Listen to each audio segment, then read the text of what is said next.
he would catch Austin Hedges tonight, I mean, what do you got to lose? I mean, neither one is probably going to get a hit, but wouldn't you take the guy that behind the plate defensively is going to give you the best chance to win? So I don't quite understand it at all. But I will tell you this, the other thing, remember when we were talking prior to the season and we were talking about the shortstop position, and I said, you know what, I think they're all in on Brian Rocchio. And I think defensively he was fine. He's a finalist for a Gold Glove. Offensively, it didn't happen until the postseason. And I'll tell you what, if breaking out offensively comes in the postseason, I think we'll all take that. Absolutely, we'll take that. And again, we're speaking with WTAM 1100's own Greg, Brenda, and Dean. At the outset, yes, you did say that when we had our Guardians Facebook Live roundtable in the Dunkin' Donuts Music Lounge. I thought for sure that they wanted Gabby Arias to take that role. Obviously, he got the initial shot. He didn't pan out. They sent him down to Columbus. Rocchio comes up and has flashed pretty decent leather, and as you said, is heated up in the second season. How much of a surprise is that to you, seeing that he hit essentially right around the Mendoza line? Well, I thought he would hit better during the regular season, quite honestly. And he didn't. And that got me a little worried about, you can't have your up the middle infield of Jimenez and him, great defenders, but the inability to do anything offensively. The Jimenez is another story. And we kind of saw that most of the year. And to have Rocchio now kind of breaking out of it, I will tell you this. I think you would agree. If you need some confidence offensively and you're now starting to do it in the postseason, that's got to be that has to be such an A++ for his ego that, I'm going to be expecting some bigger and better things next year for the regular season. What he's doing right now in the postseason, he's essentially saying, I'm your shortstop for the future. Take the position away from me. Gerrit Cole going for the Bombers tonight. What's your gut feeling? He's going to pound the zone early. We know that. Is this going to be a very aggressive Guardians team tonight?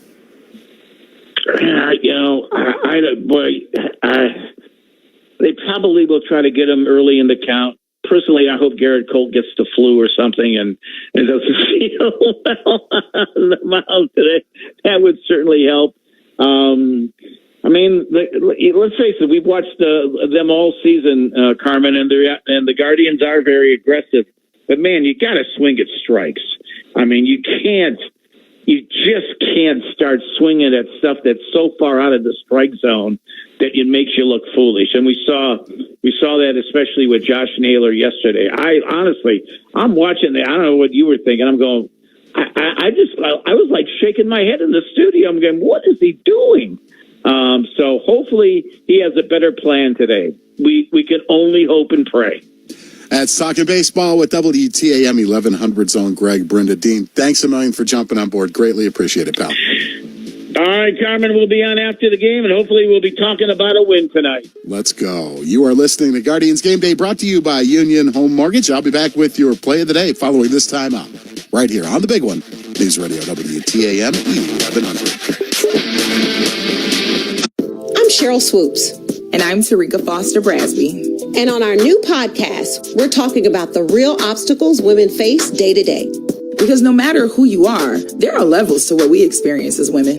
And T and I have no problem going there. Listen to Levels to This with Cheryl Swoops and Tarika Foster Brasby on America's #1 podcast network, iHeart. Open your free iHeart app and search Levels to This with Cheryl Swoops and Tarika Foster Brasby and start listening. The free iHeartRadio app is #1 for music, radio, and podcasts all in one. Discover a new podcast from our library of hundreds of thousands of titles. Here's an iHeartRadio podcast preview. They were sweet little old ladies. One with a big bouffon, the other with a Hungarian accent. Helen and Olga. They looked like very nice grandmothers, In a city named for angels, Helen and Olga made it their mission to help homeless men get off the street. Then one day, tragedy. One of their homeless men was killed by a hit-and-run driver. And then another. So sad. Because he loved us. We were like his family. We supported him. We gave him money, yes. Two sweet little old ladies. And why are we telling you this? Because this is Dateline's latest podcast, and as you might expect, this is a story about murder. Well, we've never seen anything quite like this. And we're not alone. It's about as cold-blooded as anything I've seen. I've been doing this a long time, and I've never, ever seen anything that involves this much planning and this degree of just evil. This is a story about pride and greed and envy and other deadly sins. It's a story about blood money and, yes, murder. Follow The Thing About Helen and Olga wherever you're listening right now. Listen and follow this podcast for free on the iHeartRadio app. #1 for music, radio, and podcasts, all in one app.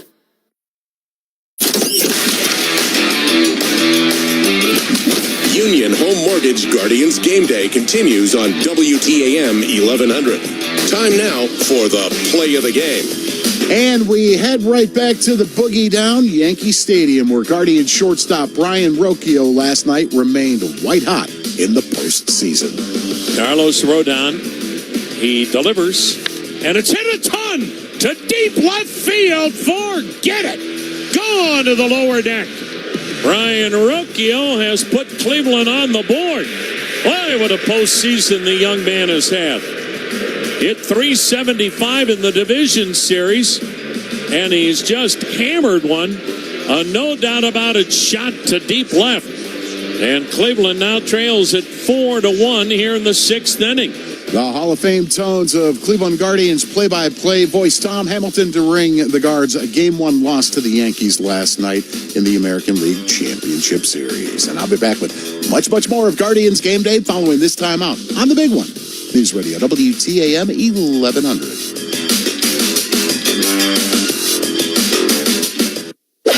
I'm Cheryl Swoops. And I'm Tarika Foster Brasby. And on our new podcast, we're talking about the real obstacles women face day to day. Because no matter who you are, there are levels to what we experience as women.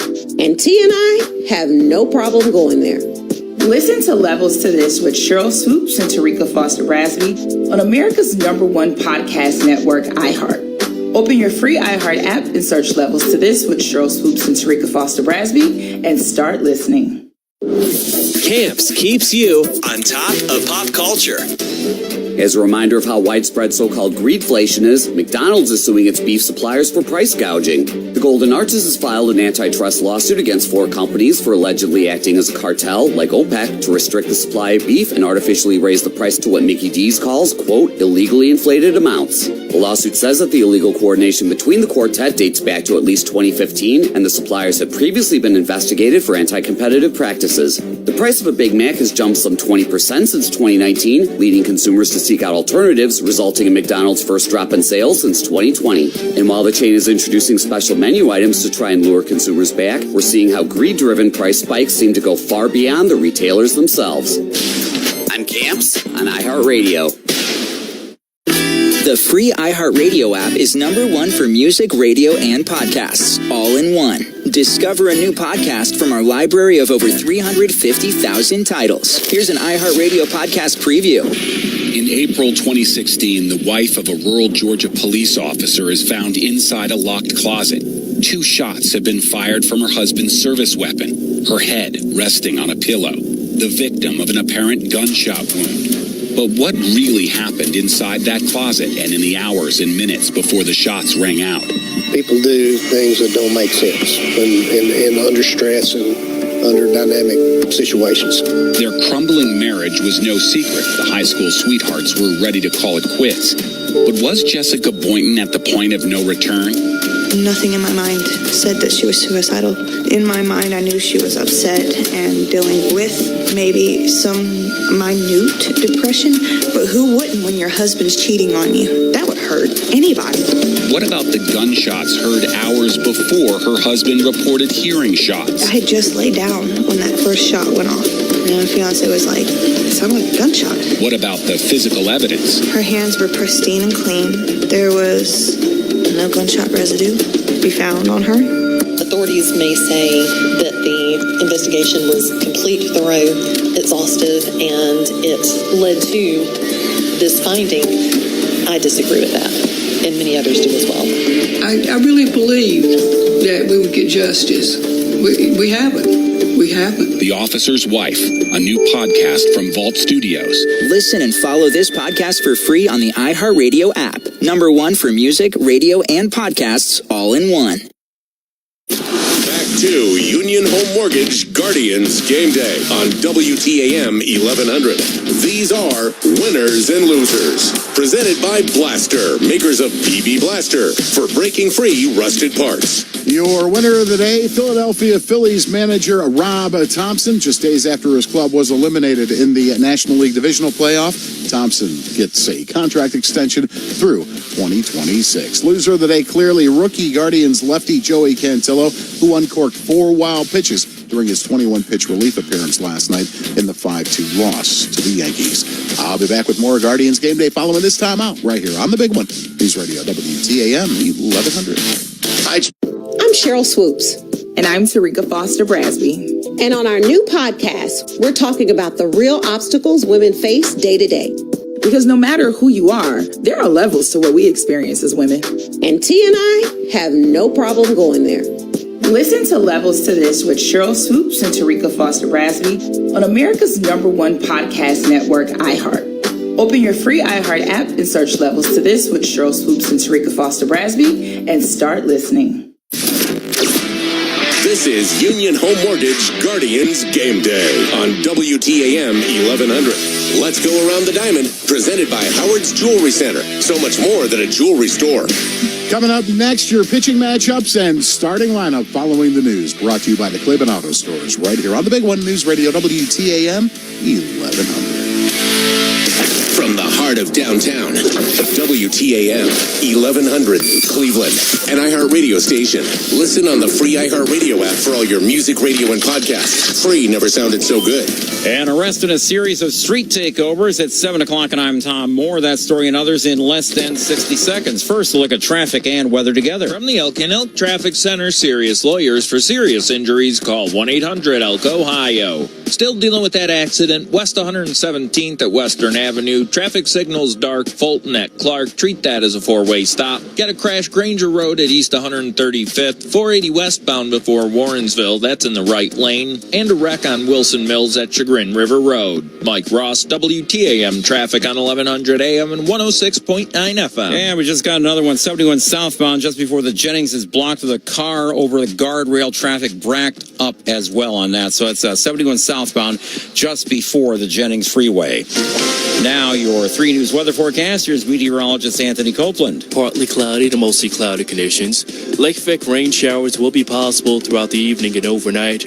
Overnight low temperatures will be cooling into the low 40s. A chilly start for your Wednesday morning. By the afternoon, more isolated showers possible throughout the afternoon with the highs approaching the low 50s. Showers will be tapering off from west to east, leaving us with sunny skies by Thursday. And right now, a mostly cloudy evening, 49 degrees at your severe weather station. Cleveland police have made their first arrest in connection with a series of street takeovers the weekend of September 28th and 29th. Chief Dorothy Todd said information about the arrested person will be made public once the formal charges are filed, and the chief wanted to make one thing very clear. I just want anyone who knows or who was involved in this to know that the investigation's not over. So we're still actively, we have a lot of people that are identified, and we're looking at what those charges are. So if you actively participated, you may have a knock on your door at one point, and you're going to be held accountable to those actions. The chief giving a lot of credit to all those people who gave them tips because of the photos that were released by police. We put them on our website, and a lot of other media did put it on their media websites as well. The South Euclid-Lyndhurst school secretary who admitted to stealing money from a fundraiser for her boss was in court today for sentencing. Stacy Larisha sentenced to prison for 12 months by Common Pleas Judge Andrew Satoli. Michael Fording, principal at Brush High School, he died following a 5-month battle with cancer. This was again a fundraiser for him. His wife Melissa spoke in court Court today. Ms. LaRisha's actions have affected our grieving process in ways I can't even begin to explain. I don't just wake up every day and feel the incredible loss of my husband all over again. I also feel anger and frustration. Mike would have been devastated to know what she has done. Larisha has made significant restitution payments to Fording's family. Another drugstore chain going to close some locations to try and stay afloat. Walgreens is going the way of Rite Aid and Duane Reade, as in closing stores to try to turn around its business. CEO Tim Wentworth telling analysts that the company has about 6,000 profitable locations, but 8,500 stores, so 1,200 of them will be shutting down over the next 3 years. Traditional drugstores like Walgreens have faced stiff competition from outlets and dollar stores and have been struggling for years to improve the reimbursement rate for the prescriptions they sell in stores. Sherry Preston, ABC News. The Ohio Supreme Court making a ruling on how you can drop off a ballot for another person, such as a handicapped person. The court has ruled if you're delivering a ballot for other voters, you can't use the drop boxes outside the Board of Elections. You must go inside the County Board of Elections and fill out a form instead. It's only mid-October, yet this morning there was a slippery situation on 71 southbound at West 130th. A lot of crashes, all thanks to wet roads that suddenly got slippery thanks to grapple falling from the sky. Brent Kovacs of ODOT said they tried to help. We had a salt truck loaded up with salt and on its way out, but by the time we got out there, we were stuck in traffic like everyone else and couldn't get to the crash site. And grapple, by the way, is when super cold water droplets freeze on falling snow. Stay close to the news. Your next update coming up after Guardians postseason baseball. I'm Tom Moore. Hi, it's Bill Wills. I'd like to take a few seconds to tell you about my friends at NOPEC. NOPEC is 240 Ohio communities working together to keep our natural gas and electric rates consistently affordable. How do they do it? Oh, they use group buying power to negotiate exclusive energy rates only available to NOPEC customers. And right now, NOPEC's standard program price for electricity is 6.4 cents per kilowatt hour through December. That's nearly 30% lower than First Energy's current supply rates. NOPEC also offers competitive 12 and 24-month fixed term rates for customers looking for long-term predictability on their electricity costs. Stop paying the utility's high-priced rate for your electric supply. Call NOPEC's 24/7 Customer Care Center at 855-667-3201 or visit nopec.org/opt-in and make the switch today. For nearly 25 years, NOPEC has been working to keep energy rates manageable for Ohio's families and businesses. To learn more about all the benefits of being a NOPEC customer, visit nopec.org. Hi, it's Bill Wills for Union Home Mortgage. Did you know that most homeowners have more than $200,000 of equity built up in their home? That's right. And UHM is inviting you to turn that equity into cash and use it for things like paying off debt, home improvements, big purchases, anything you want. So stop on over to UHM.com and get a cash estimate where they'll help you transform your home's equity into money into your pocket. Union Home Mortgage Corporation is an equal housing opportunity lender. NMLS number 2229. Breaking news, and this one is almost unbelievable. Yeah, it's all about new customers at Bet365 because they get $200 in bonus bets when they bet $5. And even better, bonus bets can be used on the spread, totals, and player props. There you have it. Bet $5 to get $200 in bonus bets. And see why. It's never ordinary at Bet365. Gambling problem? Call 1-800-GAMBLER. 21 plus only. Must be physically located in Ohio. Terms and conditions apply. Union Home Mortgage Guardians Game Day continues on WTAM 1100. The starting pitchers and lineups are presented by Bet365. Cleveland's Tanner Bibee taking the hill opposite New York's Gerrit Cole. Taking a look at the starting lineup for your Cleveland Guardians this evening. Batting leadoff in left field, Stephen Kwan in the 2-hole. Serving as tonight's designated hitter, Kyle Manzardo. Batting third at third, Jose Ramirez. In the cleanup spot at first base, Josh Naylor. Batting fifth in center, Lane Thomas. In the 6-hole in right field, Will Brennan. Batting seventh at second base, Andres Jimenez. Batting eighth behind the plate, Bo Naylor. In the 9-hole at shortstop, Brian Rocchio. Your Cleveland Guardians and the New York Yankees now about 35 minutes away from first pitch of Game 2 of the American League Championship Series in the Bronx. I'm Carmen Angelo. Have a great night, everybody, and let's go Guards.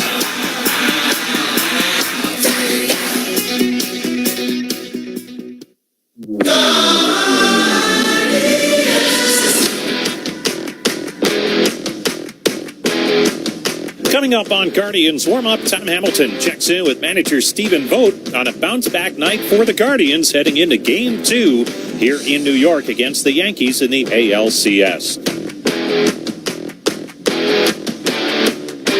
This is Cleveland Guardians Baseball. The Guardians Warm-Up Show is brought to you by Bet365. Whatever the sport, whatever the moment, it's never ordinary. By Cleveland Clinic, proud to be the official healthcare provider of the Cleveland Guardians. By Progressive, bundle home and auto and save at Progressive.com. Also brought to you by Discount Drug Mart, the official drugstore of the Cleveland Guardians. By Valley Automotive Group. Shop every location now at ValleySuperstore.com.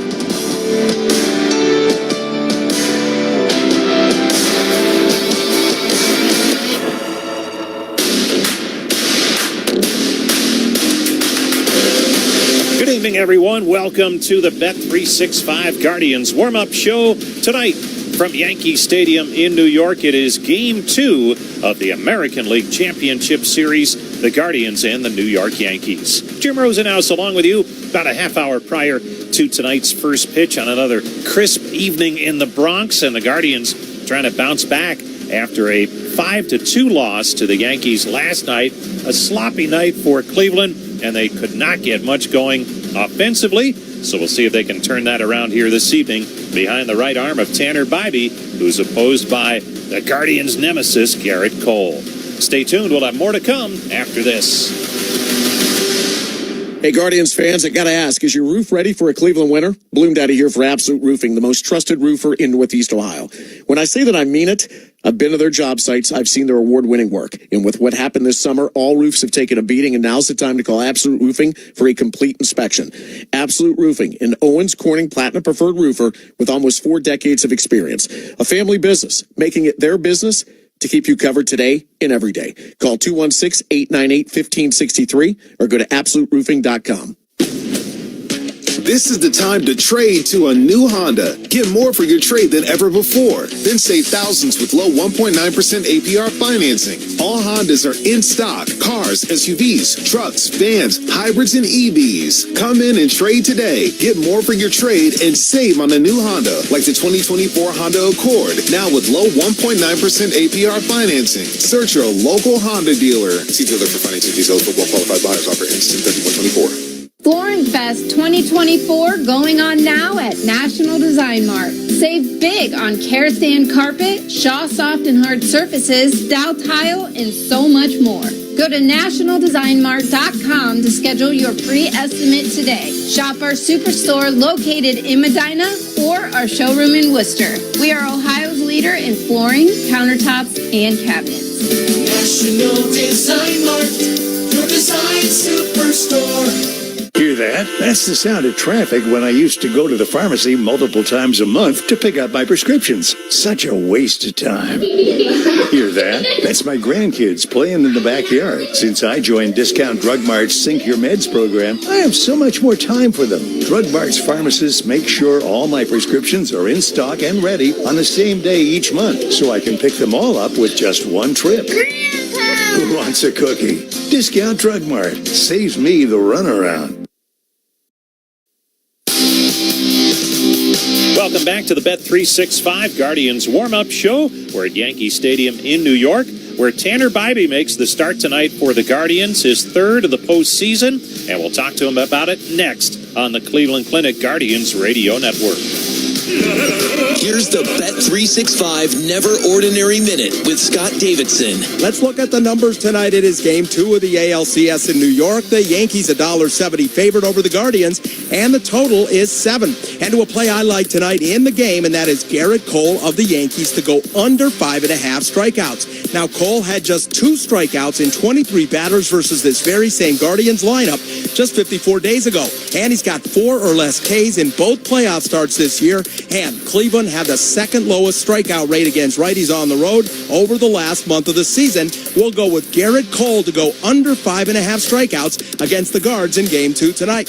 Now you can join me there when you download the Bet365 app. Remember, Bet365 has super boosts on all Guardians playoff games all season long, only for customers in Ohio. Terms and conditions apply. And that's the Bet365 Never Ordinary Minute. I'm Scott Davidson. 21 plus only. Must be physically located in Ohio. Gambling problem? Call 1-800-GAMBLER. Welcome back to Guardians warm-up, Game 2 of the American League Championship Series, and we're joined by tonight's starting pitcher, Tanner Bibee. Tanner, you're making your third start already of the postseason. Have you been pleased with how it's gone so far? Yeah. I mean, I think the second start kind of shot myself in the foot in the second inning, I think, with the bases loaded, but I think I kind of collected myself pretty well to kind of get out of that with one run. I mean, bases loaded, no one out. I'll take one run any day of the week, and the solo homer was a good swing. Obviously, the first start was really good. Second start, not so good. I just got to keep building on it. I mean, it's a new day. Two challenges, pitching against the Yankees, number one, and then pitching here at Yankee Stadium. How do you handle both, and what are the challenges from your perspective? I think pitching here, for me, if I just went along my day as normal as possible, I don't think it's going to be super tough. I mean, they're obviously a great crowd. It's a lot of energy, but if I'm locked into what I'm supposed to be, I really shouldn't hear any of it. They have a super good team. They have a lot of good hitters, and it's a pretty historic franchise, so it's pretty cool to pitch against these guys in the postseason. And your team, I think you've seen them at their best here in the postseason to get to this point. How excited have you been to see how your teammates have responded, as well as you? I mean, it's awesome. I mean, I feel like with our backs against the wall, I mean, it's been who we are to not really give up and not lay down and let them stomp all over us. And I think we showed that in the DS. And I think it was a good confidence boost for, I feel like, a lot of people to know that we can win a postseason series and we can hang with everyone. I mean, Detroit was the quote unquote hottest team in baseball, and we took them down. They're a great team, and they were playing great baseball, and it was a great series. I think that we've proven to ourselves that we can do a lot. Tanner, have fun out there tonight. Thank you. That's Tanner Bibee, tonight's starting pitcher. Game 2 in the ALCS. Stay tuned. More to come after this. Progressive knows finding your new home was a dream come true. You wanted it close to town, with a picture window overlooking a yard. And you found it. Now, when you sit down to dinner, you've got front row seats to your neighbor's daily pickleball game. Progressive can't save you from your noisy neighbors, but we can save you money when you bundle your home and auto with us. Get a quote at Progressive.com. Progressive Casualty Insurance Company, affiliates, and other insurers not available in all states. Shop the Sherwin-Williams Fall Sale and get 30% off paints and stains from October 11th through the 21st. With prices starting at $34.29, it's the perfect time to transform your space with color. Whether you're looking to revamp your bedroom, living room, or home office, we have you covered with bold hues, soothing neutrals, and everything in between. Shop the sale online or visit your neighborhood Sherwin-Williams store. Retail sales only. Some exclusions apply. See store for details. Be the first to experience Progressive Field reimagined in the new Carnegie Club. Coming in 2025, this members-only club is located directly behind home plate, featuring an elevated food menu and bar selections and the convenience of grab-and-go concessions so you don't miss any of the action. Enjoy your fare in a one-of-a-kind indoor club or outside, so close to the action you're practically on the field. Carnegie Club memberships are on sale now. Call 216-420-HITS or visit CLEGuardians.com. It's Doing, Gone, the official ice cream of the Cleveland Guardians from Perry's Ice Cream. Doing, Gone is a home run combination of chocolate cookie dough ice cream loaded with chunks of cookie dough and crushed cookie swirls. A portion of every carton sold benefits Cleveland Guardians charities. Join the boys of summer for a scoop at Progressive Field or ask for it at your favorite grocery store. Visit perrysicecream.com to find Doing, Gone near you. Go Guardians!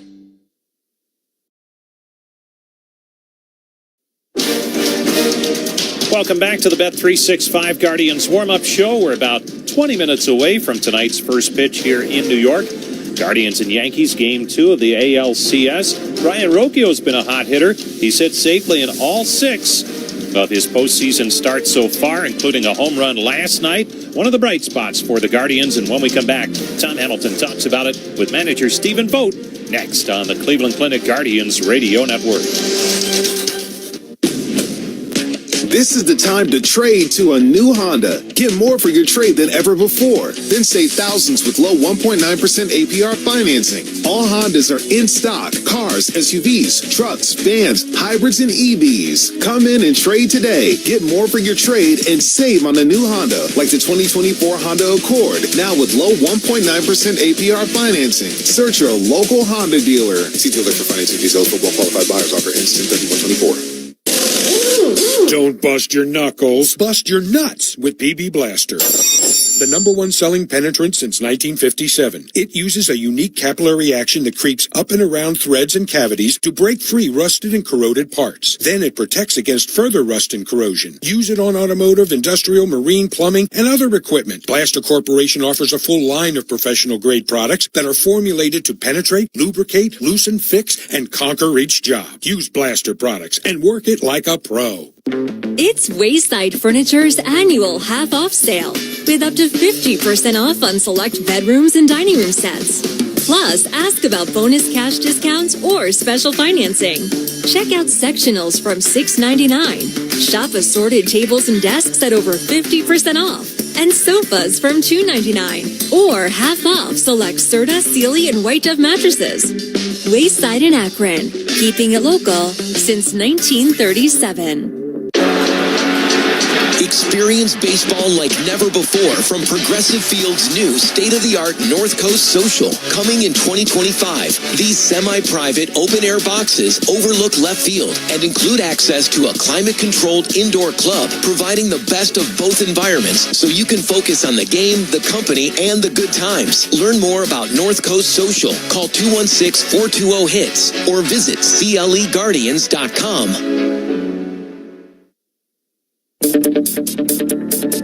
Hi again, everybody. With Cleveland manager Stephen Vogt, this Tom Hamilton. Welcome to the Manager's Show.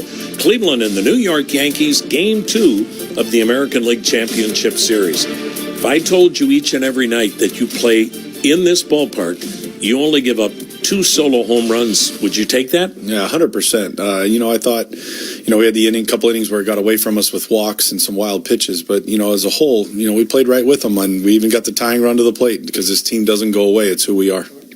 We did talk last night, and you said right off the bat, one of the keys was you've got to make them earn their way on. You've got to make them throw strikes or make them hit strikes and not take walks. Bottom line is they're averaging 7 walks a game in their 5 postseason games. That's not an accident, is it? No, they have really good plate discipline. They're up and down their lineup. They don't chase. And so we've talked about it at nauseum, and our guys have been great with this all year. I think last night was such a one-off for who we are. And, I think for us, it's attack the zone, go right after them. And we saw when we did that last night, we got outs. And you had a chance to one swing of the bat, either flip the game completely or maybe win it late. Yeah, we did. And that's all you can ask for is let's get the tying run to the plate. Let's see what happens. And, our guys never quit. And that's what I love the most about this team. Josh Naylor trying to do too much, Stephen? I know he's had kind of a tough postseason to this point. I think when you look at Josh Naylor's postseason, I think there's an element of maybe trying to do too much. That's only human, but he's also been pitched very tough. He's had 10 plate appearances off a righty. The majority of the plate appearances he's had have been off left-handed pitching, which we know he can handle, and he's getting pitched tough. So for Josh, it's get back to being you, get the ball up and close to you, and be ready for the mistake. They're going to try and get you fishing. Let them have that. And when Josh does that, he's one of the best hitters in this league. Is it tougher to hit in the postseason, not just because of who you're facing and good pitching, but are scouting reports even more in play? Yeah, I think, everybody's in depth. Now they have 6 months of data on you, and you got the best teams that are left, and the best teams are usually some of the best game planners, and we take pride in our game planning for the other team as well, and it's just the nature of the beast, and everything's heightened, and every at-bat means just a little bit more, and you want to get it done for your teammates and maybe try and do a little extra, and, but you look at our team, and 2 days ago we beat the best pitcher in the American League. So you can pick any game and say this is who we are, or that's who they are, or that's this. That's why you play 7 games. That's why it's not a one game and done. It's baseball. You're going to have nights where you're great. You're going to have nights where you're not. And for us, it's stay the course and be us. How about the postseason Brian Rocchio is having? Yeah, Roke's been awesome. He's got a different demeanor. He wants it. His at-bats have just been phenomenal, one after the other. Even when he gets out, he's on the pitches. He's swinging at the right ones, and couldn't be more proud of the way Roke has played. Alex Cobb is done for the season because once you take him off your, in this case, ALCS, they're not eligible for the next round, which would be the World Series. Yeah, correct. Alex, our hearts are broken for him. What a year he's had just with injuries, and every time he's pitched for us, he's just been great. And last night he tried to get through it, and unfortunately wasn't able to make it through, and had a lower back strain. He's starting to feel some pain in his lower back and his glute. We did everything we could after the second inning to loosen it up and get him back going. And obviously we went and checked on him in the third because he just looked like he was laboring. He said, "I've got a few left. Let me get these guys." And just unfortunately wasn't able to do it. And our doctors checked him out, and unfortunately has a back strain. And so we have to sideline him for the rest of the year. So we're all pretty bummed about that. Ben Lively is added. How do you use him? Does he potentially get a start? And is he in your bullpen right now? I think that's the beauty of Ben, is that he can give us bullpen help, and he can also potentially make a start later in the series. So he will be available out of the bullpen tonight, and we'll use him accordingly. Gerrit Cole's given this club a lot of trouble, even long before you came here to become the manager. Why? What makes him so difficult? Gerrit Cole's given a lot of teams a lot of difficulty. That's why he's earning what he is. But I think that Gerrit Cole, he knows how to pitch. He's similar to Tarek Skubal in that he's got 4+ pitches and he knows how to pitch with them. He's not just chucking them to the zone. So we've got our work cut out for us. We got to get on his fastball. I know I say that ad nauseum 180 times now, but you have to hit the fastball. Major league hitters have to hit the fastball and wait for a mistake with the off speed. So got to give him his chase pitches, and we got to be ready to bang the pitches that we can. But you have your ace going in Tanner Bibee, and just as importantly, you now really kind of have your bullpen back, correct? Yeah, I think, for us, we're ready to go. We've got Tanner on the mound. We got our bullpen, somewhat back in order, and, we got the big boys ready to go. So get a lead early and let's keep it. Cleveland manager Stephen Vogt, Tom Hamilton inviting you to stay tuned. Game 2 next on the Cleveland Clinic Radio Network. Another Medicare mailer and another Medicare mailer. More Medicare mailers. John, why don't you just go to Discount Drug Mart? Yes, Discount Drug Mart. It's Medicare open enrollment time, and we all know how complicated choosing a Medicare plan can be. Not with Discount Drug Mart. With your list of medications, Drug Mart's pharmacies can provide a free Medicare plan consultation, allowing you to select a plan that best fits your needs and saves you money. Discount Drug Mart saves you the Medicare runaround. Guess what, people? Wendy's has new saucy nugs. You heard me. Wendy's nugs now come in 7 saucy flavors. Buffalo, honey barbecue, garlic parm, spicy ghost pepper. You can literally hear your taste buds after every bite. I'm serious. Listen to mine. Okay, that's just me playing with sound effects. For a whole new way to nug, gotta be Wendy's. Open till midnight or later. At participating U.S. Wendy's, hours may vary by location. The very thought of dealing with roofing problems gives you a headache, right? Hi, it's Bill Wills. It doesn't have to be a headache if you call Victor's Home Solutions. Their customer concierge team is amazing. Their precision installation team will install a perfect roof the first time.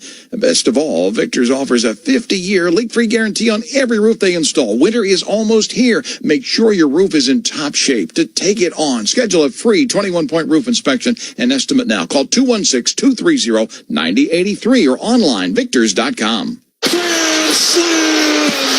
Lane Thomas! And this place is shaking! Guardians 2025 season ticket memberships are on sale now. Spend your summer watching one of the most exciting young teams in baseball with a full season, half season, or quarter season ticket plan. Get the best seats at the best prices. Plus, access to purchase 2024 postseason tickets, invitations to exclusive events, and team store discounts. Learn more and purchase your 2025 season plan at CLEGuardians.com. Welcome back to the Bet365 Guardians warm-up show. We're about 10 minutes away from tonight's first pitch here at Yankee Stadium in New York. Game 2 of the American League Championship Series. Time for the pitching matchup. It's Tanner Bibee going for the Guardians, a 12-game winner in the regular season. 2 postseason appearances with no wins or losses as yet. but only 2 runs allowed. And he'll be opposed by Gerrit Cole, who won his last time out against Kansas City in the clincher of the division series for the Yankees. That's your pitching matchup, and that'll do it for Guardians warm-up. Stay tuned. Starting lineups and first pitch come your way next. The Guardians Warm-Up Show has been brought to you by Bet365. Whatever the sport, whatever the moment, it's never ordinary. By Cleveland Clinic Children's, nationally ranked and locally trusted children's hospital with hands you trust. By Progressive. For a job you'll love, visit progressive.com/careers. Also brought to you by Discount Drug Mart, the official drugstore of the Cleveland Guardians. By Valley Automotive Group. Shop every location now at valleysuperstore.com.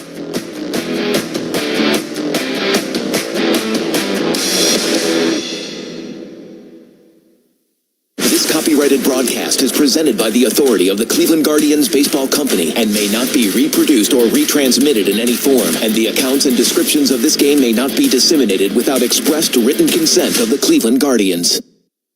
Progressive presents Renter's MVP's Most Valuable Possessions. Today's MVP, Tom Kelly's carbon fiber mountain bike. Because more than riding his carbon fiber mountain bike, Tom loves telling people about his carbon fiber mountain bike. Friends, family, even a local barista knows about his carbon fiber mountain bike. And that's why Tom's carbon fiber mountain bike, if you haven't heard about it, is today's MVP. Keep your most valuable possessions protected by bundling your renters and auto insurance with Progressive. Progressive Casualty Insurance Company affiliates and other insurers not available in all states. Looking for a unique baseball experience? Explore the Baseball Heritage Museum at League Park, the birthplace of Cleveland's rich and diverse baseball history. Learn about Cleveland's long Major League tradition, its connection to the Negro Leagues, featuring the Cleveland Buckeyes, along with a Hispanic and Latin American influence, and the history of women in baseball. Open Thursday through Sunday. For more information, visit baseballheritagemuseum.org today.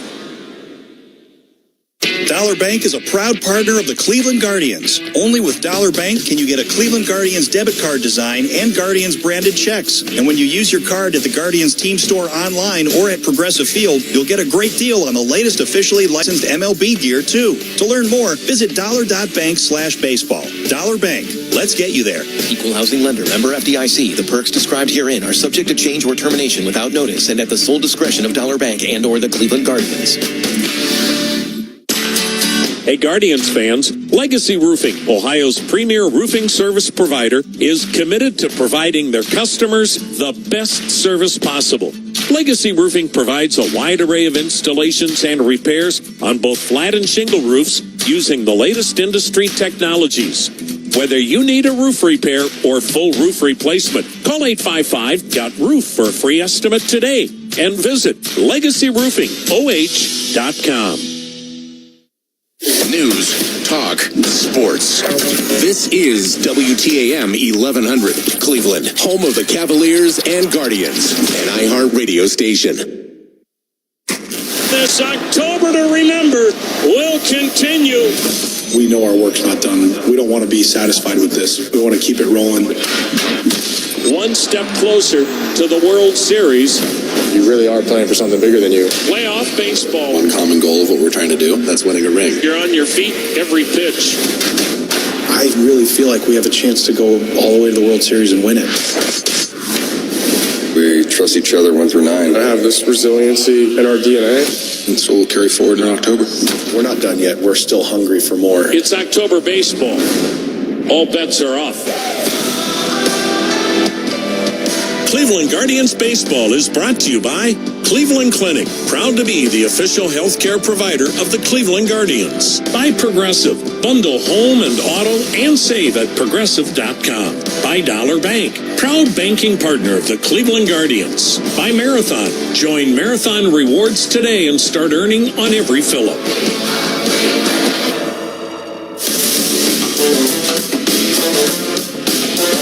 Good evening once again, everyone. Welcome back to Yankee Stadium in New York. It's the Guardians and Yankees. Game 2 of the American League Championship Series. Time now for the starting lineups.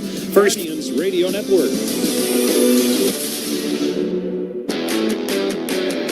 Cleveland Guardians Baseball, also brought to you by Discount Drug Mart, the official drugstore of the Cleveland Guardians. By Conrad's Tire Express and Total Car Care, your #1 choice for tires, maintenance, and repairs. By Uncle Charlie's, official sausage of the Cleveland Guardians and your next barbecue.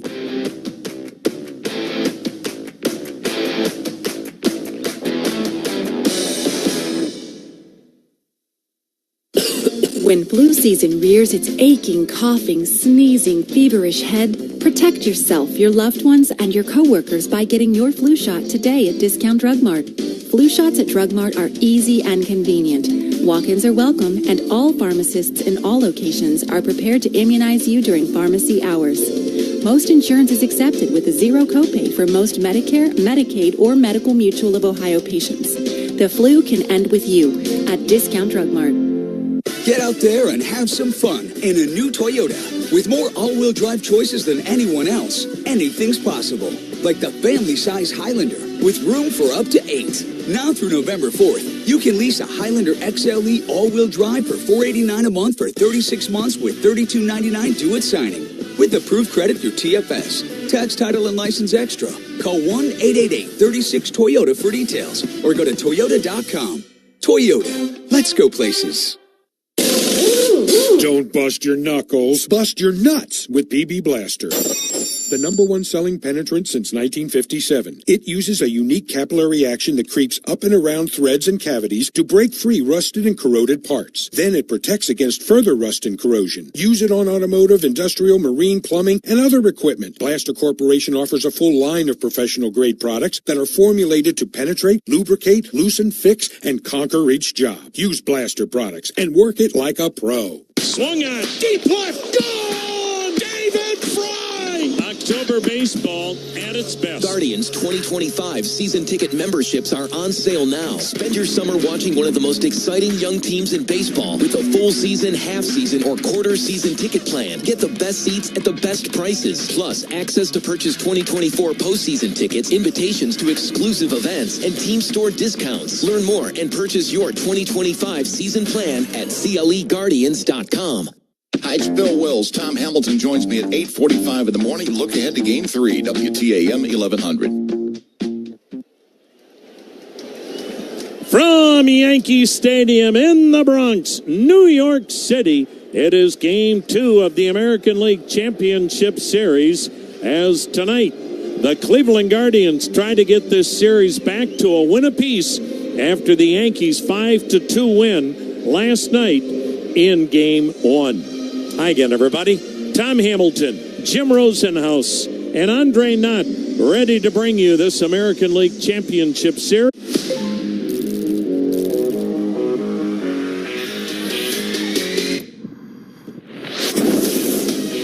Libera tu espíritu ganador. Apuestas deportivas y cientos de juegos de casino. Disfruta de pagos en minutos, una plataforma segura y atención personalizada en todo momento. Pronostica, diviértete y lleva tu pasión al siguiente nivel. Betcris.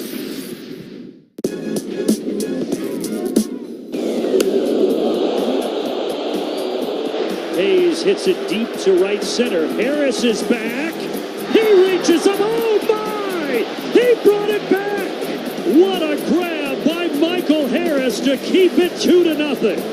You see the angle he's going about it. It looks like he's got it tracked, and he gets right to that position and launches himself over the fence. He's like, really? That one is blasted deep to right field, and the Phillies get this road trip off on a good note. It's his 12th leadoff home run of the year. Oh, man, he drills one to deep right field, and that one is gone. His second home run of the game, and a high fly ball to deep right field, then come all the way back. Kyle Schwarber's third home run of the night. Unbelievable. You talk about making a statement. There's a fly ball to right.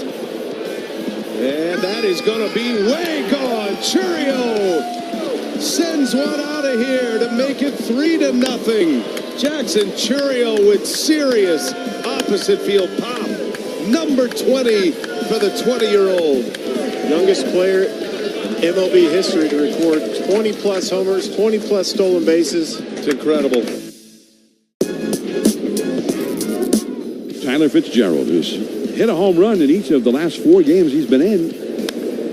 Swing, and he hits a high drive deep to left field. And has he done it again? Yes, he has. Way back into the Dodger bullpen.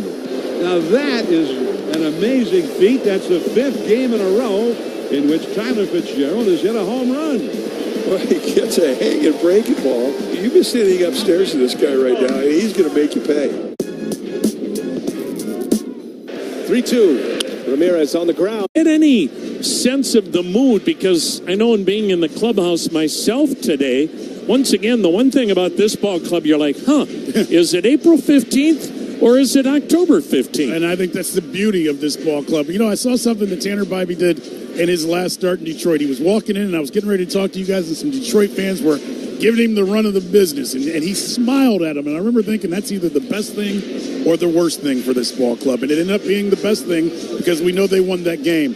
They're loose, and I think you just said it perfectly, Tom. Because what they've gone through this season, and because they've had guys like Austin Hedges say, hey, every series is what's trying to get us to the playoffs, they feel like it was a game they lost last night, but they can bounce back. Josh Naylor told me it'd be nice if we could sweep every series, but we know that we're not going to. The main thing is, though, as you just mentioned in the open, and we have to remember this, swing at strikes. Yeah. Throw strikes. It's very elementary to how this team feels like why they lost last night and why they feel they can win tonight. Too many swings and misses, too many pitches not over the plate. Attack and don't be afraid is all I've heard from their guys. Well, and the one thing is, Rosie, they've got to beat one of their demons. Gerrit Cole has dominated Cleveland no matter whose uniform he wears, whether it's the regular season or the postseason. Look, if you want to get to the promised land, you've got to beat really good pitching eventually. And you're facing a Gerrit Cole who, it's an unusual season for him. He missed half of it with an injury, but they saw him earlier this year, and son of a gun if he wasn't, as he always is, with scoreless baseball deep into the game. And the Yankees feel he's hitting his stride at the right time. So that's the big challenge tonight for Cleveland. Guys, I get the sense, without being over dramatic, this is a ballgame Cleveland's got to win. They've got their ace on the hill. They've got a fully rested bullpen. When you talk about the big four at the back end, I don't know how you guys feel, but Andre, I think this is a critically important game. Yes, you just hit on exactly why it's important. They're 5 horsemen when you played the starting pitcher. They have to do it. And I think they know that they don't want to go home down 2-0. They feel like they go home 1-1. They accomplished what they needed to accomplish on this first trip to New York. And if it happens, then the Yankees, the demons, start creeping in because they're supposed to boat race this series and get right to the World Series. They're already there, Rosie. I read the paper today. That's what it told me. How many papers? All 3 of them. I stopped after 2. All right, thanks, guys. Here we go. Guardians in their all gray road uniforms, the navy blue, the red trim, the Yankees in the all white with the navy blue pinstriping. Gerrit Cole on the hill, 6'4", 220, 34 years of age, fastball cutter, curve, slider change. He has dominated Cleveland. He's never lost to Cleveland in postseason play. Stephen Kwan leads it off. The left-handed hitting left fielder Cole kicks, fires, and tonight's first pitch is strike, and we're underway in the Big Apple.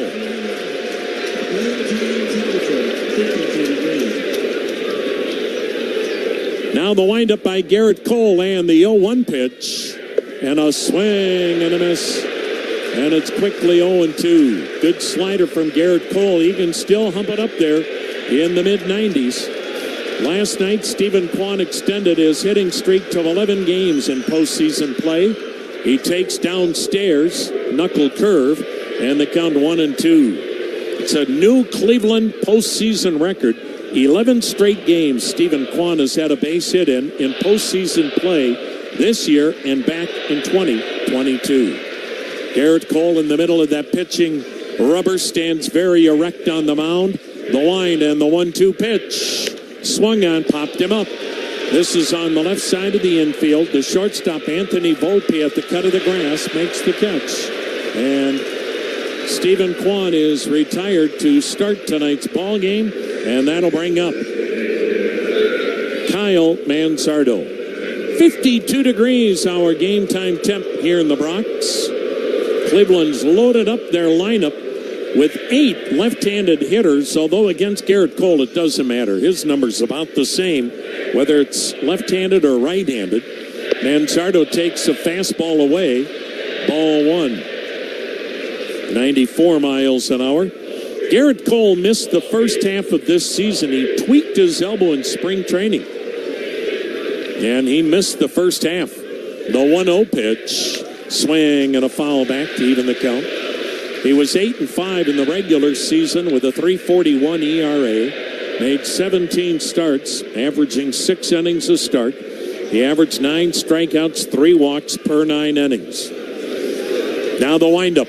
Now the 1-1 pitch. Swing and a miss. Chase the high fastball. And the count 1-2 on Manzardo. 1 for 7 in the postseason. The left-handed hitter DHing. Came in the Aaron Savali trade with Tampa a year ago. Yankee fans seem to be a little bit more into tonight's game than they were last night. Now the kick and the pitch. High, ball 2, 2-2. Alex Verdugo in left, Aaron Judge in center, Juan Soto in right. Anthony Rizzo again at first, Gleyber Torres at second, Anthony Volpe at short, Jazz Chisholm at third, and Austin Wells catching. Now the 2-2. Swing and a miss. Chase the slider, down and in. And Cole strikes out Manzardo. And that is out number 2. Cleveland last night struck out 14 times in the game. And, of course, Cleveland, one of the best contact hitting teams in the game. If they strike out that much, they're in trouble. Here's Jose Ramirez. He takes off speed outside. You might say, well, any team's in trouble striking out 14 times in 9 innings. Not if you're a power hitting team that can wipe out a strikeout batch with a 3-run homer. The 1-0. Swung on, ripped to right, but foul.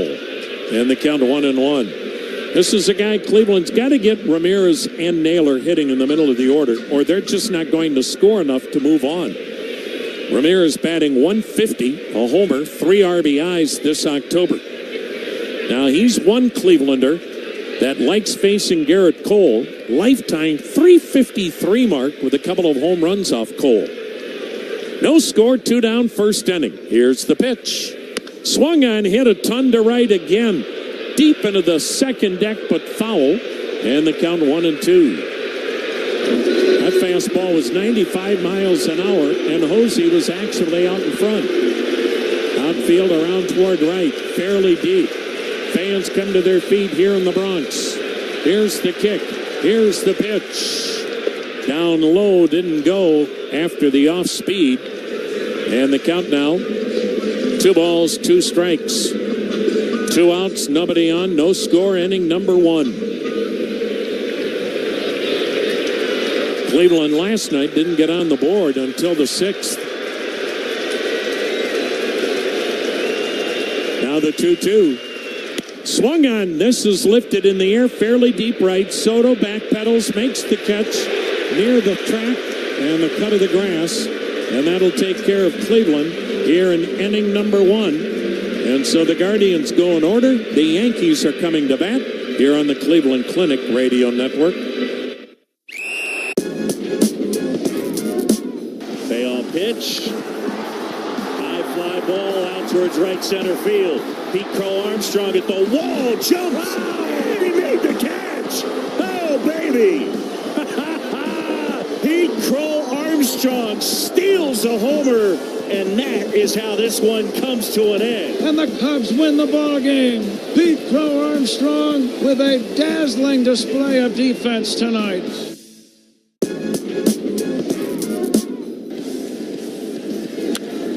That is a fastball pummeled down the line. If it's fair, it's gone. It is gone. And a home run for Tatis, whose mastery over Jack Flaherty continues.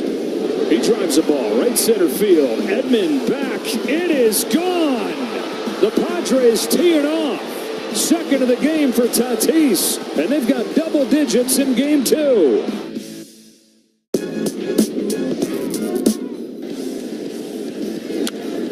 That is a fastball pummeled down the line. If it's fair, it's gone. It is gone, and a home run for Tatis, whose mastery over Jack Flaherty continues. He drives the ball right center field. Edman back. It is gone. The Padres tee it off. Second of the game for Tatis, and they've got double digits in game 2.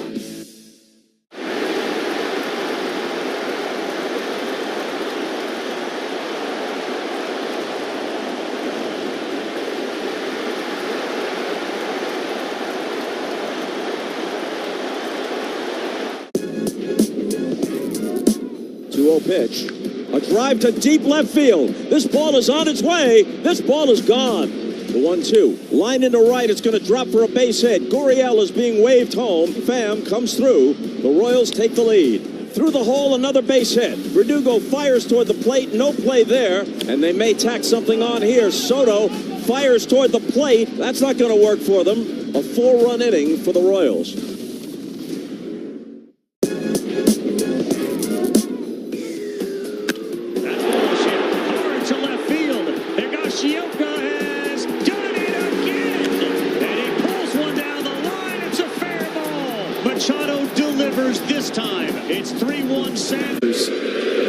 So far in this October baseball run, Cleveland has not gotten more than 4 2/3 innings from any one starter. Thus, Cleveland has had 21 innings in postseason play from their starters, 31 innings from the bullpen. Gleyber Torres, the second baseman, leads it off. Bibee, the kick and the pitch, and it's over but low, ball 1. For Tanner Bibee, it's all about command. He really fought his mechanics in that division series.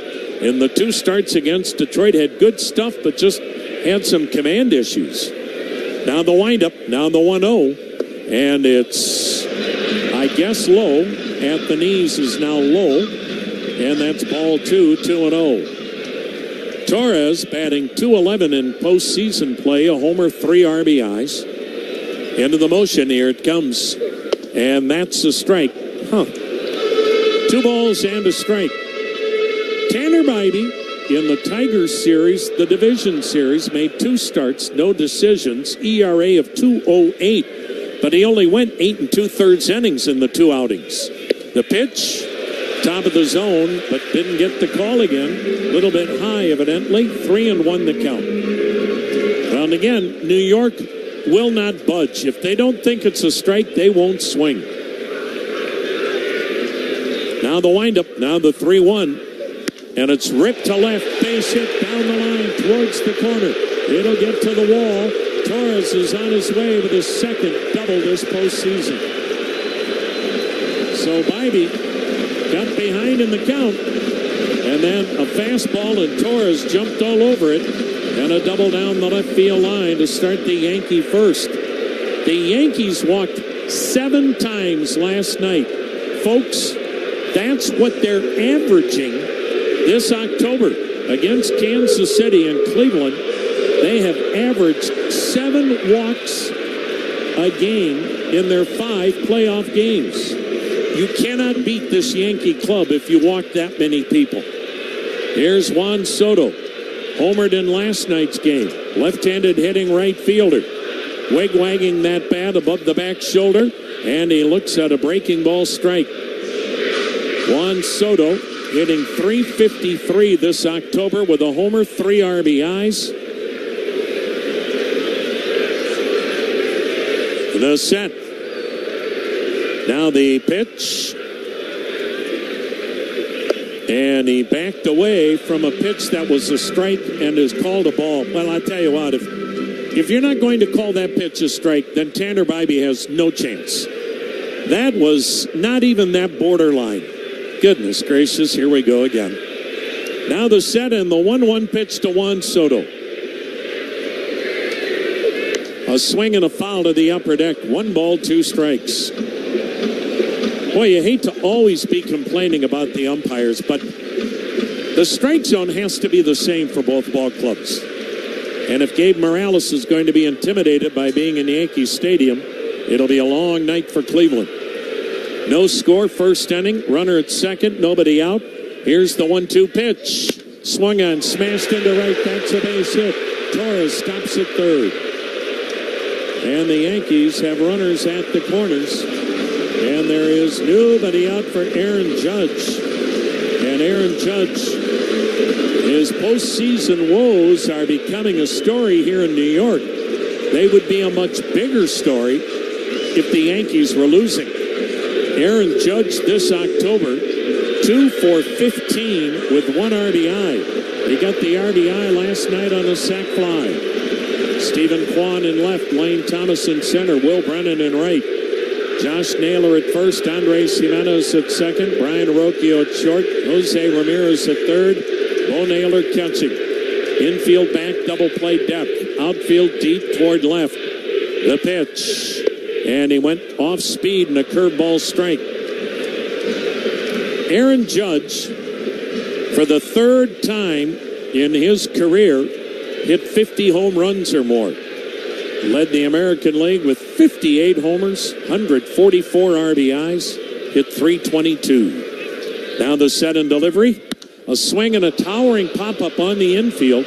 Near second base, the shortstop, Brian Rocchio, goes and drops the ball. It rolls into right. Everybody is safe. A run scores. Oh, my goodness. Disaster in the Bronx. That'll be an error. No RBI. 1-0 New York. First and second with nobody out.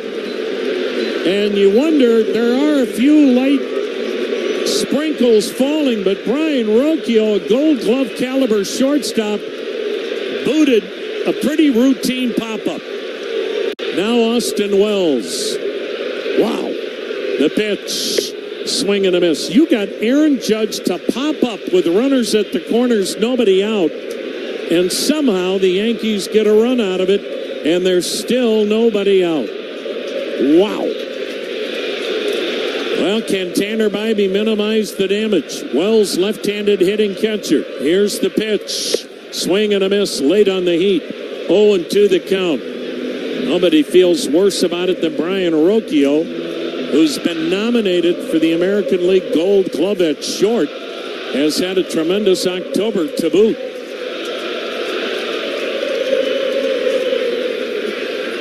Bibee checks second. The pitch, it's high, 1-2 the count. Well, you couldn't have a more disastrous start to this game for Cleveland than what they have had here in the bottom of the first. And for Tanner Bibee, obviously an extra challenge. He made the good pitch to get Judge to pop it up, but he's got to stay focused somehow. Now the 1-2 delivery to the Yankee catcher. 2 looks to second. Here it comes, and it's fouled upstairs. And again, you're going to also mount the pitch count.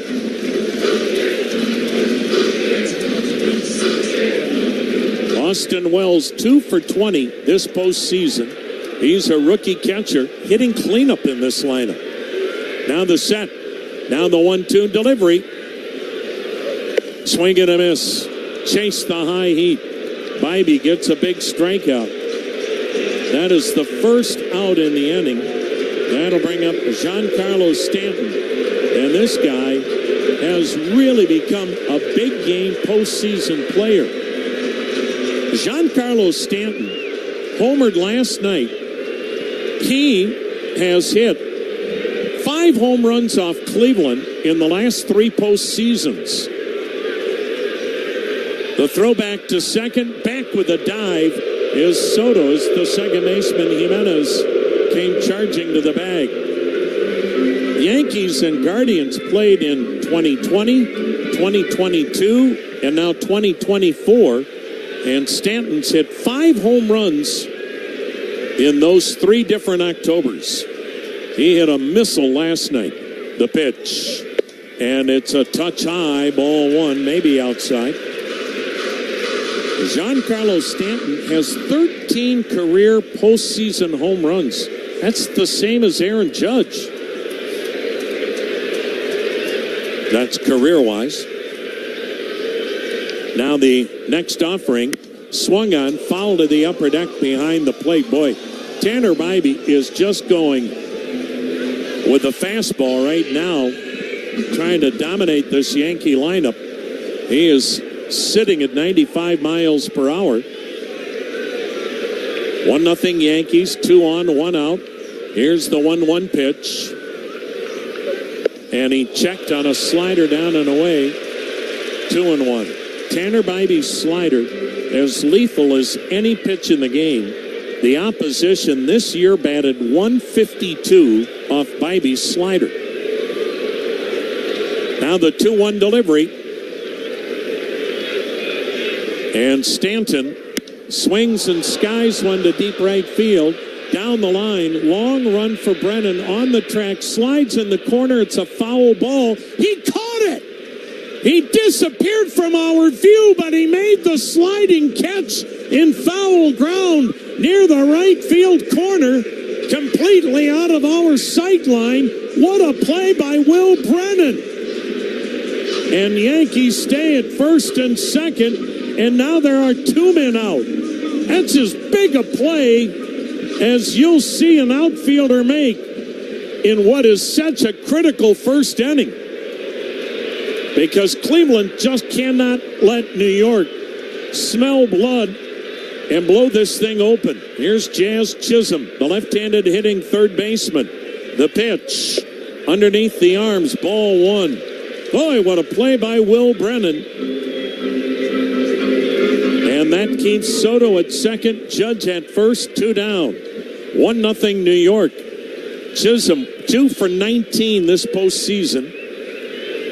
Former Miami Marlin looks at a backdoor slider for a strike, 1-1 to count. Chisholm brought a spark and obviously some athleticism when Miami traded him here to New York near the deadline in July. They sent 3 minor leaguers to Miami. Chisholm's played everywhere but first and has played in the outfield. He's got power, he's got speed. He can be an impact player. The pitch swung on line to right, but he fouled it. And the count 1-2. Boy, what a job Bibee's done. I know it's 23 pitches worth. The inning should be long over. But if he keeps it 1-0, then he has kept Cleveland in this game. And again, these things can get out of hand in a hurry. As the set by Tanner Bibee and the 1-2 pitch to Chisholm. Down low, nice block by Bo Naylor. And the count 2 balls, 2 strikes. Right, that's part of the maturity factor for Tanner Bibee, where he's come from the start of this season to where he is now. He worked through some things early in the season when things did not go well, how to handle that, and he's handled it extremely well here tonight. 2 out, 2 on, 1-0 New York in the first. Bibee lets it fly, and he misses high, and now it's traveling time for Soto and Judge. Dollar Bank, proud to partner with the Guardians. You can do more with a Cleveland Community Bank that has 28 locations throughout Northeast Ohio. Get started at dollar.bank. Bibee, hands held, chest high, the payoff pitch to Chisholm. Swung on, pulled it foul, came right back in there, and Chisholm fought it off. Again, 95 miles an hour. Boy, the one thing about Tanner Bibee, he looks much sharper here in inning number 1 than he did in the 2 games with Detroit. But no fault of his own, still in a heap of trouble. Now the 3-2 offering. And he turns, but no throw to second. Well, we had him on the warm-up show tonight, and he said he was not happy with his second start against the Tigers in Game 4 and thought he could have been a lot sharper, and he has taken that to heart and come out and battled here in the first inning. Here's his 27th pitch of the inning. Swing and a miss. Got him with that slider. What a job by Tanner Bibee. Yankees get a gift run, lead 1-0 after 1. This is the Cleveland Clinic Radio Network. Get out there and have some fun in a new Toyota truck. Now through November 4th, get 1.9 APR financing or $2,000.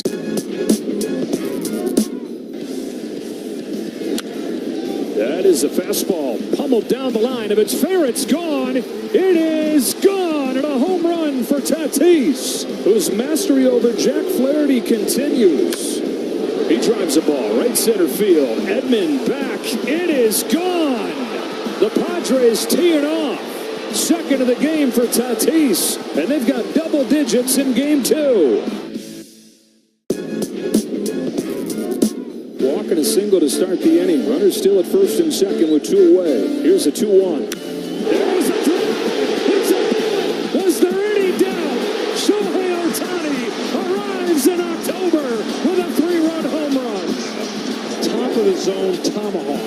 He's proven to be inevitable. We saw him tear it up down the stretch. We saw him loosen the lid on his emotions, too.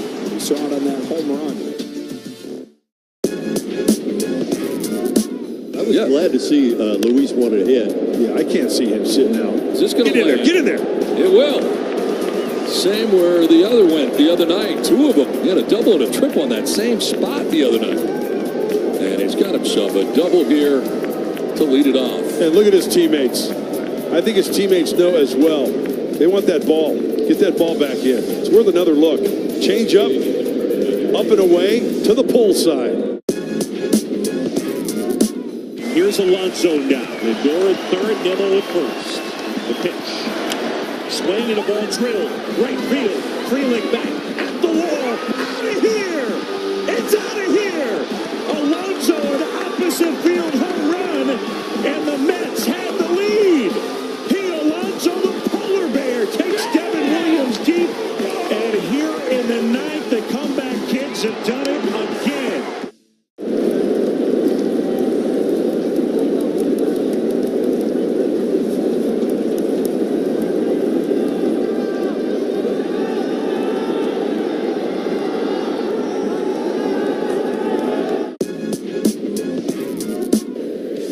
Lawrence Butler time. He gets a hold of one early, and this ball's gonna fly on out. The growth he's seen over Butler. This one hit hard towards center field, and right on cue, Lawrence Butler adds another, including his last save opportunity. Guardians or the Guardians. Now Josh Naylor trying to get it going, batting 167 with an RBI this October. The left-handed hitter who slugged a homer off Gerrit Cole in the playoffs in 2022. The windup and the pitch, and he sails one high, ball 1. Gerrit Cole, in 15 starts against Cleveland, lifetime, regular season or postseason. The pitch, and he dropped one in there, a curveball.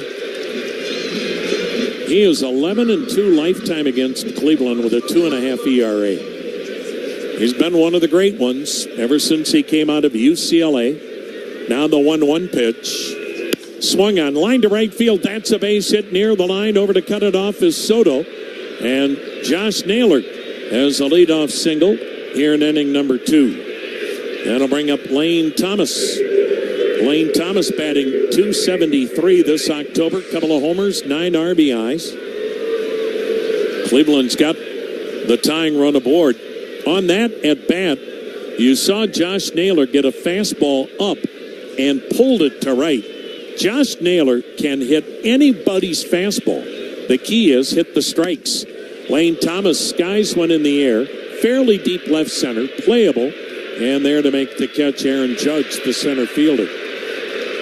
The key, according to manager Stephen Vogt, in regards to Josh Naylor getting out of this postseason funk, he has not been forcing the pitcher to bring the ball up. He has simply chased too many pitches out of the strike zone below the knees. And he said if Naylor can force Gerrit Cole to work up, then he can have success. Here's Will Brennan in right field tonight. Made that tremendous catch in the first. Brennan checked and takes the strike on the hard stuff. Gerrit Cole was the #1 pick out of UCLA in 2011. That incredible Bruins pitching staff had Gerrit Cole and Trevor Bauer on it, and Adam Plutko. The 0-1, a swing and a miss, chased the change, 0-2. Has there ever been a much better guy that ever wore a Cleveland uniform than Aaron Plutko? And he's the guy, not Cole, not Bauer. Adam Plutko's the guy that took UCLA to a national championship. Now the 0-2, swing and a miss. Boy, he just ate up Will Brennan.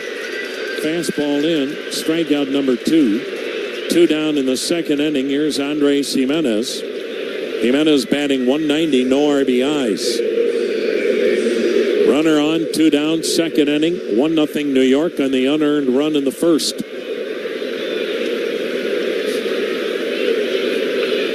Now the set and the pitch, and it's low, a ball.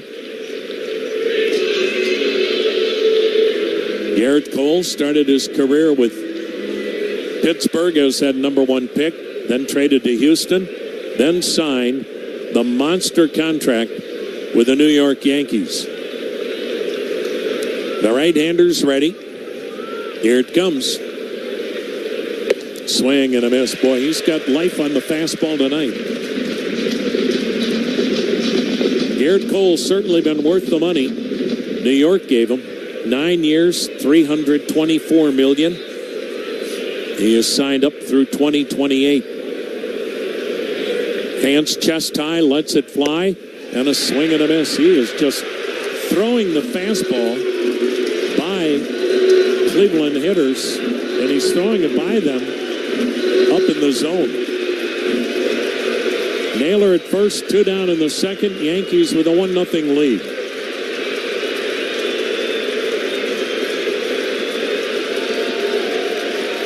Cole a glance over at first. Naylor's not going anywhere. He delivers. A swing and a shot by Rizzo at first, just foul. Still a 1-2 count.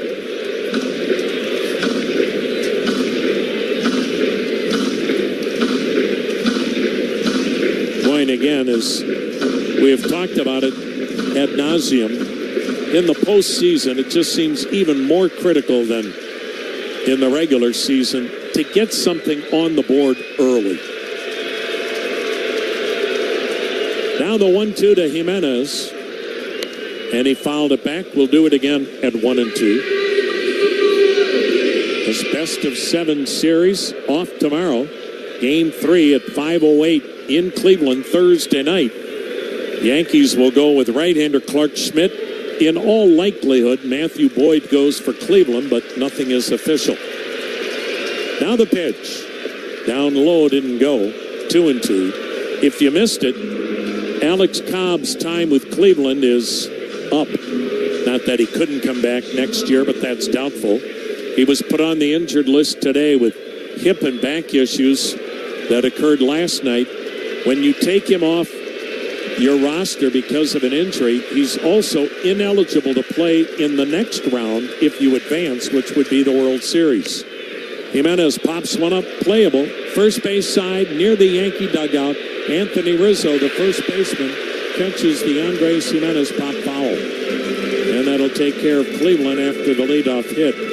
With Alex Cobb off the roster, Ben Lively could certainly get a start for Cleveland, and he's been added to the... High fly ball, left field. Cowser back. He's on the track. See ya! Home run number 58. A towering drive. Judge hit an unbelievably high drive. We waited, and it came down in the visitors' bullpen. A Judgian blast. All right, here comes the Judge.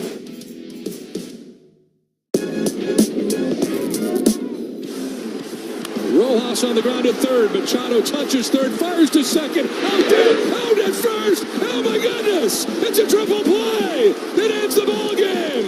The San Diego Padres have clinched their spot in the postseason after a magical 2024 campaign. What a way to wrap it up, and they will celebrate in LA tonight. 2 games back in the division. That's not over yet.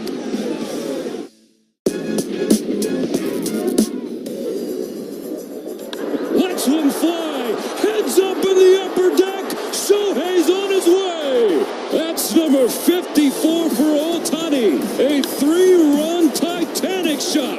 I mean, I'm not even sure. So I'm going to marvel at the fact that he hit a 3-run home run. The guy is another planet. Yes, he's probably the greatest all-around baseball player to ever walk. I give all those accolades.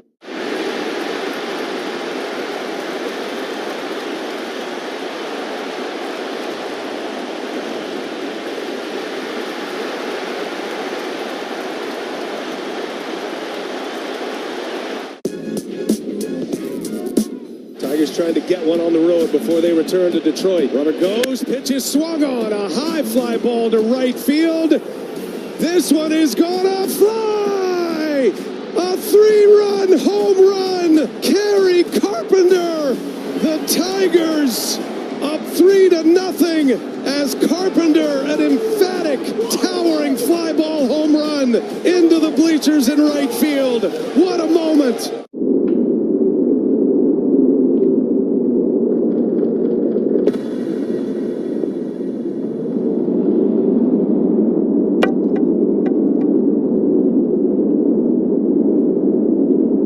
He gave up 3 runs, didn't get the win, and he said, I'm trying to find a zen. And then he looked at me and laughed. He goes, well, whatever they're telling me, but he goes, I'm realizing I do belong now, and I don't have to yell, scream, and shout and pout to get strikes. He goes, because the other team sees that, and I'm trying to find a better way to deal with my emotions, and he's doing that, and we saw that in that first inning, and as you said, that could be a big moment in this series and game. Thank you, Andre. Shortstop Anthony Volpe takes a strike. Rosie, I never thought we would hear Zen and Andre in the same sentence. It's a miracle, but we've gone long enough in the season now where it was bound to happen. Here's the 0-1 pitch.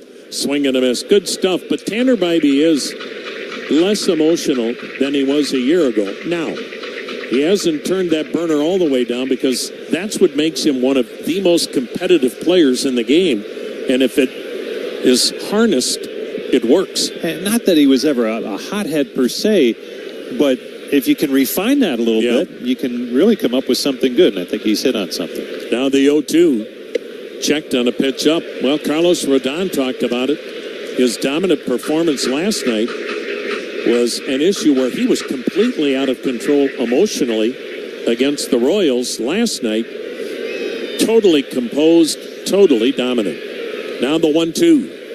Swing and a bouncing ball up the middle, base hit center field. Looked like a slider that just got too much of the plate, and Volpe punches it back through the middle, and second inning in a row, a leadoff hit off Tanner Bibee, who's given up 3. That'll bring up Anthony Rizzo, who is still playing with a sore right hand, but he broke 2 fingers, the ring finger and the little finger on his right hand. He's a left-handed hitter, left-handed thrower, so that's his glove hand when he plays first. The pitch, and he fouls it out of play to the left. He didn't play against the Royals. He's started both games this series. He was asked, on a scale of 0 to 10, Anthony, what's your pain level? And he said, I'm in the lineup. Next question. Anthony Rizzo, the world champion with the Cubs in 2016. He batted .360 against the Indians in the 2016 World Series. Had a home run. Never wanted to leave the Cubs, but the Cubs didn't need, in their minds, to keep him. And after 10 years, he left Wrigley to come to the Bronx. Now the 0-1. A little bit high, 1-1 the count. And with some of the injury issues, his numbers way down this year, but at this time of year, still an asset to be in that lineup. Well, he's got such a great eye. Hitting 8th, he'll draw a lot of walks, plus he can still hammer one out of here. Now the 1-1. Down and in, 2-1. Rizzo's a guy, too, that injuries are one thing, but he was 18 years old in the minor leagues with the Boston Red Sox when he got the prognosis that he had cancer at 18. Now the set. Now the 2-1. Swung on, line drive, base hit, right center. Volpe hits second. He'll go to third. Throw goes to second, skips to third, knocked down by Ramirez on the backhand. And aggressive base running, and Rizzo comes through with a base hit. Runners at the corners. Nobody out. Here's Alex Verdugo. Boy, the bottom of the order is producing for New York. The 7 and 8 hitters are aboard, and it's deja vu for Tanner Bibee. He's back in hot water. Back-to-back leadoff hits in the first, put runners at the corners with nobody out. He should have gotten out of it unscathed. Gave up the unearned run.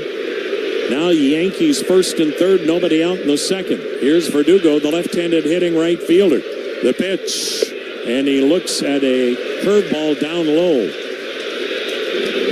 Verdugo hitting .235 with an RBI this October. Infield, not all the way back double play depth. The middle infielders playing it almost even with the bags. The set, the pitch, and it's in there. Volpe runs well. He's at third. Rizzo does not run well. He's at first. 1-0 New York. First and third, nobody out. Inning number 2, game number 2. The pitch. Swung on, drilled to left, base hit, down the line, into the corner. Volpe scores. Rizzo's on his way to third. RBI double for Verdugo. 2-0 Yankees. And the bottom third with 3 straight hits to start the inning. And now you go back to the top of the order, and Bibee's in a heap of trouble. A great bat control by Verdugo, just serving a pitch on the outside part of the plate down that left field line. Didn't try and pull it, and he has an RBI for his efforts. Now the infield's in, and if Cleveland's not careful, this game could get away. Gleyber Torres doubled and scored his first time up. Here's pitching coach Carl Willis heading to the mound.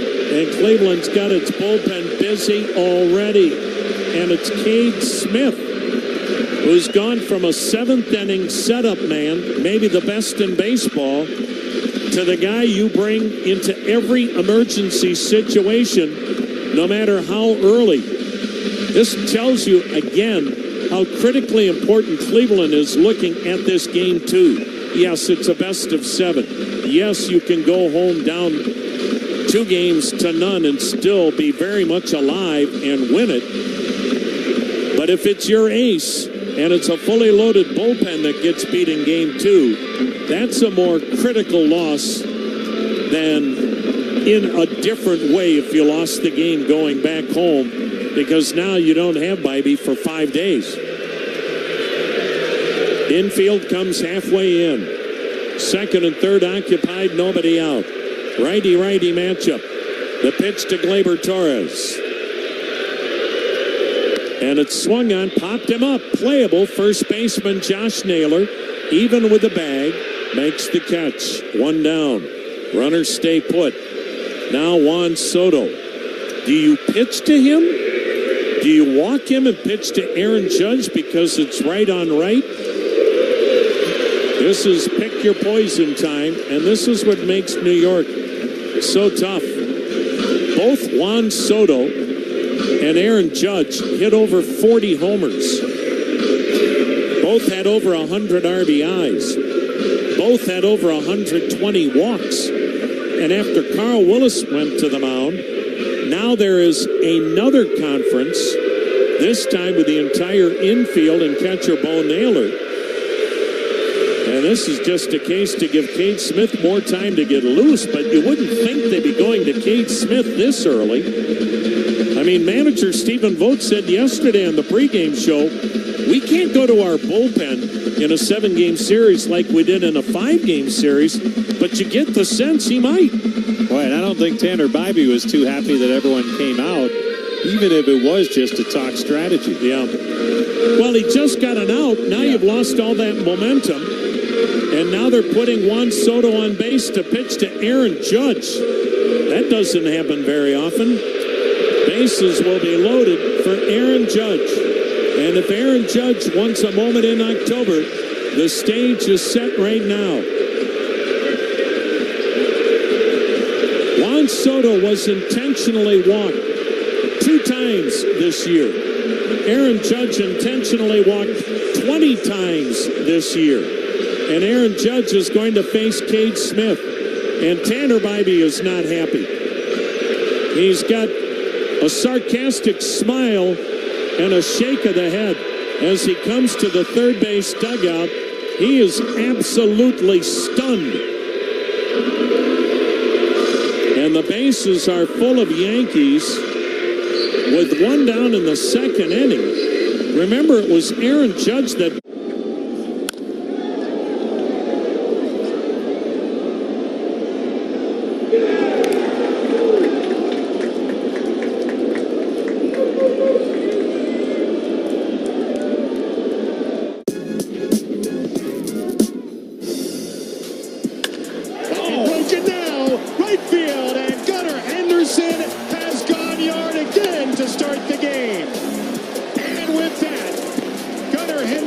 holds the new single-season title for home runs by an Oriole shortstop. Move over Cal and move over Miguel Tejada.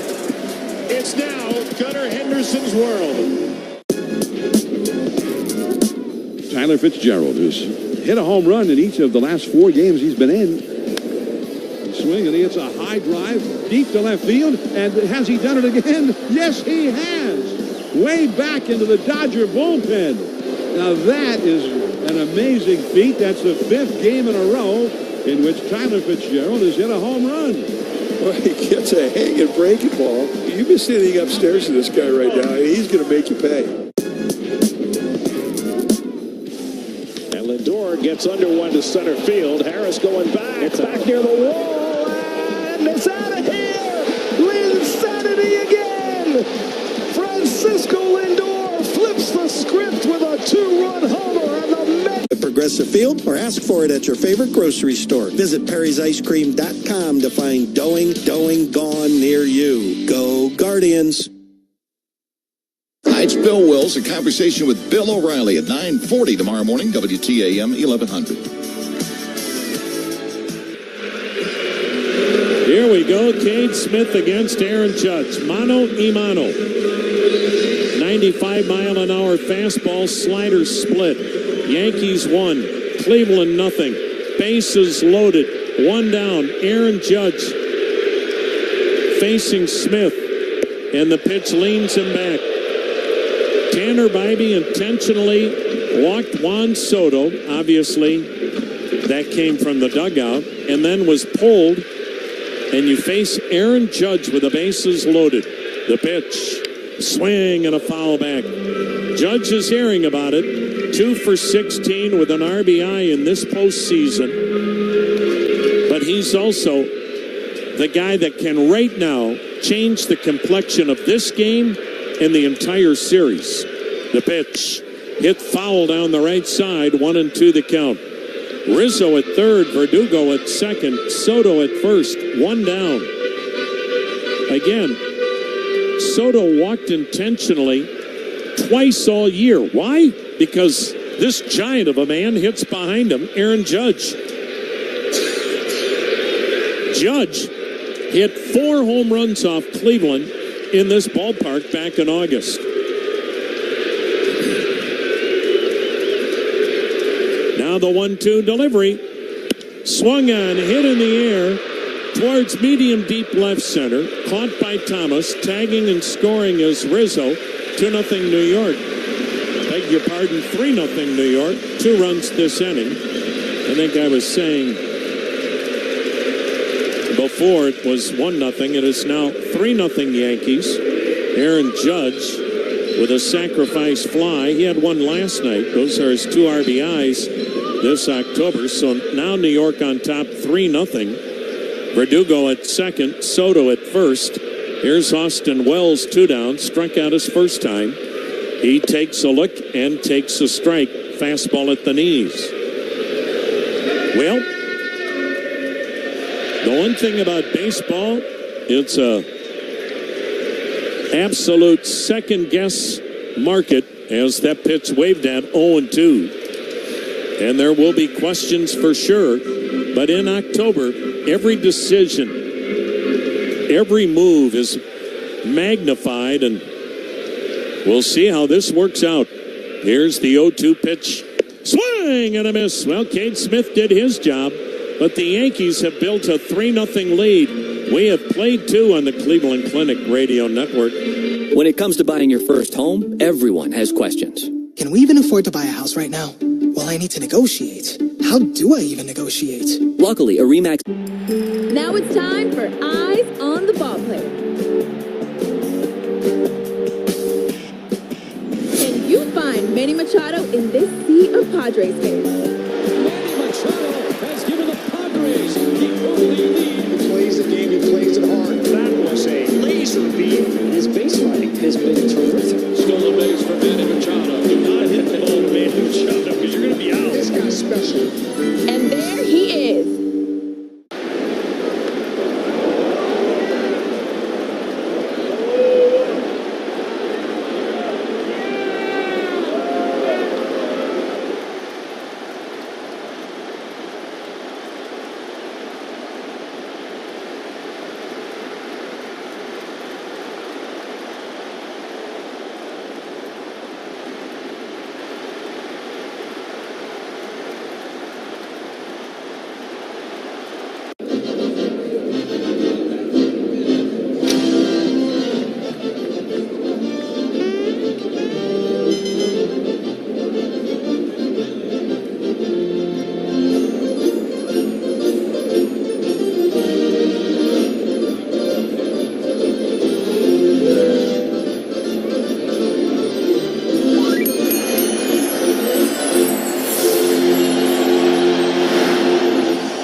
Struggles. There's been some miscues. The Guardians somehow have managed to keep it reasonable, but yes, they have to score against Cole. That's the hard part. Here's Bo Naylor hitting eighth, and he takes a heater strike. He is 0 for 13 in the postseason.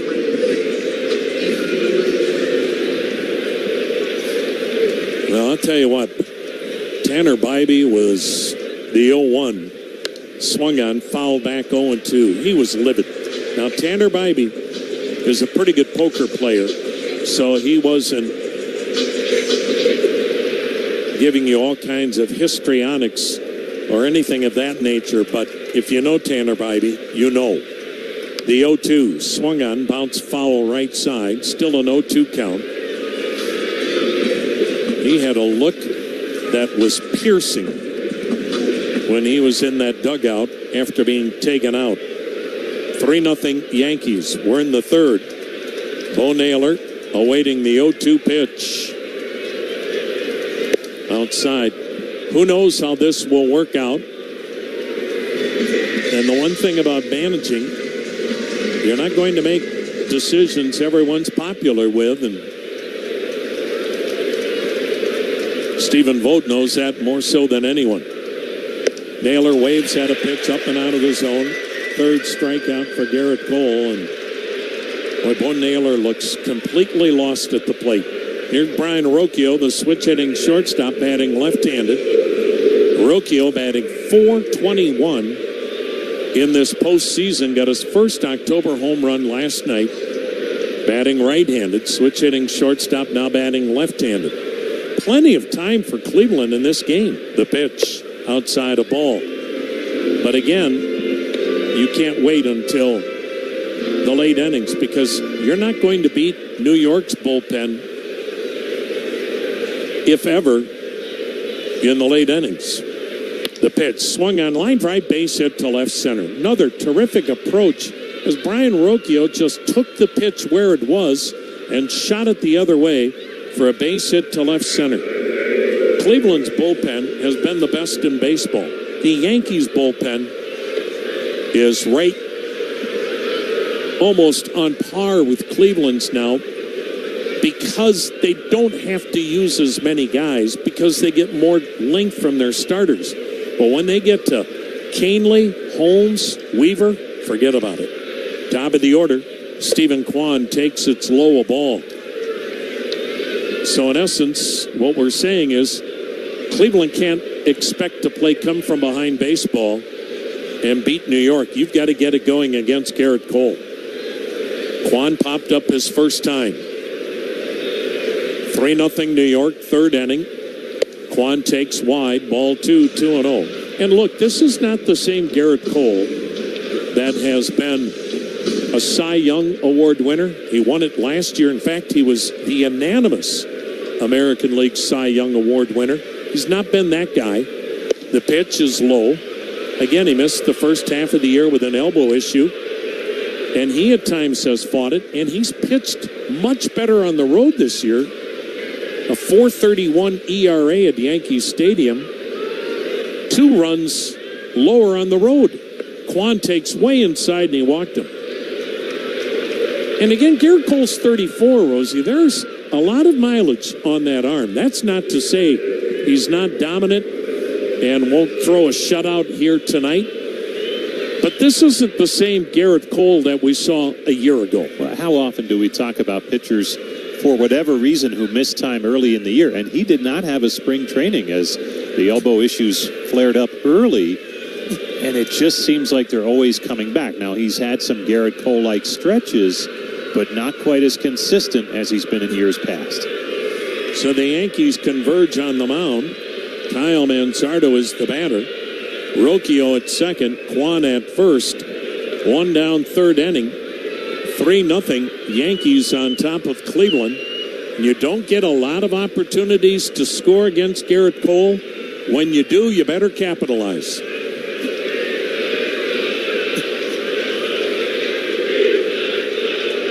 Outfielders spread out medium deep.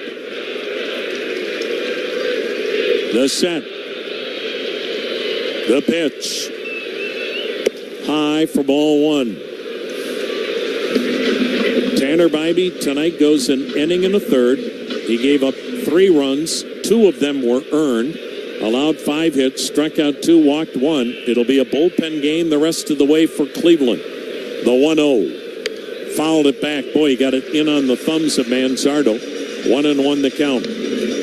Kyle Manzardo played collegiately in Pullman, Washington, the home of Washington State.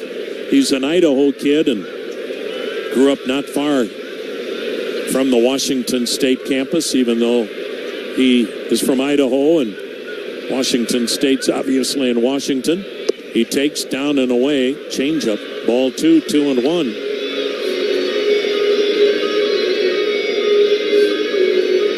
Gerrit Cole in the 2 outings against Kansas City, he gave up 4 runs in 12 innings. Checks the runners. The pitch, checked on a pitch in the dirt. Did he go? No. 3-1 the count. Trying to get him to chase that curveball in the dirt. And you got Jose Ramirez on deck, so Cleveland's got a chance to get right back into this game right now. 3-0 Yankees, 2 on, 1 out, top of the third from the Bronx. The pitch, swung on, fouled upstairs, third base side, full count.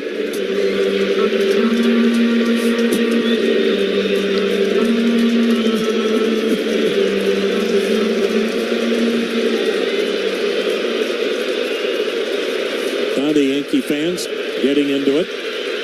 52-degree night in the Big Apple. Gerrit Cole's ready, hands chest high, lets it fly. Swing and a pop foul, playable. Third baseman Chisholm makes the catch, 2 down. Now it's up to Jose Ramirez. Jose Ramirez bats with 2 out, 2 on, and boy, I know it's redundant, but have said it a number of times. Come October, your stars have to be stars. Ramirez, Naylor, Kwan, Jimenez, they've got to be the offensive stars for Cleveland. And Ramirez has a chance here. Jose Ramirez flied to right his first time up. Rocchio at second, Kwan at first, 2 down. 3-0 Yankees. Here's the pitch. And it's a little bit low. Ball 1. Jose Ramirez.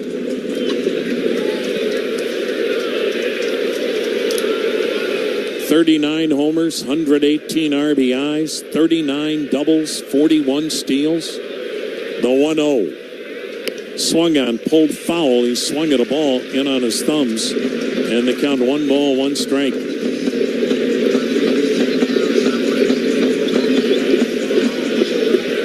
Jose Ramirez.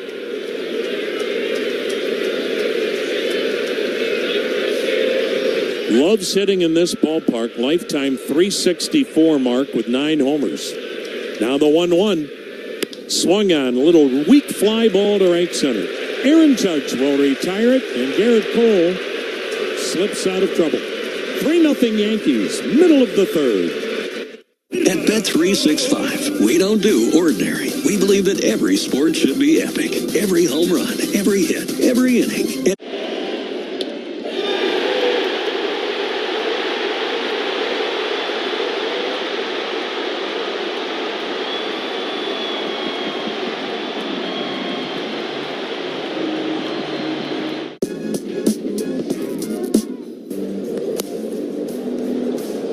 Ball, a pop-up really, down the right field line in foul territory. Oh, what an effort by Jimenez as he goes flying into the netting. Jimenez caught that ball and got it back into the infield. Unbelievable. No fear whatsoever, and they have called for the trainer to come down there. He is still into the seating area.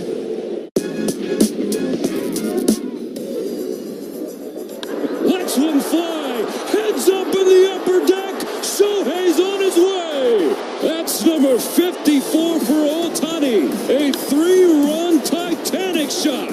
I mean, I'm not even sure. So I'm going to marvel at the fact that he hit a 3-run home run. The guy is another planet. Yes, he's probably the greatest all-around baseball player to ever walk. I give all those accolades.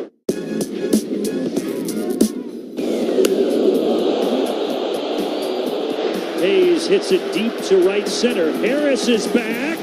He reaches up. Oh, my! He brought it back. What a grab by Michael Harris to keep it 2-0. You see the angle he's going about it. It looks like he's got it trapped, and he gets right to that position and launches himself over the fence. He's like, really? The pitch. He struck him out. And the Kenneth back into the ball game for the second inning, and lefty Tim Herron warming up. One of the things Cleveland accomplished last night, even though they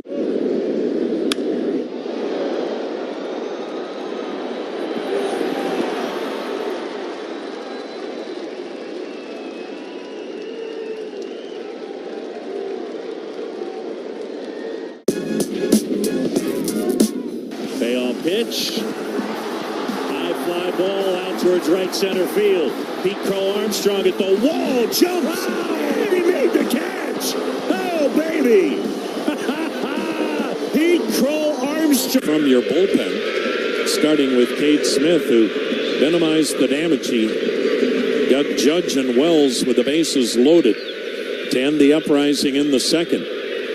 Yankees up 3-0. Giancarlo Stanton takes a called strike.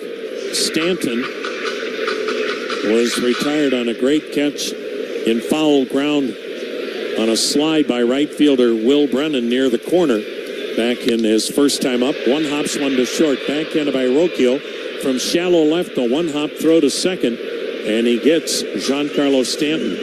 Now, Giancarlo Stanton does not run very hard to first. It's not that he is dogging it. It is because he is trying to stay healthy. He has had so many injuries below the waist, whether it's a calf, whether it's a hamstring, whether it's a quad, that they have said, look, Giancarlo, you cannot be flying down the line like your Anthony Volpe or the late Pete Rose or Jose Ramirez. You've got to make sure you stay healthy. And so it's not that he's not hustling. It's that he's trying to stay healthy. One down for Jazz Chisholm. He takes inside a strike. He struck out his first time up.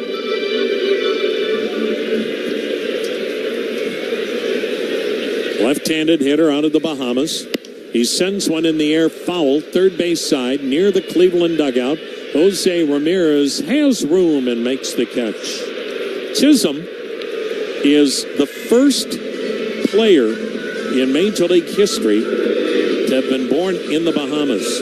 Boy, you think of all the countries we get players from, and he is the first to come out of the Bahamas.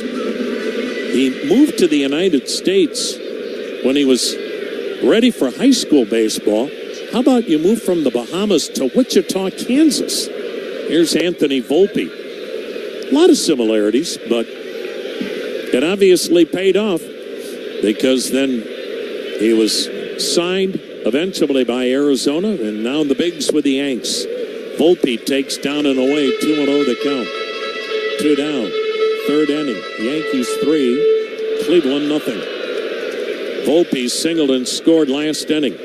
The set in the pitch, bullseye, and the count 2-1. Boy, I wonder what they would do with Cade Smith in this scenario. He's at 14 pitches. Would you try to get one more inning out of him? He's ready. Here it comes. Swing and a foul back, 2-2. The 2 days off on the back end, another day off coming tomorrow. Maybe they try and get another inning. At least let him start it. Although you would have a left-hander leading off, so you probably will see Tim Herron face Rizzo, I would think. The pitch, and it's high, full count. Now you may see Tim Herron this inning if Rizzo bats. 2 down, nobody on. Volpe with a 3-2 count, 3-0 New York, third inning. Volpe a little extra time before the New Jersey native who grew up a mammoth Derek Jeter Yankee fan. He's, in essence, inherited the legacy at short from Jeter. He swings and misses at the heat, right at the letters, and Cade Smith continues one of the most dominant Octobers we've ever seen a relief pitcher have. 3 in the books. Game 2, Yankees up 3-0 on the Cleveland Clinic Radio Network. The J.M. Smucker Co. makes food that appeals to every generation of people and pets. Its brands are a staple in consumers' pantries nationwide through its iconic products, such as Folgers. The pitch. He struck him out. And the Kansas City Royals move on to the division series. And the Kansas City Royals, who lost 106 last year, the most ever by a team that made the playoffs the next year, not only make the playoffs, they march on. And the Baltimore Orioles have lost 10 straight postseason games in a row. Tigers trying to get one on the road before they return to Detroit. Runner goes, pitch is swung on, a high fly ball to right field. This one is gonna fly! A 3-run home run! Kerry Carpenter! The Tigers up 3-0 as Carpenter, an emphatic, towering fly ball home run into the bleachers in right field. What a moment!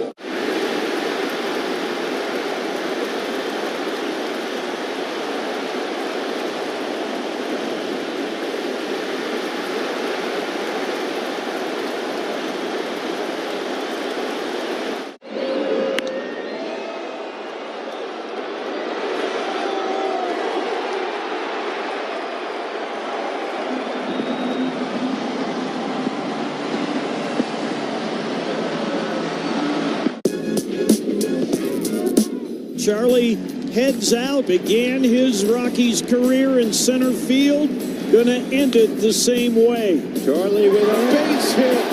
Gotta love it. Make sure you get that baseball, too. Good for Charlie. Base hit in his final at bat. I'm sure that played into Buddy's decision. Charlie Blackmon's career as a Rocky has come to an end. And here is the standing ovation yet again. And a 1-2 to Vientos is into left field, down for a base hit. Here comes Bader. He'll score the tying run.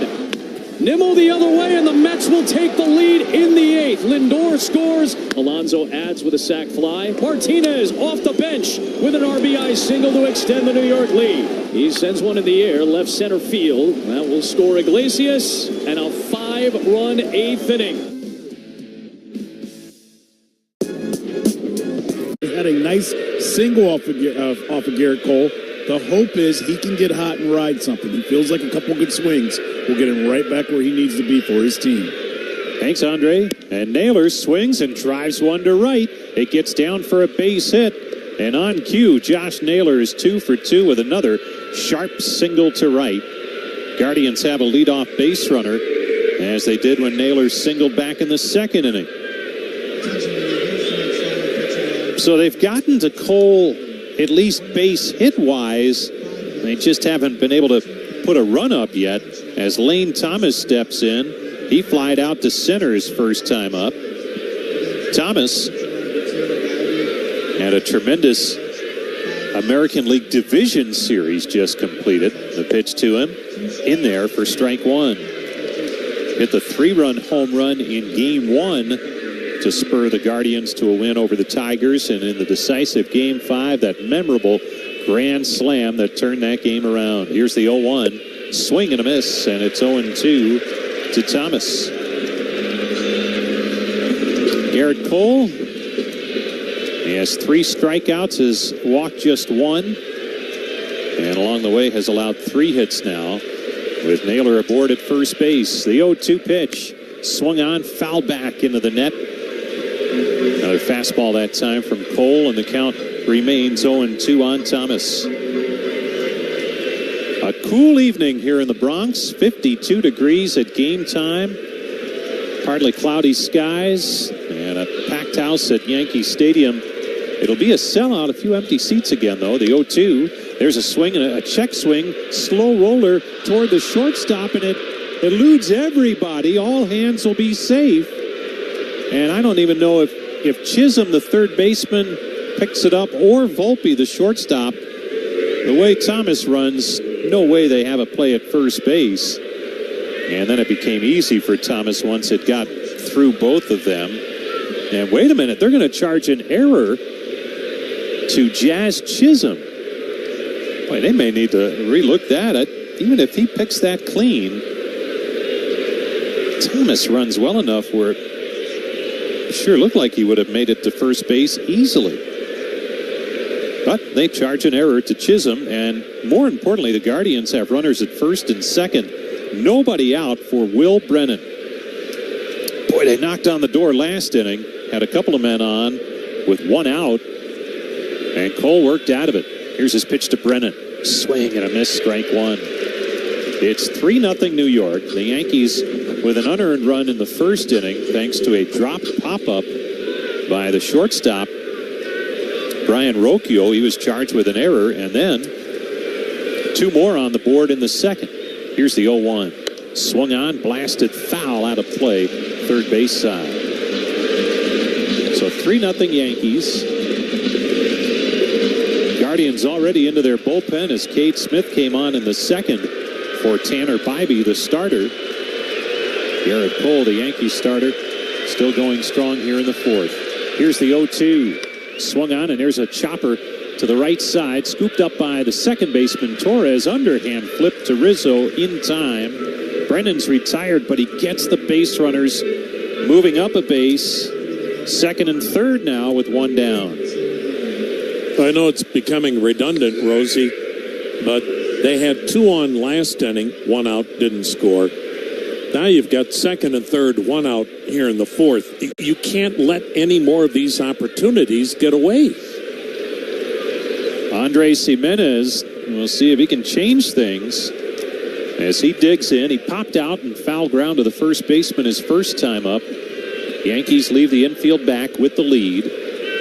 Here's the pitch from Cole. Fastball up for ball one. It's been an uphill battle from inning one.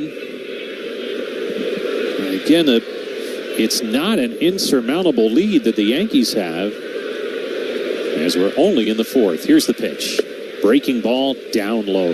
1-1 the count on Jimenez. But it's also the bottom third of the order that got the Yankees going.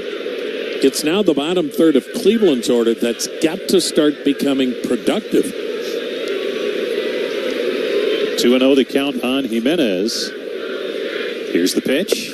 Breaking ball down low. 3-0. And Cole is looking in at home plate umpire Gabe Morales. He thought he had a strike, but instead it's 3-0 on Jimenez. Bo Naylor waits on deck. Cole is ready. The 3-0. Fastball up high, ball four. He walked him. And now the bases are loaded. And we're going to have a pinch hitter for Bo Naylor. Wow. David Fry will pinch hit. We're seeing October moves, aren't we, Rosie? Yes, we are. And again, I think Stephen Boda has made it clear. It doesn't matter when in the game it is. If he feels he can gain an advantage, either via a pitching change or a pinch hitter, based on matchups, he's going to do it. And David Fry, remember now, had a huge pinch hit, a home run that helped continue the Guardians' season when they were facing elimination in Detroit in Game 4 last Thursday. It was Fry's pinch hit home run that put them in front. And now he will pinch hit again, this time in the fourth inning with the bases loaded. Visit to the mound by the pitching coach, Matt Blake. And Gerrit Cole will go to work on Fry right here. So Naylor's night is done. Austin Hedges will come on to catch next inning. Or in the bottom half of this inning, should say. But here's Fry. Fry with his third pinch hitting appearance of the postseason. Here comes the pitch from Cole. Swung on, popped him up on the infield, third base side, foul ground. Room for Chisholm in the Poach's box, and he makes the catch. Oh, one pitch and Fry's retired. Second out in the inning, and it remains 3-0 New York. Brian Rocchio steps in, and that's been a positive in the postseason. Rocchio with 2 hits last night, singled his first time up here tonight. See if he can stay with that good approach. Here's the pitch to him. Breaking ball, inside corner, strike one. Rocchio already with 9 hits in the postseason. He's hit safely in each of the 7 games he's played. Here's the 0-1. Breaking ball in there, strike two. A couple of curves from Cole, and he has Rocchio in the hole. 0-2. Cole's into the wide, the 0-2 to Rocchio. Fastball up. 1-2 the count. Rocchio, a switch hitter, in there from the left side against the right-hander Cole. Bases loaded. Cole working from the windup. He's into the line. Here's his 1-2. Swung on, chopped foul. Rocchio stays alive. Naylor led off the inning with a single. He's at third. Thomas reached on an error. He's at second. Jimenez walked. And now at 2 outs, it's Rocchio at the plate with a 1-2 count. 3-0 Yankees. Guardians desperate for some sort of spark offensively. And now time call. Rocchio steps away. Now he's back in. Cole's on the rubber. He winds it up. Here's the 1-2 pitch. Swung on, popped him up, foul, third base side, out of play. Another good at-bat here. Rocchio staying alive with 2 strikes. Spoiling some good pitches from Gerrit Cole.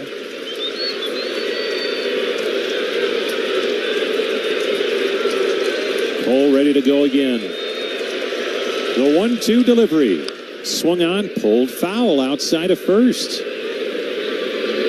It is impressive the strides that all of a sudden Brian Rocchio has made at the plate here in the postseason. You saw some flashes during the regular season, but he has been in control, not flailing away at the plate.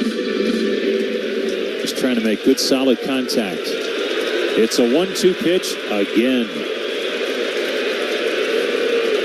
Cole into the line. Here it is. Swung on, yanked foul past the Yankee dugout on the first base side. Well, usually the scales start to tip in favor of the hitter when it's a long at-bat. This will be pitch number 8 coming up. Just because they've seen just about everything that a pitcher has. Here comes another one on 1-2 from Gerrit Cole. Breaking ball down low, 2-2. Went with that curve again. Well, you've seen this kid's confidence grow in 2 weeks, haven't you? It's amazing. And he has shaken off an error early in this one. Here's the 2-2 pitch. Breaking ball, called strike 3 on the outside corner. Rocchio can't believe it. He's called out on strikes, and the Guardians leave the bases loaded. The frustrations continue offensively. We head to the bottom half of inning number 4 here in New York. It's the Yankees 3, the Guardians nothing. This October to remember.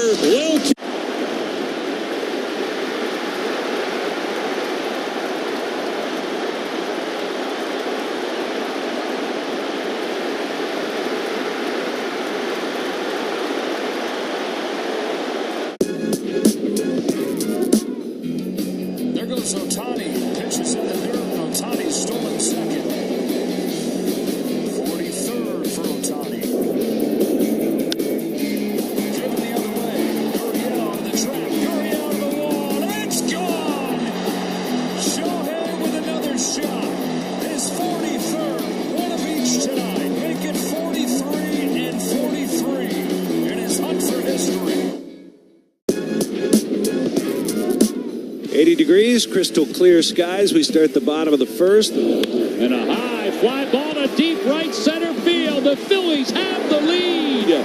And Kyle Schwarber has the Major League season record for leadoff home runs. He now has 14. It is 1-0 Phillies. What else can you say? The man is just absolutely incredible. Tigers trying to get one on the road before they return to Detroit. Runner goes, pitch is swung on, a high fly ball to right field. This one is gonna fly!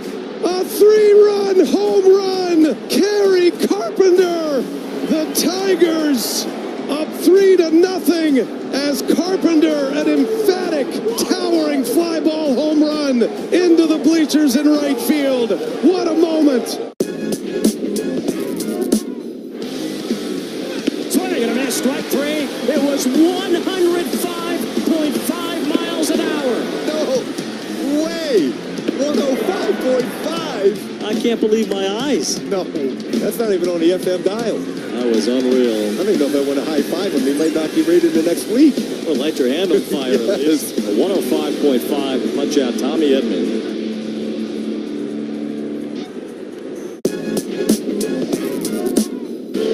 Far at second, nobody out for Manny Machado.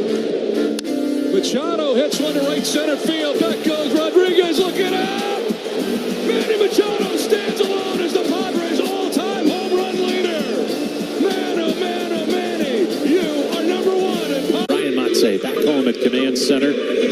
It is Game 2 of the American League Championship Series. The Guardians are trailing 3-0. And they turn to left-hander Tim Herrin, their third pitcher on the night, facing Anthony Rizzo, who singled his first time up. Herrin delivers, and the pitch is a strike on the outside corner.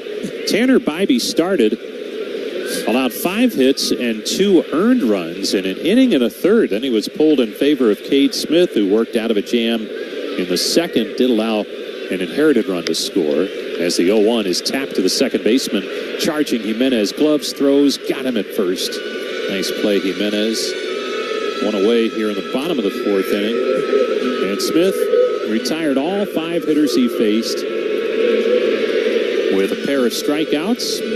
And now it's Herrin here in the 4th. The number 9 hitter, Alex Verdugo, steps in. Verdugo doubled in a run. His only time up in the 2nd inning. A 2-run second. 3-0 Yankees. The pitch from Herrin. Low and outside for ball 1. What a year for Tim Herrin. 75 appearances, 5-1 with an ERA of 1.92. Here's his 1-0 pitch. Low and outside. 2-0 the count. So far in the postseason, he's in his 6th game. This is the 7th for Cleveland, but you figured the bullpen would be used heavy, and it has been. Here's the pitch. On the outside corner for a strike. 2-1. One of the finest ladies ever, Phyllis Marriage, with us here in the booth. Longtime American League executive. They don't come finer. Here's the 2-1. On the outside corner, 2-2. Nobody handled a post-game press conference better than Phyllis. No. Verdugo. Our game is better with Phyllis in it. Yes. Here comes the 2-2. Breaking ball down low. That's our nightly official scoring change, Phyllis. Things have changed since you left. You may have been able to hear in the background. Give Lane Thomas a single on that dribbler last inning that nobody really got to. Here's the 3-2. Swing and a miss. And Verdugo's down on strikes. Nice start here for Herrin in the 4th inning. Time for our Cleveland Clinic caregiver shout out. Good folks at the clinic want to remind you that you can avoid the emergency room if you have joint, muscle, or bone injuries. Get treatment from an orthopedic specialist at an Ortho Express Care location. Schedule online at clevelandclinic.org/OrthoExpress. And Gleyber Torres steps in and takes a pitch down low for a ball. Torres doubled his first time up and then popped out to the first baseman. 3-0 New York. Herrin delivers. Swing and a miss. 1-1 the count on Torres.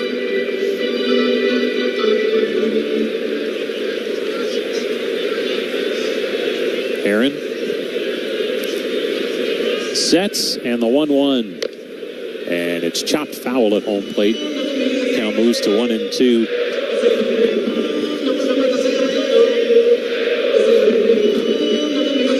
Waiting on deck, Juan Soto. You'd love to take care of it right here if you're Tim Herrin, and then face Soto leading off next inning. Eli Morgan's heating it up in the Guardians' pen as again they try and navigate a heavy usage night for the bullpen. Here comes the 1-2 from Herrin. Way outside. Ball 2. Went off speed that time to Torres.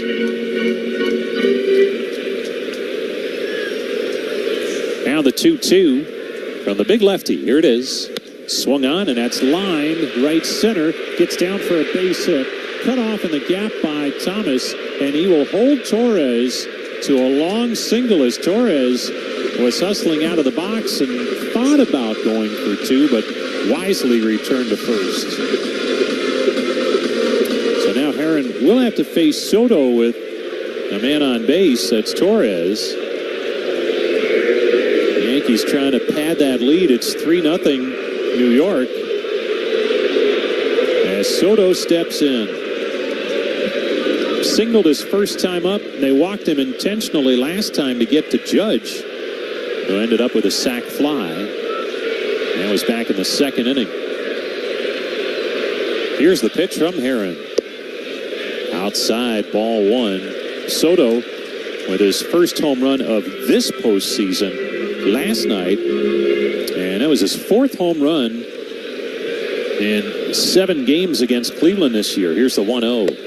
On the outside corner for a strike. 1-1 the count on Soto. And one of the best young hitters in the game today. And he's looking at free agency after this season. He'll break the bank. The 1-1 on the inside corner for a strike, and it's 1-2.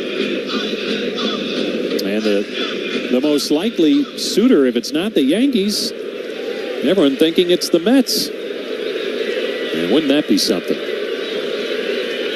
Here comes the 1-2. Swung on, line on one hop to the second baseman Jimenez, who snares it and flips on to first in time for the out. Side retired. We head to the 5th. It's the Yankees 3, the Guardians nothing on the Cleveland Clinic Guardians Radio Network. Hear that? That's the sound of traffic.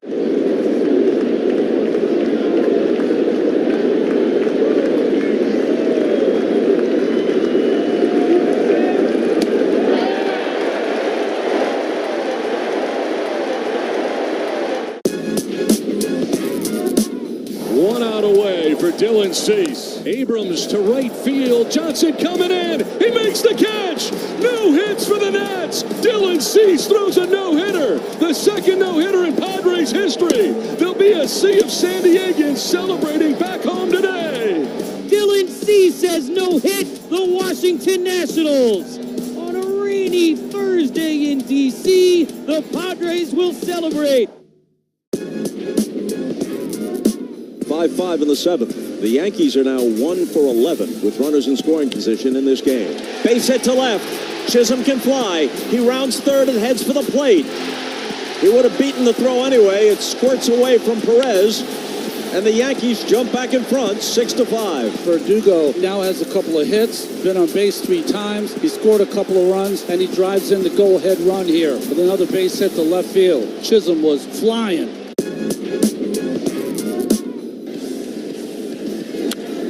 That is a fastball pummeled down the line. If it's fair, it's gone. It is gone, and a home run for Tatis, whose mastery over Jack Flaherty continues.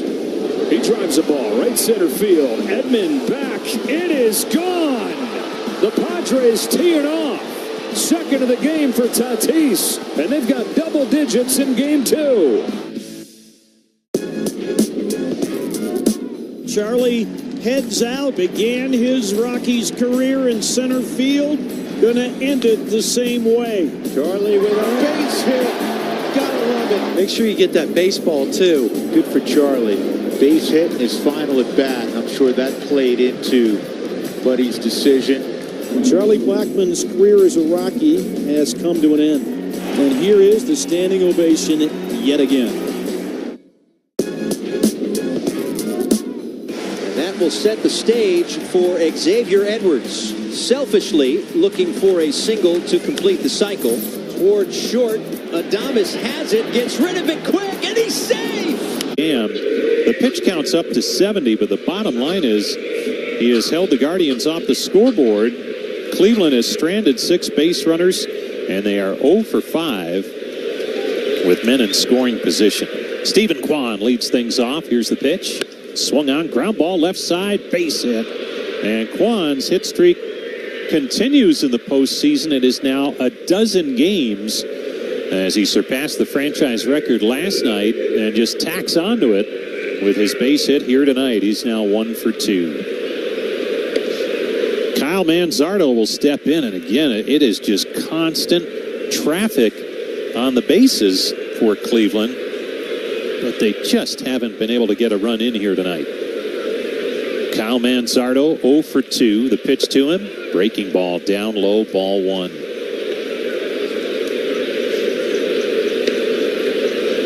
Manzardo, the rookie designated hitter tonight. Left-handed batter. tremendous September when he was called up for a second time from AAA. Here's the 1-0. Fastball high and away, 2-0. Well, it certainly doesn't appear as if Cole will pitch much further than 5 innings. He'll probably get through the 6th, maybe, as the next pitch is swung on and lined into right. A base hit for Manzardo. Moving up 90 feet is Kwan, and the Guardians are at it again. First and second, nobody out. And they're driving up its pitch count, trying to get into that pen. So this time, Rosie, we really, really, really, really mean it when we say they've got to score some runs. Oh, I mean, give Gerrit Cole credit, but Cleveland's left a small village on base. And now you have the hitters you want up. Jose Ramirez now, Josh Naylor in the on-deck circle. Here's Jose. Switch hitter, left side. The pitch to him. Breaking ball up high, ball 1. Thus far tonight, Ramirez has been up twice, flied out twice, once to right, once to center. 39 home runs in the regular season. A big fly here would tie it. The 1-0. Outside, 2-0. A little bit high, and Cole takes a long look in that time. And home plate umpire Gabe Morales. Well, what Ramirez has to not think about is just what you said. One swing of the bat. Just keep the line moving here. Don't try and do too much. The 2-0. Outside and high, ball 3. And the hitter on deck, Naylor, has had a good night already against Cole. And really, for that matter, in his career against Cole, has had some success. Here's the 3-0. Swung on and fouled off. Ramirez, as expected with that green light, and he fouled it off. That's also why Gerrit Cole, at 78 pitches, this isn't normal 78. These are high leverage pitches in 3 consecutive innings. Now the 3-1. Down low, ball 4. Ramirez walks. The bases are loaded for a second straight inning, this time with nobody out for Josh Naylor. And the Yankees have Clay Holmes warming up in their bullpen here in the 5th inning as Matt Blake, the pitching coach, heads out to the mound. Wow, wow, wow. The Guardians have another great scoring opportunity. Legacy Roofing is Ohio's premier roofing service provider. Whether you need that roof repair or full roof replacement, call 855-GOT-ROOF for a free estimate. And you can visit LegacyRoofingOH.com for all the details. And fair to say it feels uneasy in here among the fans? It has for 3 straight innings. Yeah. Now here we go. Nobody out, bases loaded. Guardians have got to break through right here as Naylor steps in. Naylor 2 for 2 tonight. 2 solid singles to right. Here's the pitch to him. And it's in tight, ball 1. Again, Gerrit Cole not sharp with his command as this game has gone along.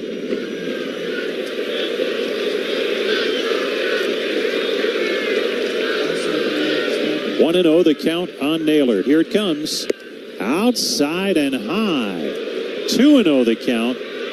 Boy, and this is feeding into a good hitter's count for Naylor.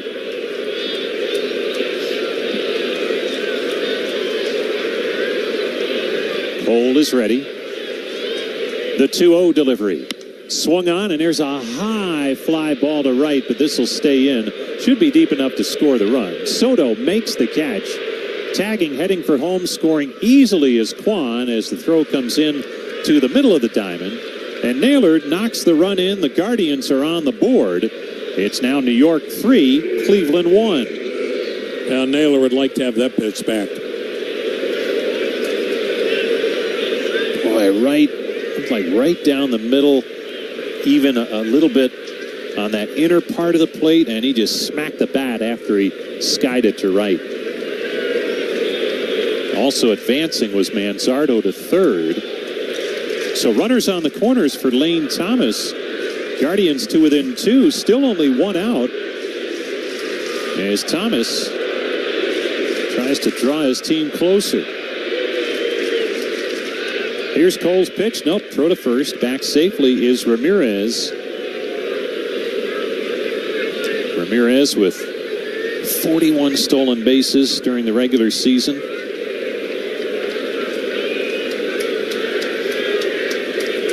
Here's the pitch to Thomas. There goes Ramirez. The pitch is down low. The throw, not in time. Stolen base, Ramirez. Manzardo held his ground at third, but now it's second and third with 1 out. Ramirez, good jump. They executed well on the lead and the break. And he just made it. The count on Thomas, 0-1. They called that a strike. 1 out in the inning. Tying runs in scoring position. The pitch down low for a ball. And Cole's command, especially these last 2 innings, has really gone away on him. And you wonder how much he has left in this game with Holmes and lefty Tim Hill warming in the pen. Here's the 1-1. Just outside, ball 2.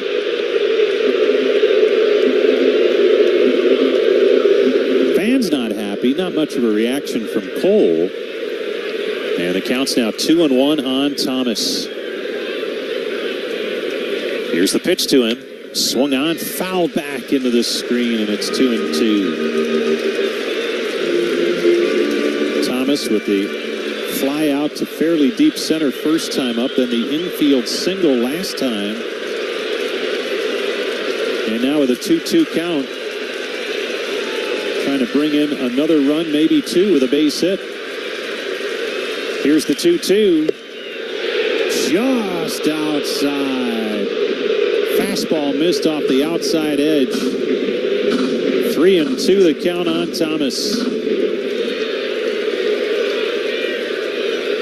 Give Gabe Morales credit, the home plate umpire. Those are balls, and he hasn't been intimidated. Here's the payoff pitch. Swung on, chopped foul outside of third. Well, does Thomas have more magic in that bat? The grand slam on Saturday that turned that game in the Guardians' favor. The decisive Game 5 against the Tigers. Now in a key spot with his team trailing here tonight. The 3-2 pitch. Low and outside, ball 4. Thomas draws a walk. And the command issues continue for Cole, and that'll be it for him. Here comes Aaron Boone to the mound. Gerrit Cole's night is done. And he will leave with the bases loaded and 1 out. Will Brennan is the batter for the Guardians. And both relievers out there in the Yankees bullpen still looking in to see which one they want. And it will be the right-hander, Clay Holmes, who will come on to pitch. We'll take a timeout. It's the 5th inning. The Guardians are on the board.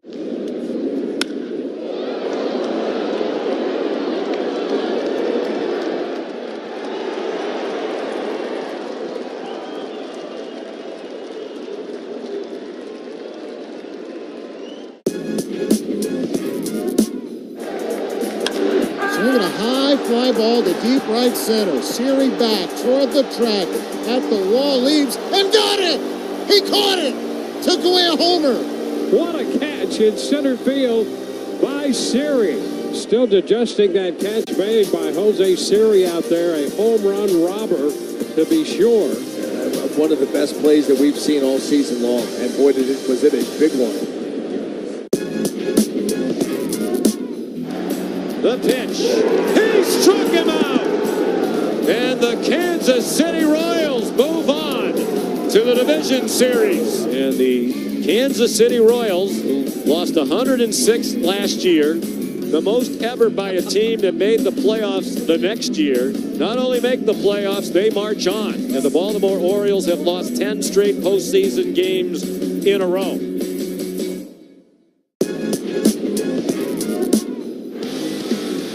Swing and a miss, strike three. It was 105.5 miles an hour. No way! 105.5! I can't believe my eyes. No, that's not even on the FM dial. That was unreal. I don't even know if I want to high-five him. He might not be rated the next week.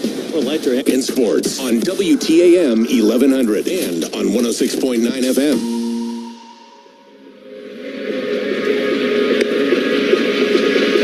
Right-hander Clay Holmes has come on to pitch for the Yankees. Was closing games most of the year until the last month and a half or so of the season, when he was moved into more of a setup role, and he comes on in a big spot here in the fifth inning.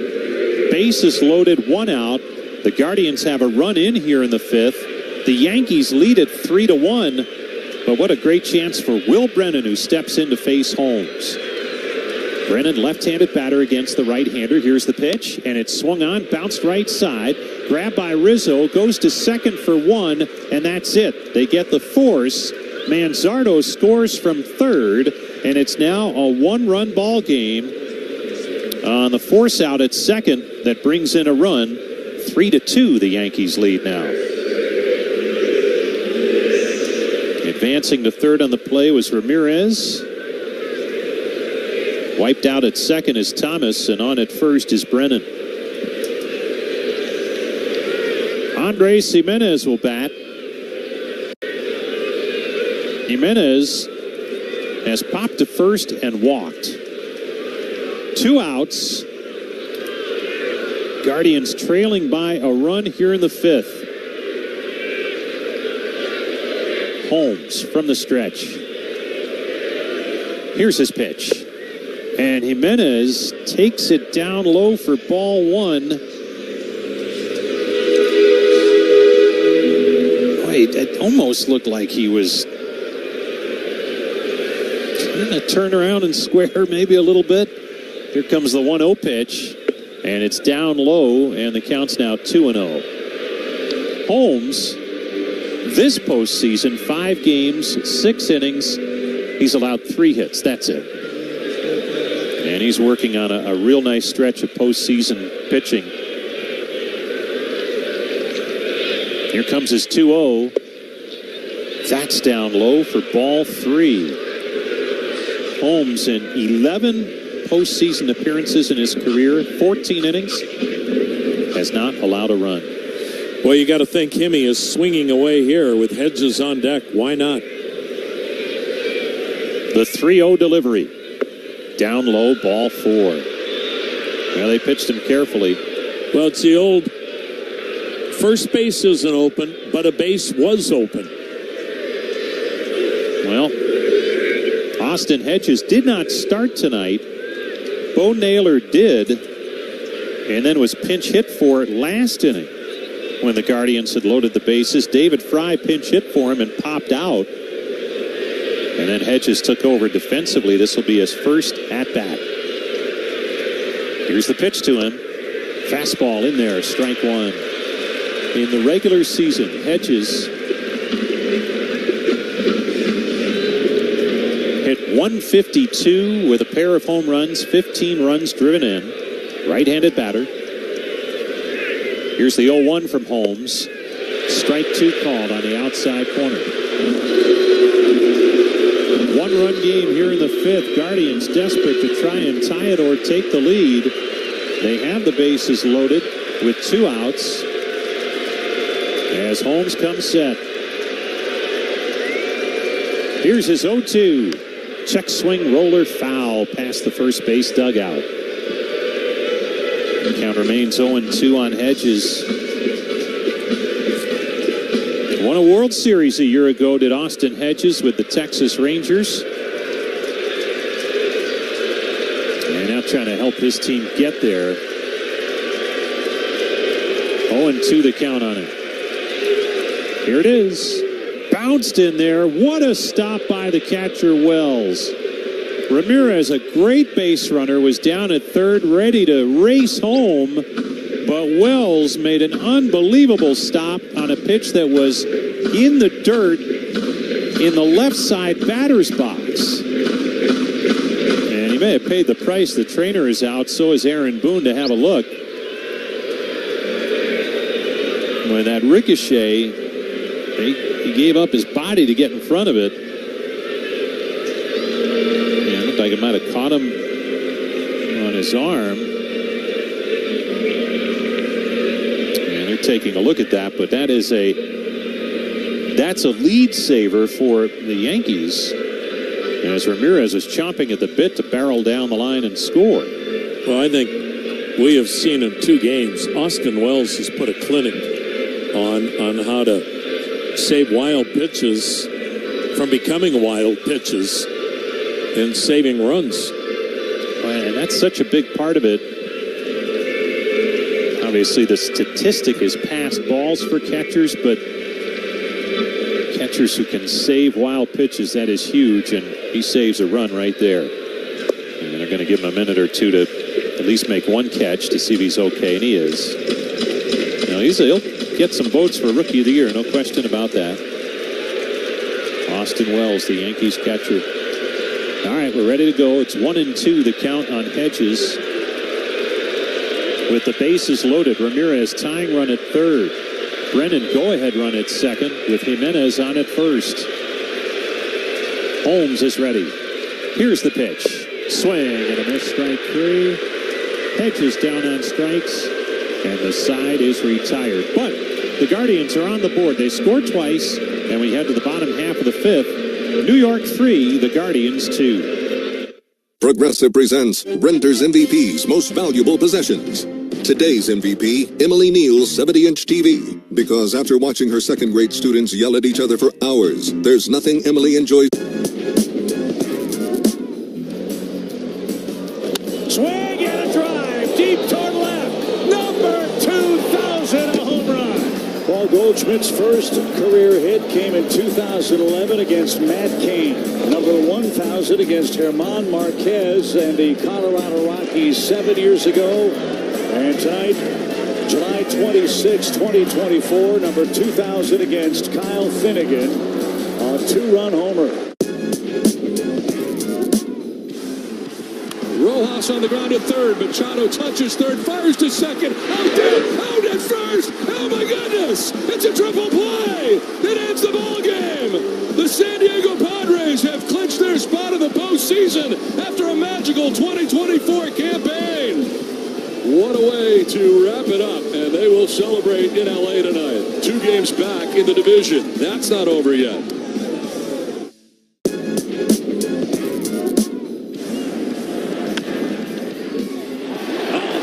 Flagged down by Hoskins, leads over to Payamp, save. We're tied up at 4.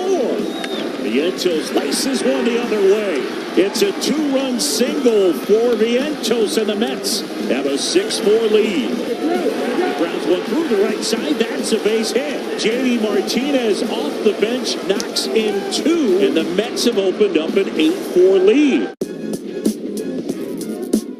And a 1-2 to Vientos. Is into left field, down for a base hit. Here comes Bader. He'll score the tying run. Nimmo the other way, and the Mets will take the lead in the 8th. Lindor scores. Alonso adds with a sac fly. Martinez off the bench with an RBI single to extend the New York lead. He sends one in the air, left center field. That will score Iglesias, and a 5-run 8th inning.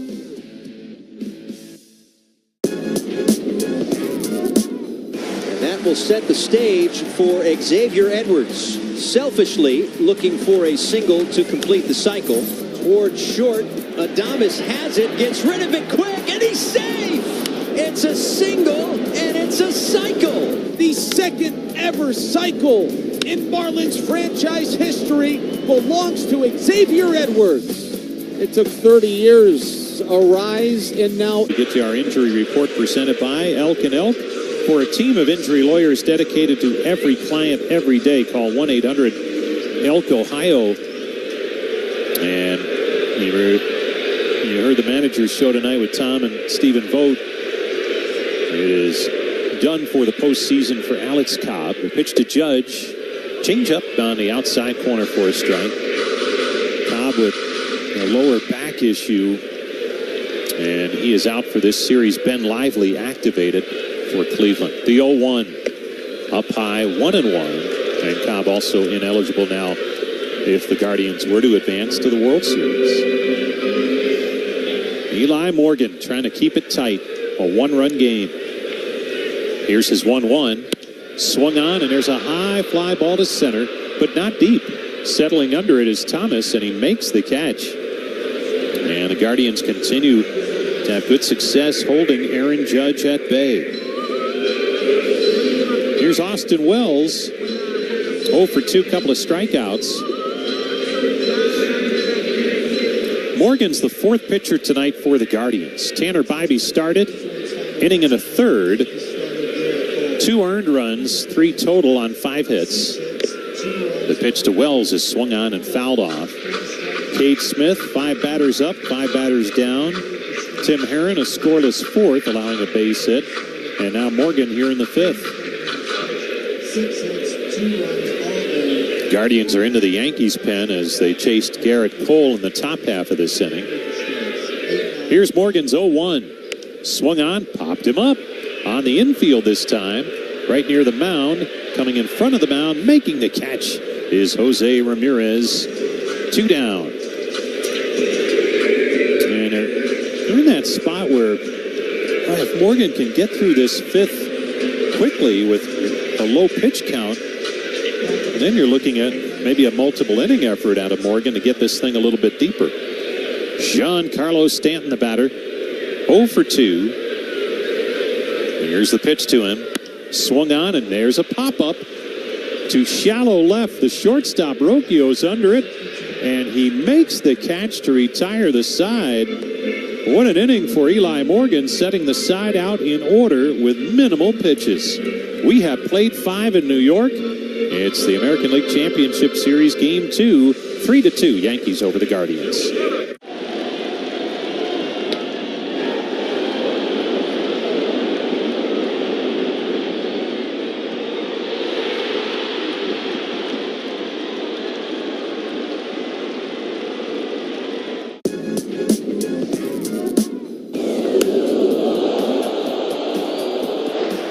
Hits it deep to right center. Harris is back. He reaches him. Oh my! He brought it back. What a grab by Michael Harris to keep it 2-0.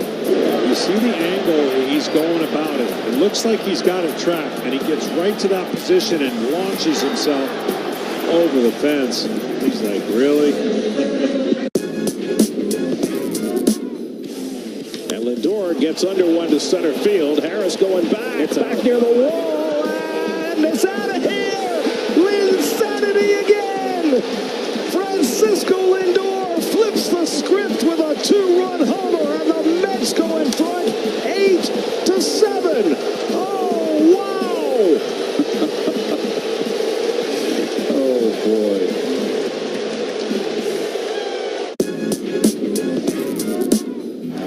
The pitch. He struck him out.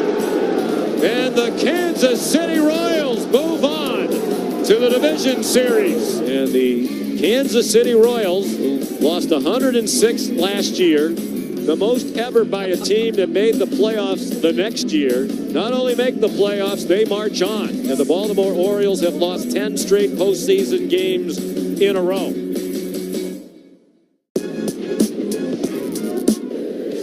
Lawrence Butler time. He gets a hold of one early, and this ball's gonna fly on out. The growth he's seen over Butler. This one hit hard towards center field, and right on cue, Lawrence Butler adds another. Including his last save opportunity. That ball is belted. Lawrence Butler does it again. Oh my God! All tied up in the Queen City.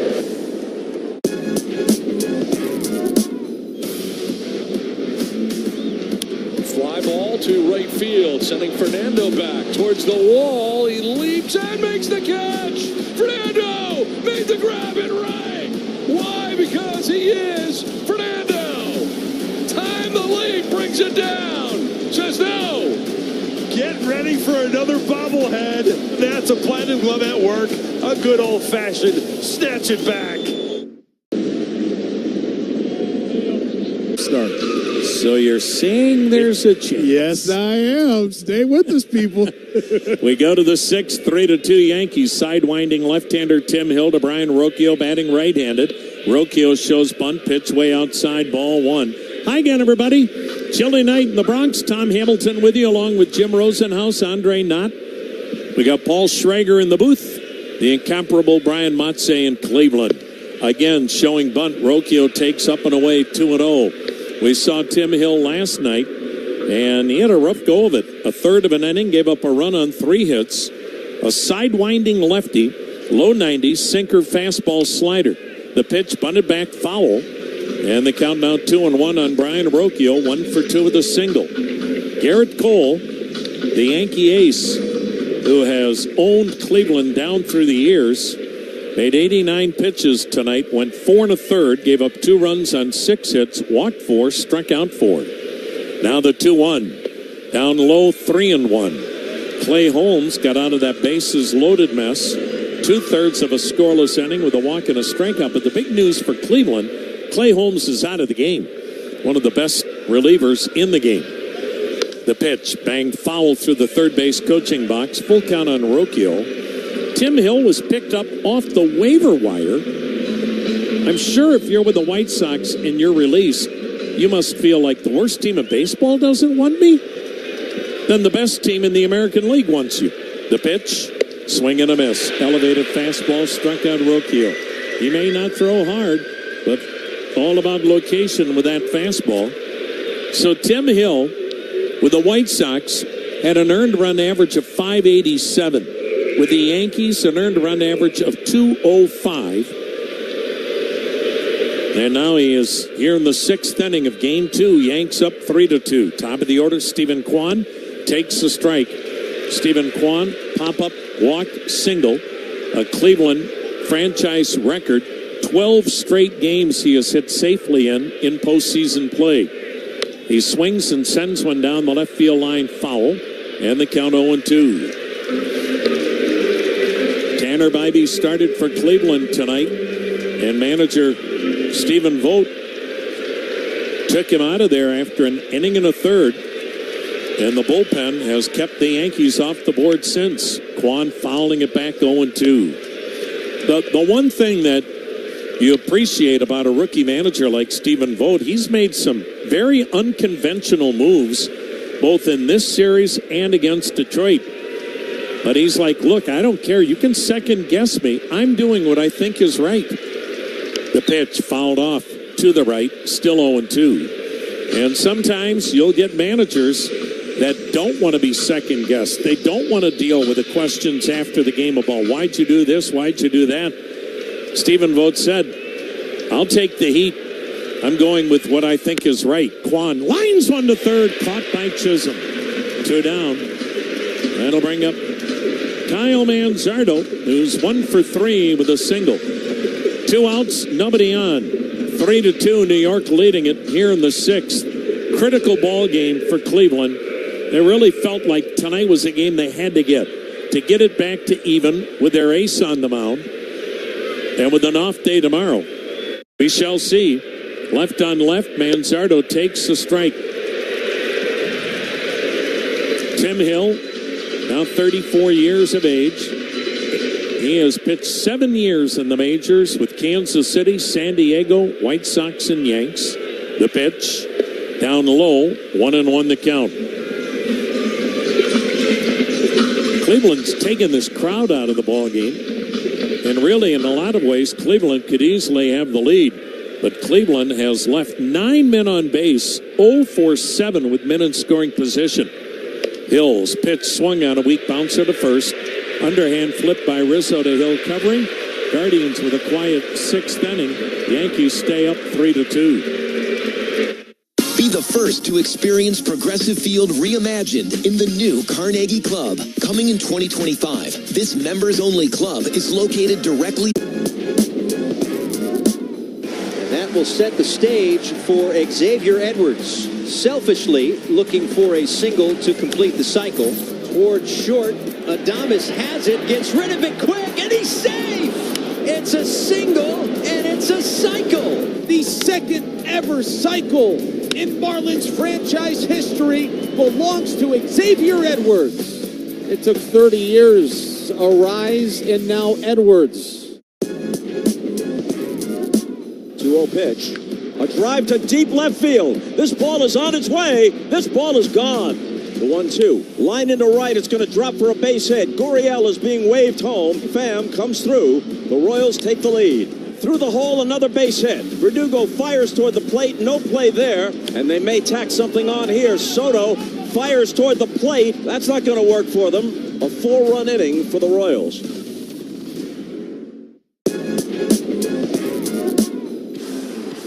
Rojas on the ground at third. Machado touches third, fires to second. Out at first. Oh my goodness! It's a triple play. It ends the ball game. The San Diego Padres have clinched their spot in the postseason after a magical 2024 campaign. What a way to wrap it up, and they will celebrate in LA tonight. 2 games back in the division. That's not over yet.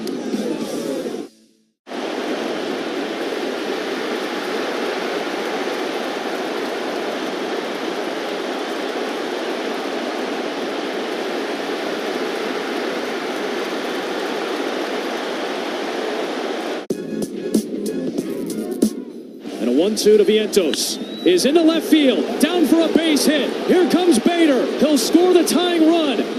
Nimmo the other way, and the Mets will take the lead in the 8th. Lindor scores. Alonso adds with a sac fly. Martinez off the bench with an RBI single to extend the New York lead. He sends one in the air, left center field. That will score Iglesias, and a 5-run 8th inning.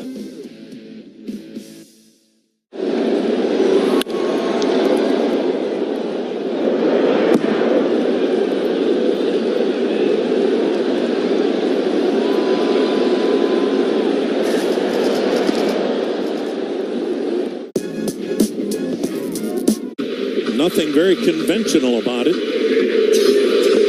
Yankees trying to take a commanding 2-0 lead in the best of 7 ALCS. Game 3 at 5:08 Thursday night in Cleveland. Clark Schmidt goes for New York. Cleveland's not announced its starter, but one would assume it's Matthew Boyd, but we shall see. Jazz Chisholm. He has struck out, fouled out, left on left. Sabrowski fastball, curveball, slider. Hits are even at 6. Yankees lead on that dropped pop-up. The pitch in their strike. The gift run in the first inning on a pop-up dropped it short by Brian Rocchio that enabled an unearned run to score. Right now the difference in this game. The 0-1. He wanted to bunt, pitch was up. Chisholm's one of those guys, he gets a bunt down and he can flat out motor. He is some kind of athlete, tremendous speed.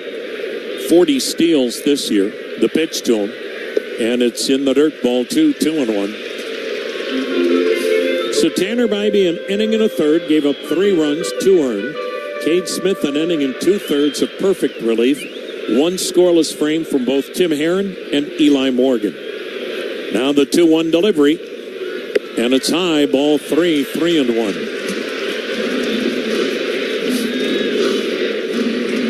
Yankees getting the gift run on the drop pop-up in the first. Aaron Judge sac fly in the second. Alex Verdugo RBI double in the second. Cleveland's runs tonight, both in the 5th. Stephen Kwan, Kyle Mansardo, both singled. Jose Ramirez walked. Josh Naylor sac fly, Will Brennan fielder's choice RBI. Now the left-hander's pitch. Bullseye, full count. Came with a fastball, 92 miles per hour.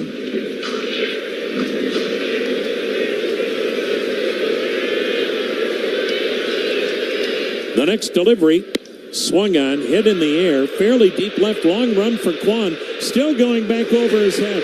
Short hops the wall. In with a double is Chisholm. Boy, did that ball have some carry the opposite way. A leadoff double over the head of Kwan in left that short-hopped the wall. And he's got his third hit this October.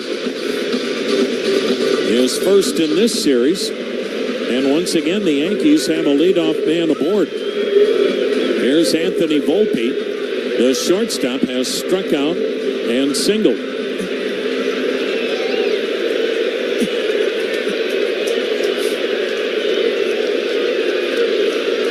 Sabrowski's ready. The pitch. He showed bunt, pitch down and in. Cleveland pinches in at the corners. Naylor at first, Ramirez at third.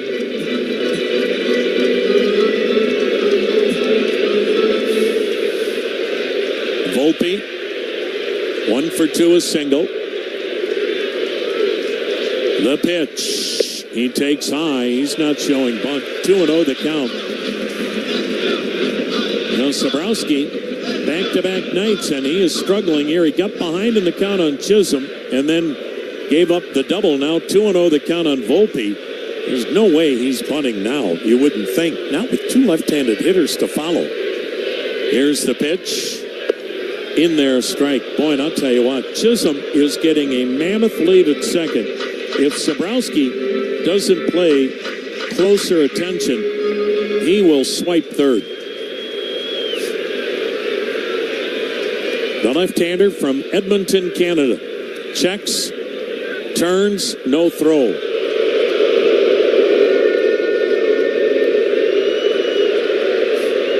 No game tonight in the National League. Dodgers and Mets even at a game apiece. Game 3 tomorrow night in Queens. Now the 2-1.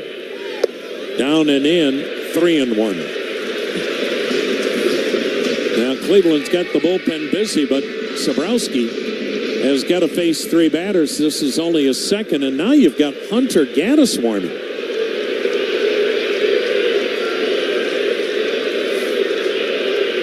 Sabrowski's ready. The pitch. Ball 4, it's low. Now you can bunt. Anthony Rizzo will come to the plate. Rizzo a single and a ground out. Pitching coach Carl Willis coming out of that third base dugout, heading to the mound. If you're wondering, Anthony Rizzo does not have a sac bunt this year. But, I mean, this is a guy that has been in every situation imaginable throughout his career, except this one. He's never laid down a sacrifice bunt in his major league career. How about that? Never. Do they ask him now? That's going to be interesting. Sabrowski, and you mentioned it earlier, Rizzo was such a good eye, and Sabrowski, we talked about it last night, he's been aggressive, challenging hitters, not shying away from contact, but having some command issues here tonight.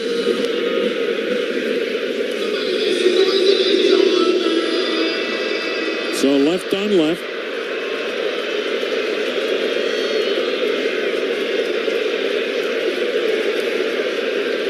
The set. Chisholm takes off. Now they got him picked off. Sabrowski throws to second. Tag. Got him. Made by Rocchio. What was Sabrowski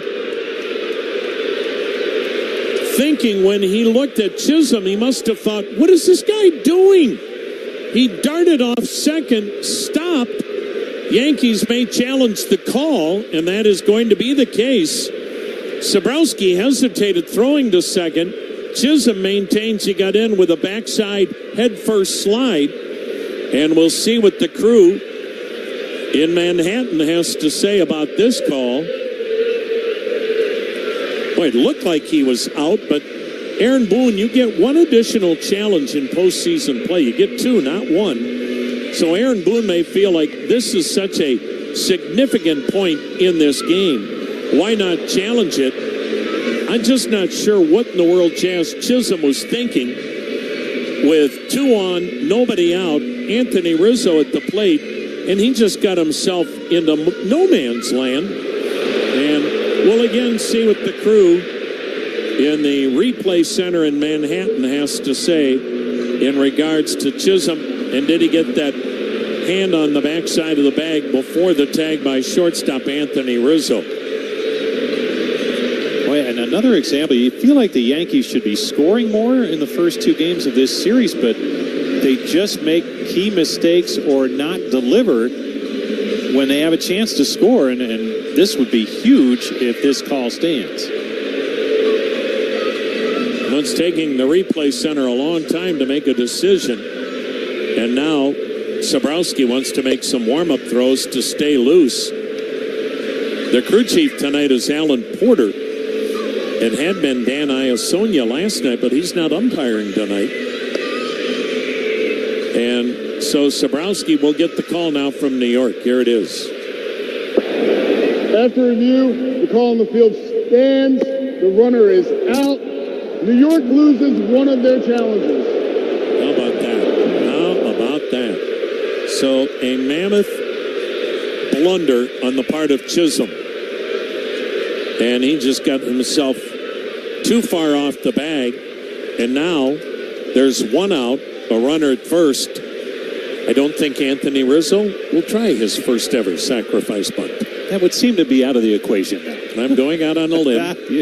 Living on the edge tonight. Boy, oh boy. That's just not smart baseball getting picked off there. However, it happens. Now the set. And the step off. Anthony Rizzo still hasn't seen a pitch in this at bat. So runner at first, one out. Yankees have a 3-2 lead here in the 6th. The pitch, swing and a miss. Good slider. 0-1 the count. Boy, that took the air right out of this ballpark. We're in the Bronx, which, if you're not familiar with New York, is just across the river, just north of Manhattan. Now the 0-1, wide with it, and the count 1-1. The other borough, Queens, is where the Mets call home, and that place will be jumping tomorrow night. Dodgers and Mets tied at 1 apiece in the NLCS. Sabrowski's 1-1 pitch. And Rizzo swings, lines it to right. Fair ball down the line. Kicks off the sidewall. Into third base is Volpe. He'll be stopped. Now the ball bobbled. Here comes Volpe. Throw to the plate. Not in time. And Brennan will be charged with an error. He was stopped at third. And then Volpe, with a misplay out there, scores a mammoth Yankee run on a double by Anthony Rizzo.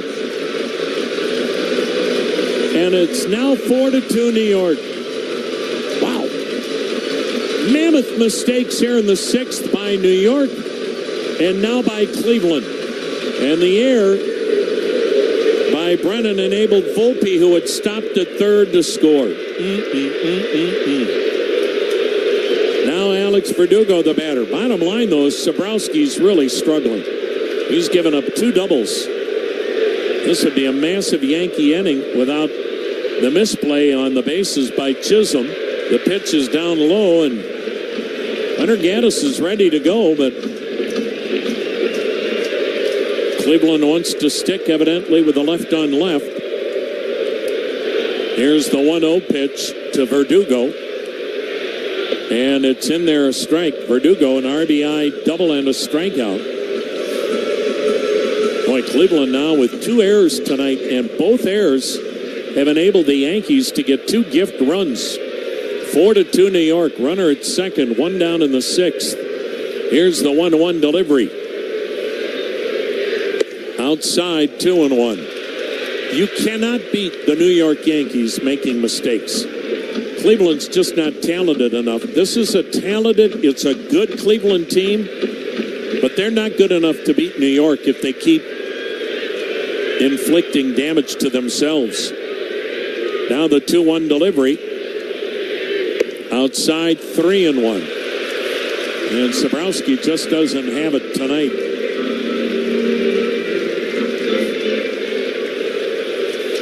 Eli Morgan had a 1-2-3 inning and only made 6 pitches. but didn't come out for this inning.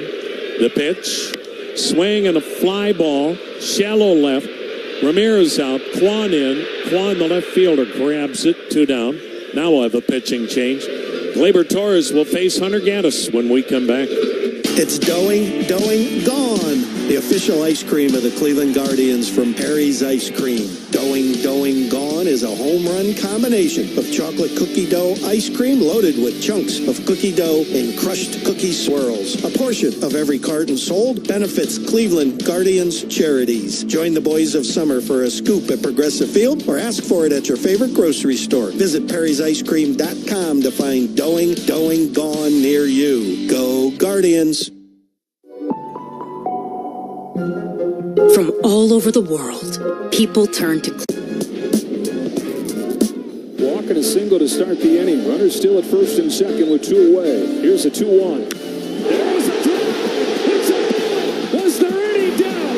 Shohei Ohtani arrives in October with a 3-run home run. Top of the zone tomahawk. He's proven to be inevitable. We saw him tear it up down the stretch. We saw him loosen the lid on his emotions, too.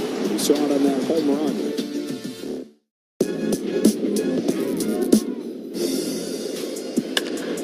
Broken now, right field, and Gunnar Henderson has gone yard again to start the game. And with that, Gunnar Henderson holds the new single-season title for home runs by an Orioles shortstop. Move over Cal and move over Miguel Tejada. It's now Gunnar Henderson's world.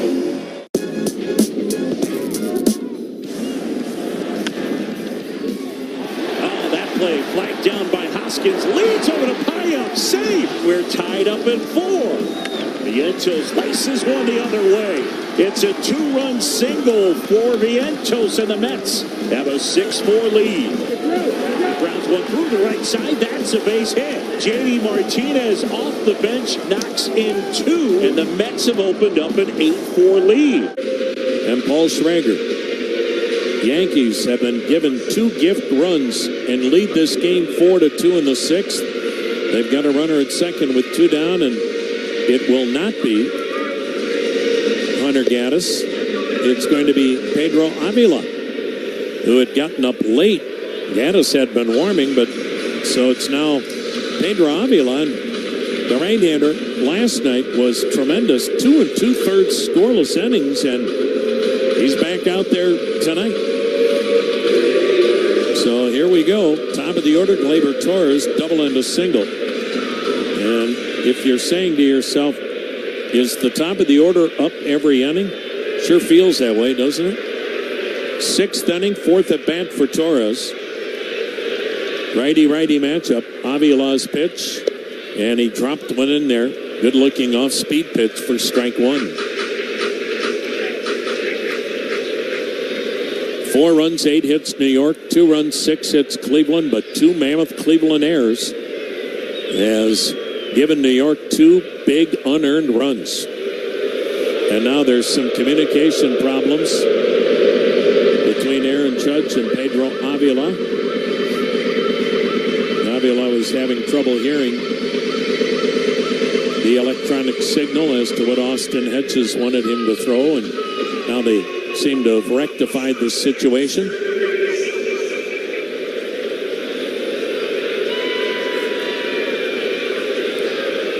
Now the look back at second, the pitch, and it's in there, 0-2.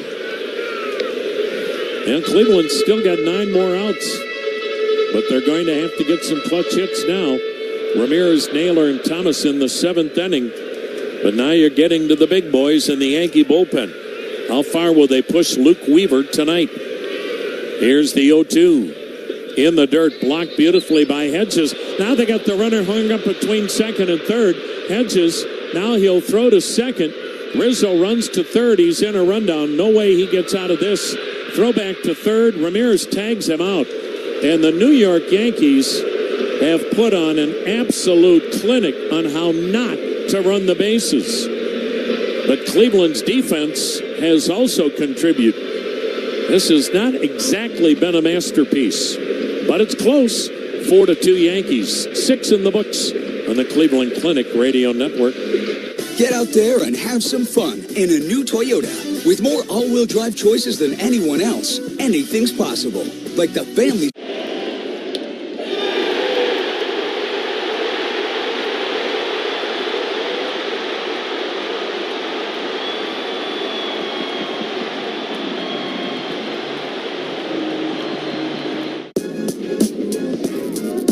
Walking a single to start the inning. Runners still at first and second with 2 away. Here's a 2-1.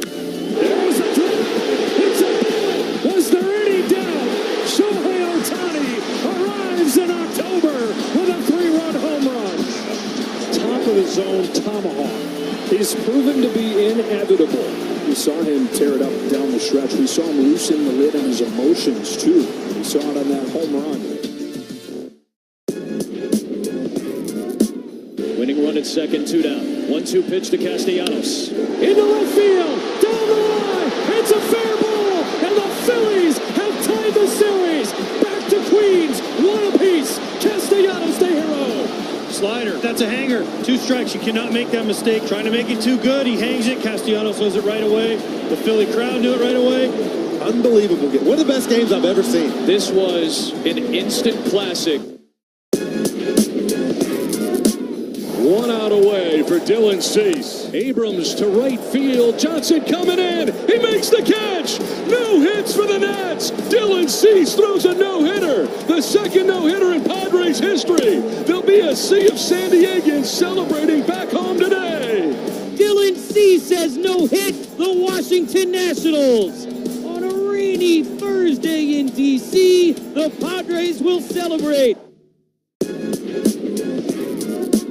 2-0 pitch. A drive to deep left field. This ball is on its way. This ball is gone. The 1-2. Line into right. It's going to drop for a base hit. Gurriel is being waved home. Pham comes through. The Royals take the lead. Through the hole, another base hit. Verdugo fires toward the plate. No play there. And they may tack something on here. Soto fires toward the plate. That's not going to work for them. A 4-run inning for the Royals.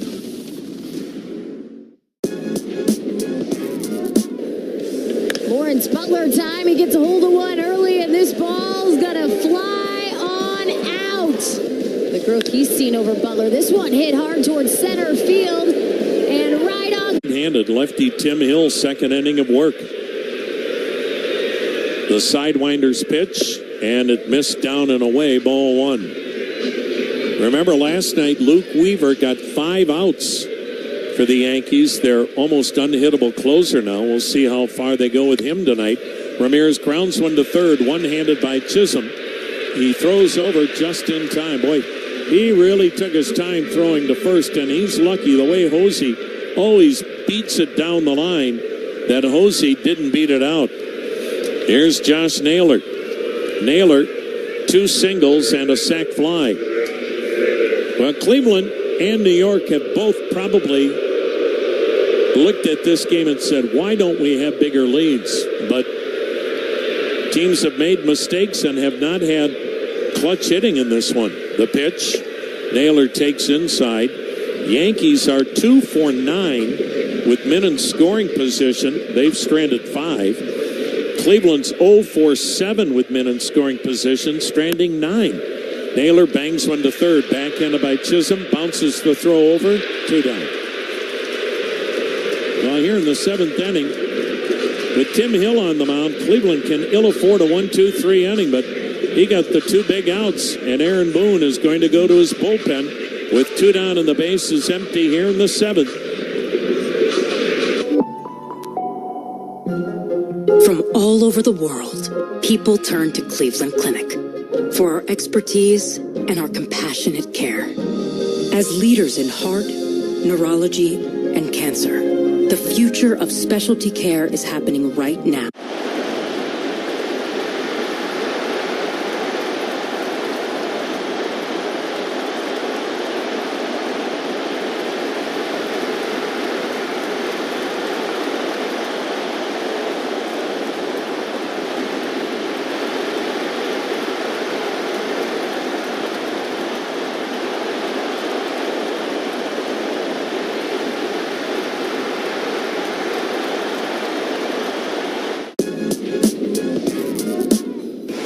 will set the stage for Xavier Edwards. Selfishly looking for a single to complete the cycle. Toward short, Adames has it, gets rid of it quick, and he's safe! It's a single, and it's a cycle! The second ever cycle in Marlins franchise history belongs to Xavier Edwards. It took 30 years, Arise, and now Edwards. Payoff pitch. High fly ball out towards right center field. Pete Crow Armstrong at the wall, jumps, and he made the catch. Oh, baby. Pete Crow Armstrong steals a homer, and that is how this one comes to an end. And the Cubs win the ball game. Pete Crow Armstrong with a dazzling display of defense tonight. And out here in an eighth inning from Canely before they go to Luke Weaver in the ninth. Yankees with a 4-2 lead. Bases empty, 2 down in the seventh. Tommy Canely this season for the Yankees appeared in 50 games. He had a save. He had an ERA of 2.11. And in the postseason, Canely worked in 3 games against Kansas City. He had a win, and he worked 3 scoreless innings against the Royals.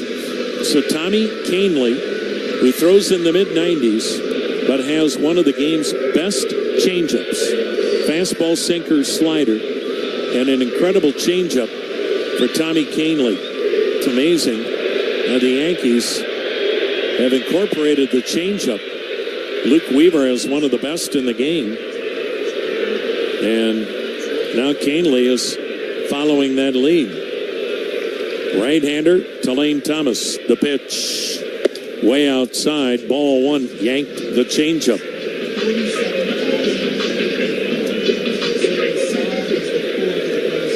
You look at Canely this year as he's ready, and the pitch. Another change is low, 2-0. Even though he is throwing a fastball in the mid-90s, he threw his changeup almost 3/4 of the time. 73% of his pitches, changeups. The pitch. Swing and a foul upstairs. That was a fastball. 2-1. It's unbelievable. 73% changeups, 19% fastballs, and 6% sliders. The pitch. Up and in. Ball 3, 3-1. 4-2, Cleveland on the short end with 2 down in the seventh and the bases empty. Sellout crowd tonight, 47,054.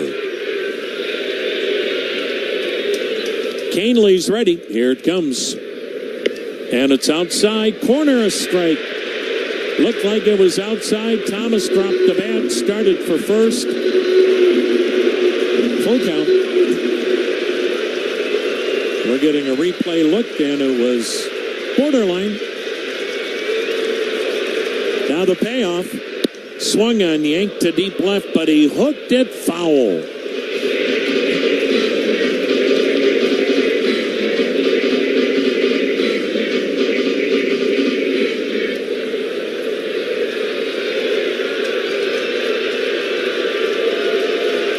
Again, the set, the payoff pitch. High, ball 4. So Canely has issued the Yankees' 6th walk in this game. Last night, Cleveland walked 7. Tonight, Cleveland's walked 2. The Yankees have walked 6. But Cleveland has never made the Yankees pay for one of those walks.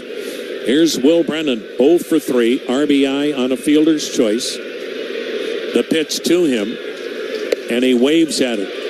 Brennan will see a lot of changeups. He has had a heck of a time with a changeup.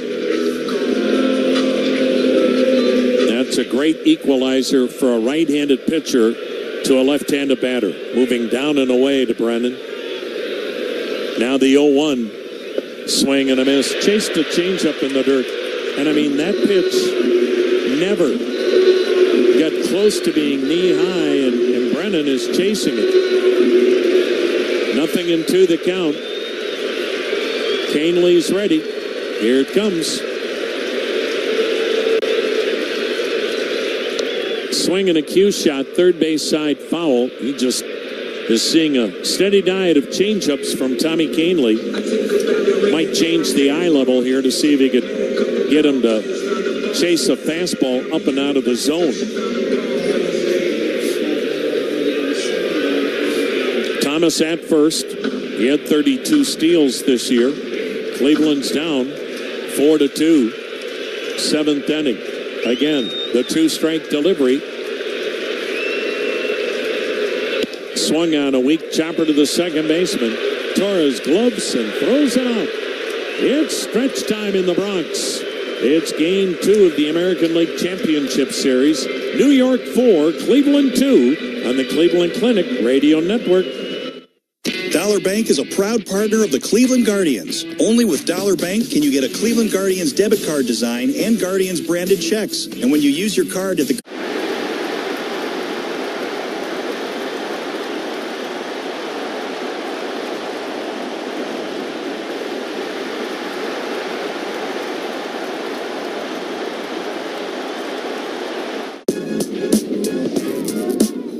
degrees, crystal clear skies. We start the bottom of the first. And a high fly ball to deep right center field. The Phillies have the lead.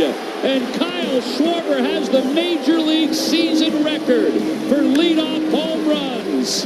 He now has 14. It is 1-0 Phillies. What else can you say? The man is just absolutely incredible.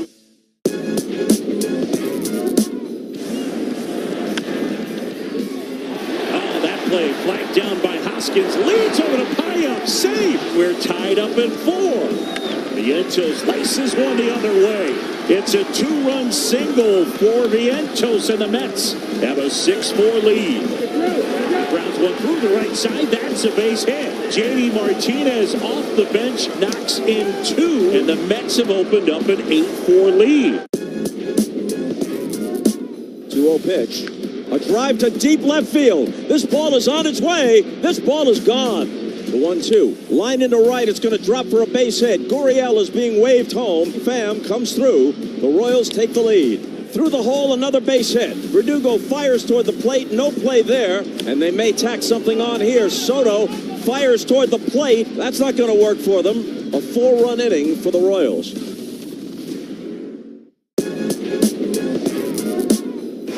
Will set the stage for Xavier Edwards. Selfishly looking for a single to complete the cycle.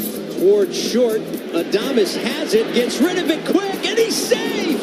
It's a single, and it's a cycle! The second ever cycle in Marlins franchise history belongs to Xavier Edwards. It took 30 years, a rise, and now Edwards. 5-5 in the 7th. The Yankees are now 1 for 11 with runners in scoring position in this game. Base hit to left. Chisholm can fly. He rounds third and heads for the plate. He would have beaten the throw anyway. It squirts away from Perez. And the Yankees didn't have to use many pitches tonight to get an out. As Pedro Avila came into tonight's ballgame, made 3 pitches, and his catcher, Austin Hedges, picked off the runner at second, Anthony Rizzo. Now that's how you save your arm. Cleveland will go to its bullpen one more time as Hunter Gaddis is on to work here in the 7th inning. It is still a 4-2 ball game in favor of the New York Yankees. So Pedro Avila gets credited with going a third of an inning.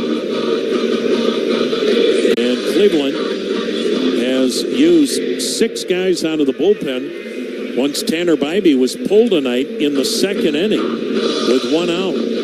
Bibee gave up 3 runs, 2 of them earned.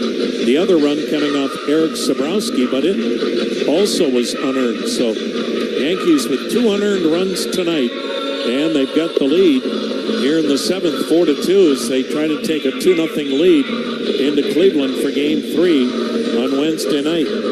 Hunter Gaddis, fastball, slider, and changeup. He's been off since Cleveland won the division series on Saturday. Gaddis in that series against Detroit had a win in 4 games, gave up a run in 4 innings. So the Yankees will have the top of the order. As we want you to check out the new Toyota RAV4 at your Northern Ohio Toyota dealer. Best-selling SUV, street savvy and off-road capable. For all Toyota offers, go to Toyota.com. So here we go. Hunter Gaddis to face Torres, Soto, and Judge.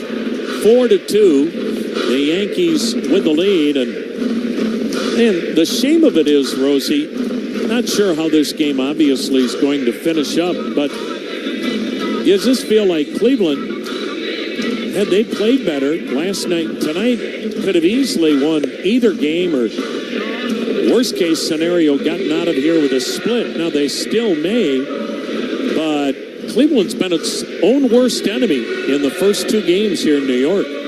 Defense has been an asset for the Guardians so often this season and been a big reason why they're here, but it has let them down tonight certainly, and then the lack of timely hitting as well, because they've had some opportunities even with the Yankees ace on the mound and Gerrit Cole. They knocked him out before he went 5. Well, tonight it was 2 errors, giving the Yankees 2 gift runs. Last night for Cleveland, it was the fact that they walked 7 and uncorked 5 wild pitches. So, yeah, the Yankees are a good ball club, but this is not the Yankees of 1998. Here's Gleyber Torres, double and a single, and he takes downstairs, ball 1. Right-hander against right-hander. Gaddis does use the windup. The Jordan native into the motion. Here it comes, and it's in there to even the count. Hunter Gaddis with a tremendous rookie year, 78 appearances, a 157 ERA, 33 holds. Now the 1-1, and he just missed with a changeup. Thought he had it, didn't get the call, and the count 2-1.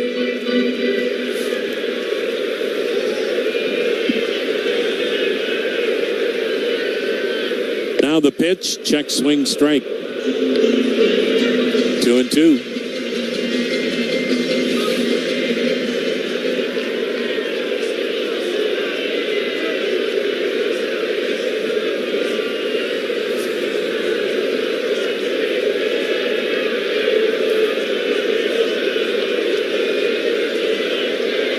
Gaddis works on the third base side of the rubber as he wheels into his delivery.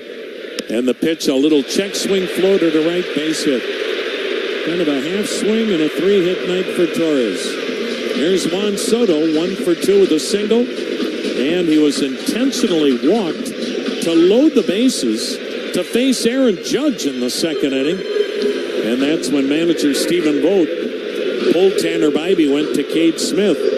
Judge got a sac fly, and then Austin Wells struck out. New York had a 3-0 lead after 2. Cleveland got 2 in the 5th, but they've let opportunities get away tonight. Here's the pitch. A swing and a foul at the plate, strike 1.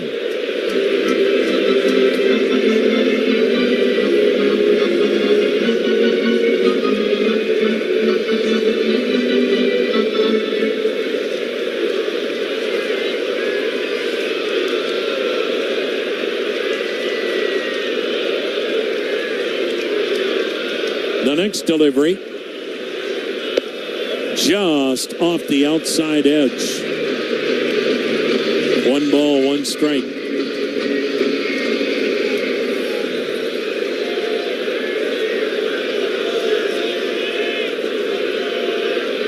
The set, the 1-1, swung on, banked foul, right side, 1 ball, 2 strikes.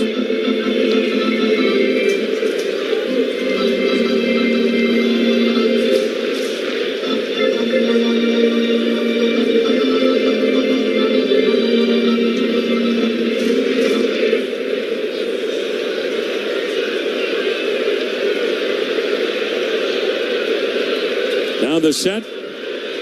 Now the pitch. Checked on a pitch down and in. Did he go? No. Bailing out That was close to a swing as he backed out of there. Checked his swing to Soto in a 2-2 count.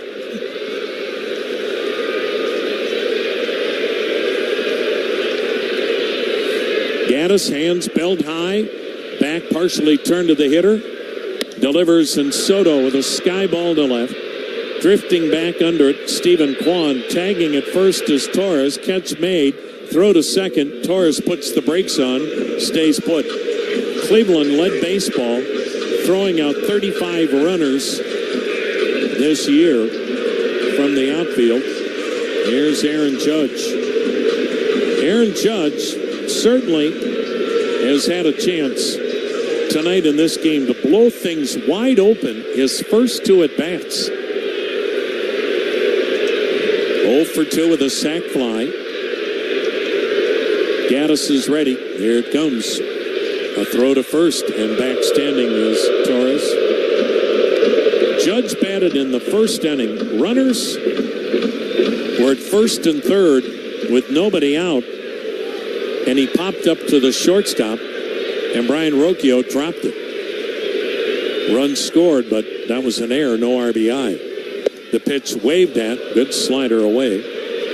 Then he batted in the second inning. Bases were loaded, 1 out, as Cleveland intentionally walked Soto to get to Judge. Now, he did get a sac fly, but again, could have blown this game wide open. Now the 0-1 pitch. Down and away, 1-1. And the burden is on Aaron Judge. Look, when you're getting $40 million a year, there's a lot more expected. And when you play in New York and you're the captain of the Yankees, takes it to another level. Now the 1-1 delivery. Swung on, hit high in the air to center. Back is Thomas. Thomas on the track, near the wall, it's gone. Well, look out now. Aaron Judge finally gets that 2-run home run. It just kept carrying to center. And it's 6-2 New York here in the Big Apple.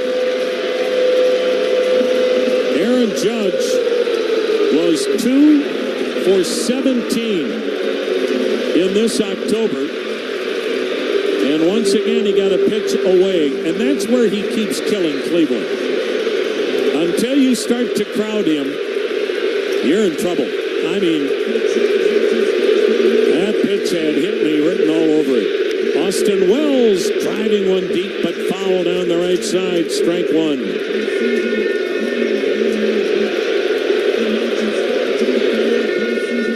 So the Yankees have taken control, 6-2. The pitch inside, a ball, 1-1.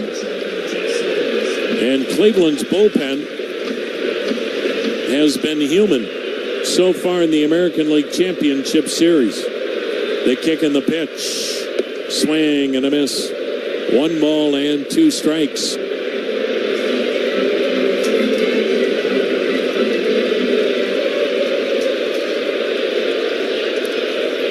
The wind and next delivery. Swung on, hammered a changeup, foul down the right side. Ben Lively is warming in the Cleveland bullpen. Remember, he was just put on the roster today with the injury ending the season for Alex Cobb.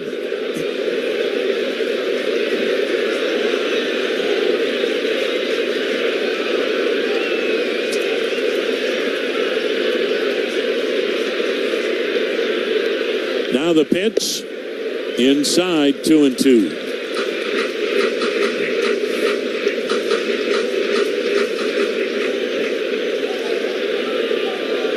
Gaddis kicks and delivers, and the pitch pulled foul again.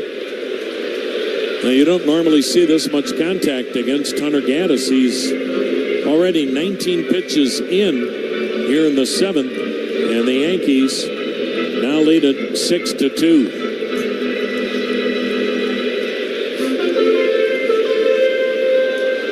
Gaddis, the 7th reliever used tonight. Wells needed a new piece of lumber. The rookie catcher, Austin Wells. He was the 4th catcher ever drafted in the first round in the history of this Yankee franchise.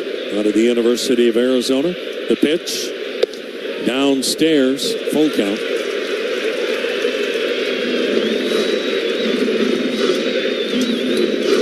They once, back in the 60s, made a pretty good first-round pick.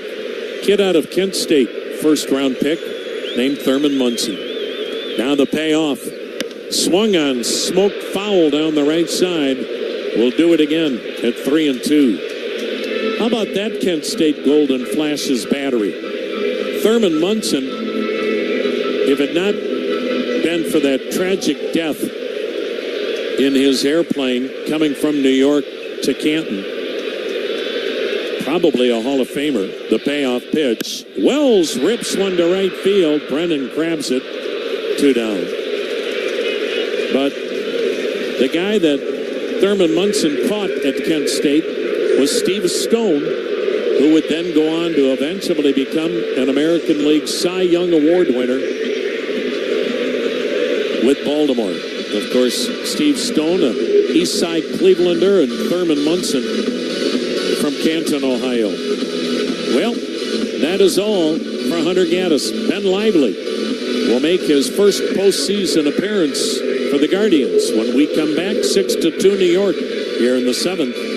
It's Doing, Gone, the official ice cream of the Cleveland Guardians from Perry's Ice Cream. Doing, Gone is a home run combination of chocolate cookie dough ice cream loaded with chunks of cookie dough and crushed cookie swirls. A portion of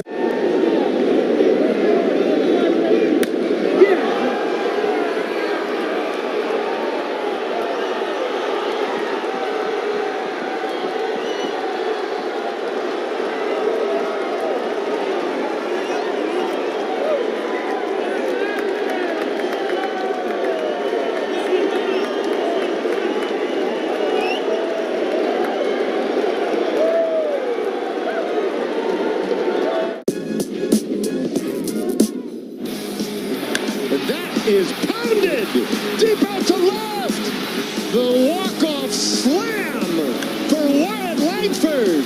Steps up here in the bottom of the 9th with the bases loaded and just unleashes on Clay Holmes with a game-winning walk-off grand slam home run. A wild adventure this one was tonight.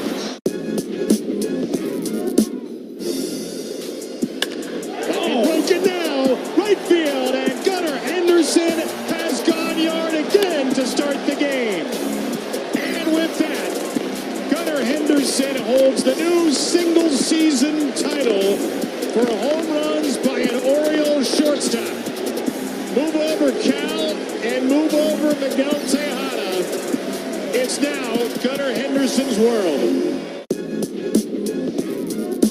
Tigers roster, but it was still traveling with the team, still working out, still throwing. And then with the injury to Alex Cobb, who was taken off the roster today with back and hip issues and is now done for the season, Ben Lively gets put on the roster, and he'll make his first postseason appearance for the Cleveland Guardians. And he had a career year for Cleveland. He comes into a 6-2 game, Yankees up. Ben Lively made 29 starts, was 13-10 with a 3.81 ERA. The pitch to Giancarlo Stanton's a strike. He may throw only 90, but this guy is fearless. He will challenge guys inside. Fastball, cutter, sinker, curve, slider, change. The pitch, and Stanton with a 2-hopper to short. Rocchio gloves, throws, and will go to the 8th. Aaron Judge finally gets that bomb Yankee fans have been longing for. 6-2 New York on the Cleveland Clinic Radio Network. This October to remember will continue. Guards fans, 2025 season tickets are on sale now. Secure your seats today and unlock great benefits, including access to purchase tickets to 2024 postseason games at Progressive Field. Learn more at...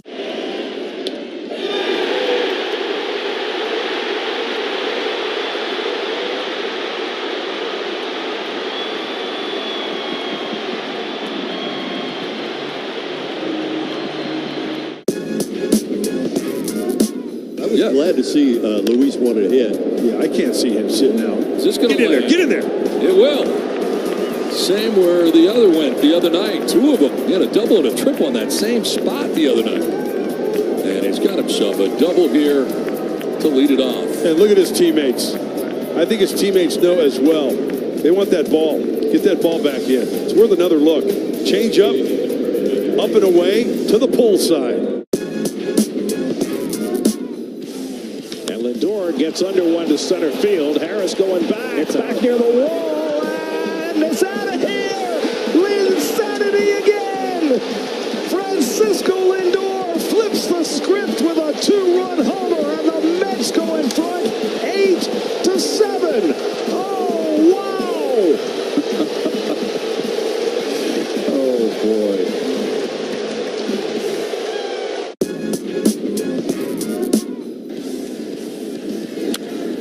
That is the fastball pummeled down the line. If it's fair, it's gone. It is gone. And a home run for Tatis, whose mastery over Jack Flaherty continues.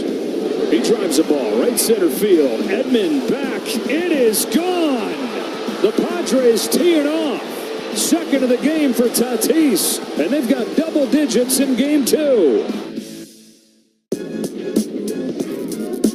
Tigers trying to get one on the road before they return to Detroit. Runner goes, pitch is swung on. A high fly ball to right field.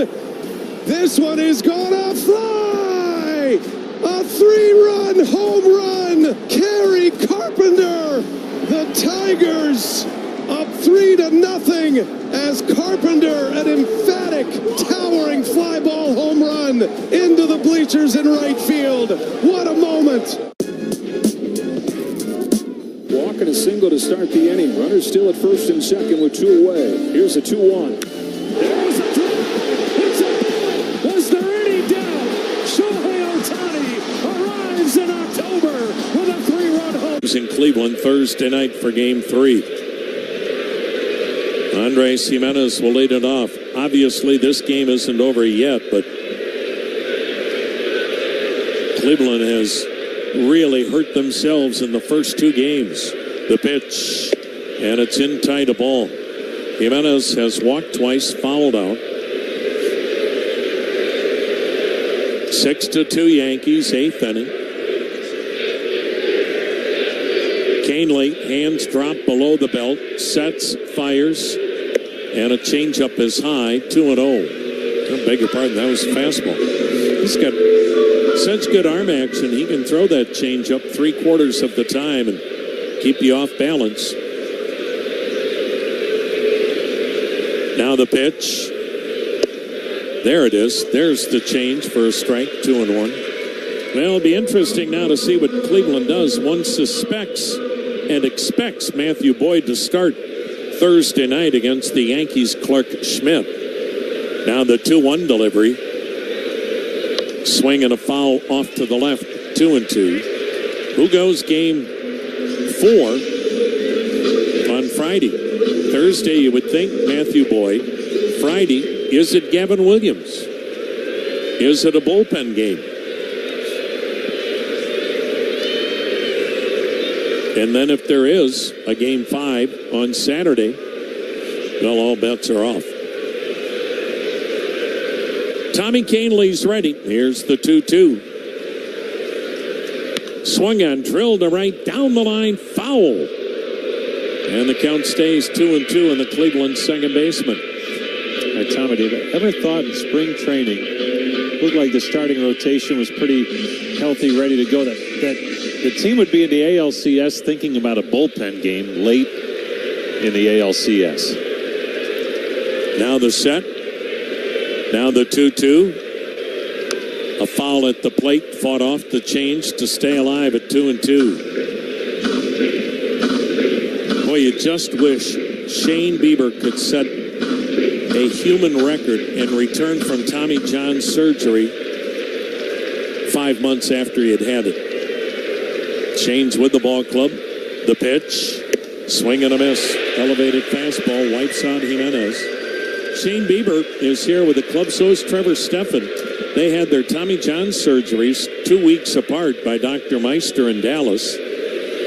And Trevor Stephan and Shane Bieber are now just starting to throw the baseball for the first time. When they can come back next year, well, that's anybody's guess. Here's catcher Austin Hedges, and he hits a little dribbler to third.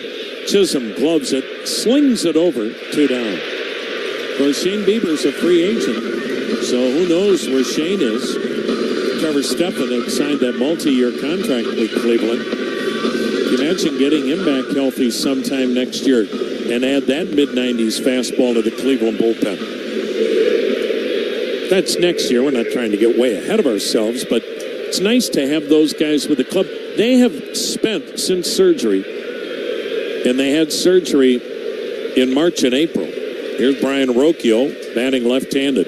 Pitch in the dirt to the backstop. Those 2 guys have been in the desert recovering all summer. Think of, well, whatever, there's air conditioning, but we know how hot the Phoenix summer is, and the tedious process of recovering from Tommy John surgery. The 1-0 pitch, swung on, drilled to left, another great at bat for Brian Rocchio. Tell you what, folks, if he keeps this approach, when you look ahead to the future, then Cleveland has no questions who their shortstop is. He's hitting close to 450 this October. 2 more hits tonight. He had 2 last night. But Cleveland bringing Shane Bieber and Trevor Stephan from Arizona to be with the club the entire postseason, to just kind of give them a break and let them feel a part of it. Here's Stephen Kwan. The pitch in the dirt. Ask an injured player. You never feel more alone or less a part of a team than when you've had surgery and you're rehabbing. You're not part of the boys anymore. You're not in that clubhouse every day. In Game 1 of the division series, Shane Bieber really helped Tanner Bibee deal with the emotions and the pressures of Game 1. The 1-0 to Kwan backs him off the plate, 2-0. Kwan tonight, 1 for 3, a single and a walk. Cleveland's had 7 hits in the game, as they have had a base runner in 6 of the 8 innings, but trail 6-2. Now the set and pitch. Kwan takes, it's in there, 2-1.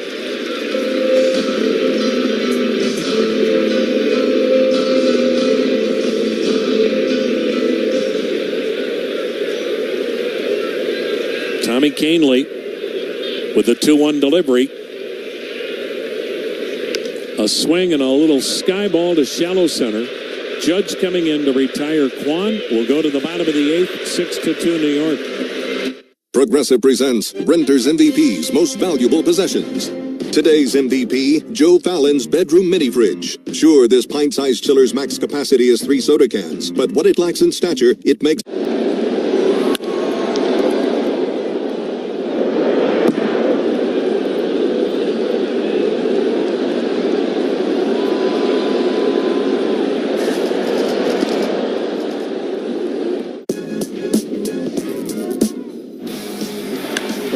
Is pounded deep out to left. The walk-off slam for Wyatt Langford. Steps up here in the bottom of the 9th with the bases loaded and just unleashes on Clay Holmes with a game-winning walk-off grand slam home run. A wild adventure this one was tonight. There's always that opportunity, yeah, but I think you have to throw at least one of them. Line down the left field line, it is a fair ball. 1 run scores. 2 runs score. Everybody scores. It's a bases clearing. Big pinch hit for Abanez, and it is 5-2 Detroit.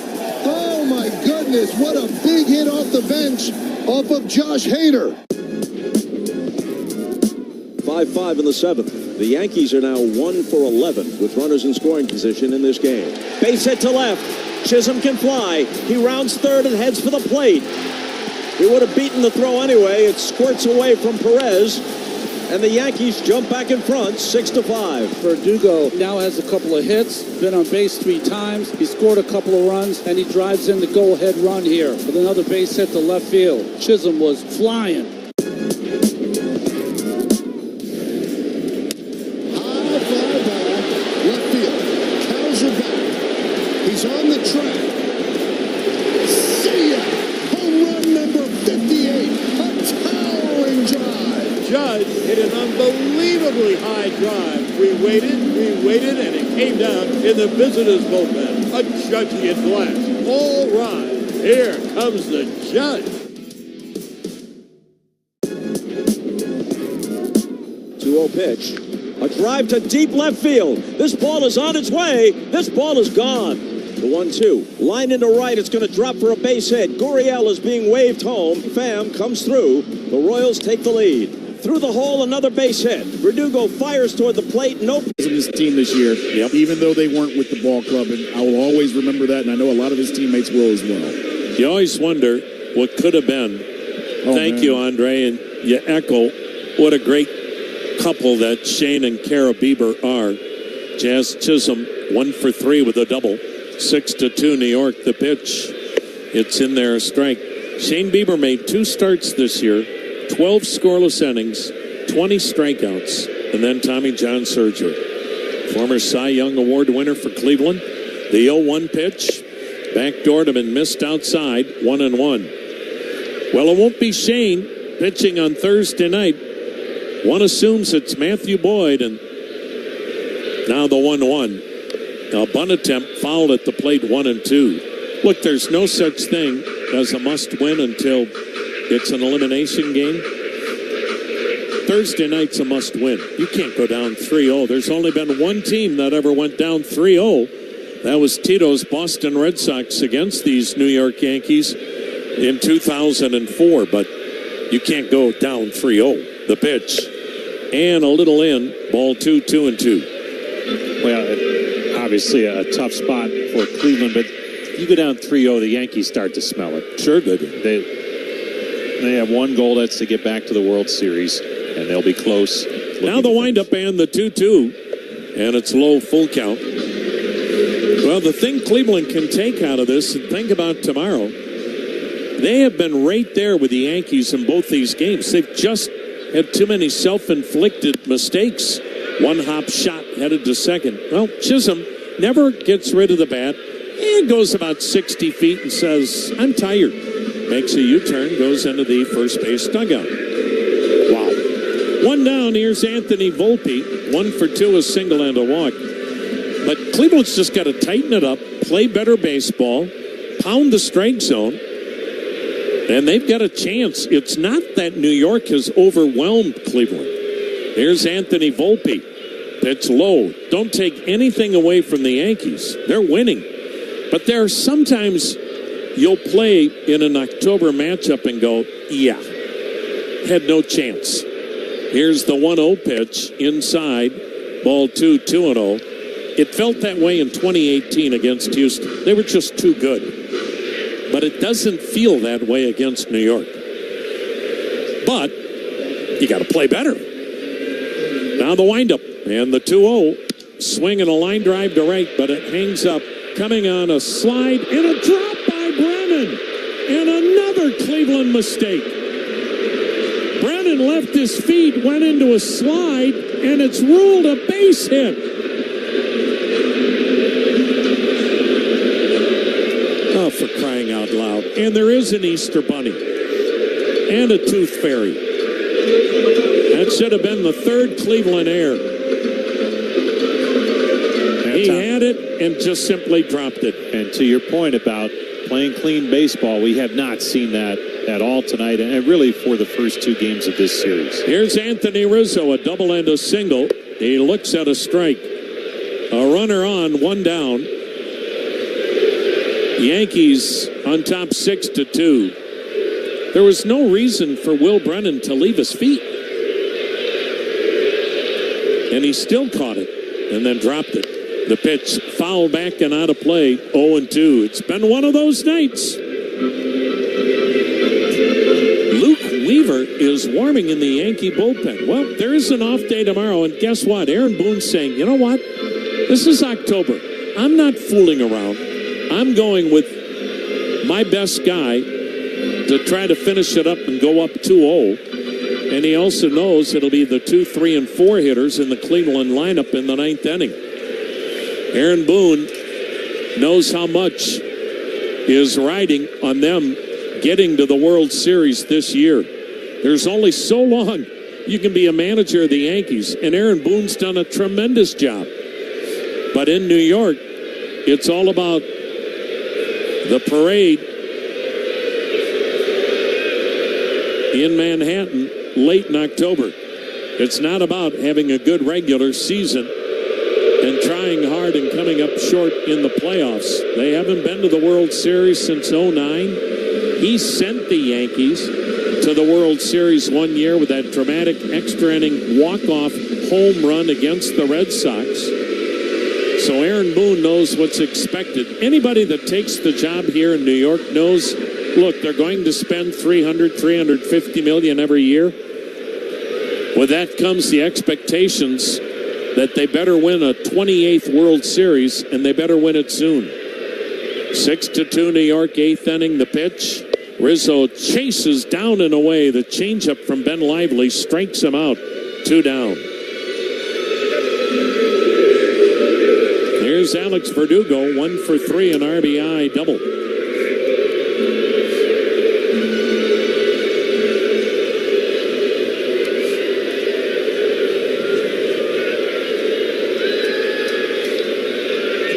Yankees with a 4-run lead, a runner on, 2 down, 8th inning. The pitch to Verdugo. And it's in there, a strike, throw to first in the dirt. Nice dig out by Naylor, trying to get the tag on Volpe, who got back safely. Yankees ran themselves out of the 6th inning. It's not like they've played a sharp game either. No.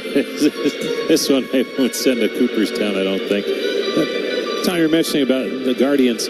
I think what you hope for in a series like this is play the way you did to get here in the regular season for most of it, and we haven't seen that yet. We're just 2 games in, but we haven't seen it yet. Now the 0-1 pitch.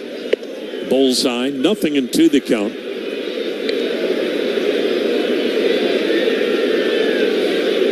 Well, it'll be great to be back in Cleveland on Thursday night.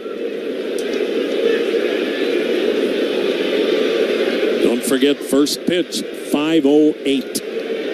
Now the 0-2 before it's made. Throw to first. Volpe back.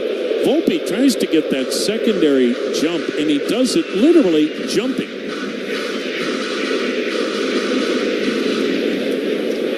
He looks, when he's taking his lead off first, like he just had 4 straight Red Bulls, and he can't contain himself. There he goes. Pitch is swung on, fouled out of play to the left. But you get caught in mid-jump like that, and you're going to be picked off. He hasn't so far. Verdugo with an 0-2 count. 2 down, runner at first. Yankees up 6-2.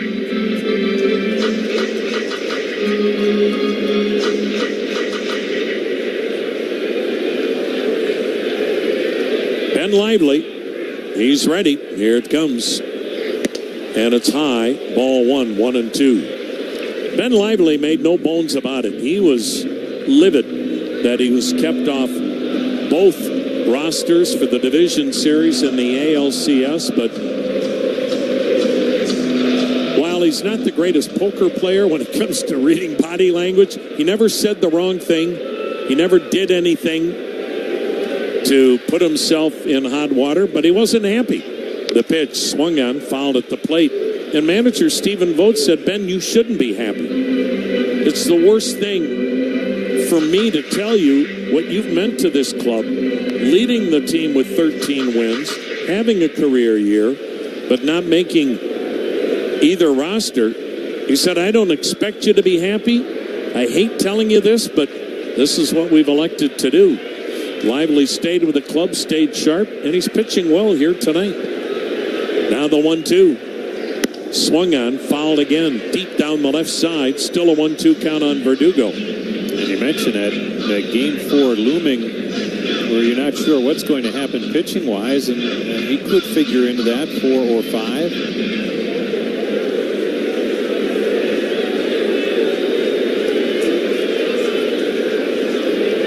Lively straightens. Here it comes. Ball outside, 2-2.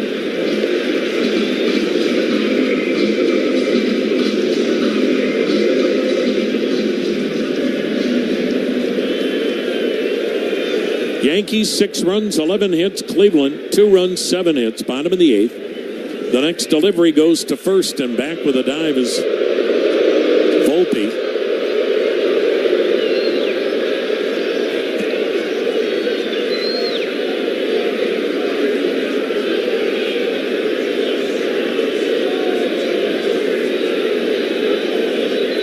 Now the 2-2. Dips low, full count on Verdugo. So now Volpe will be off at first. Yankees up 4 in the 8th.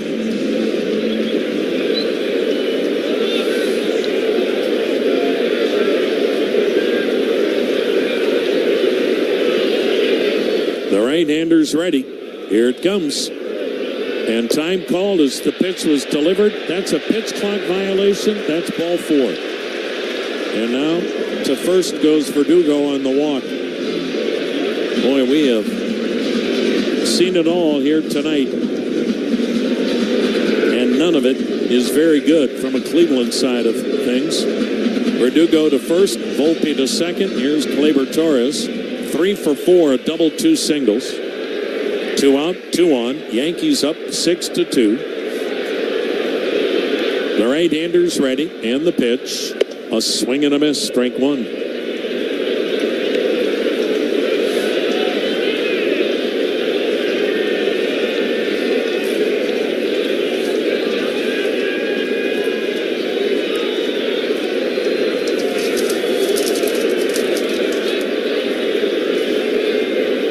The pitch, swing and a pop foul out of play to the right, and the count 0-2.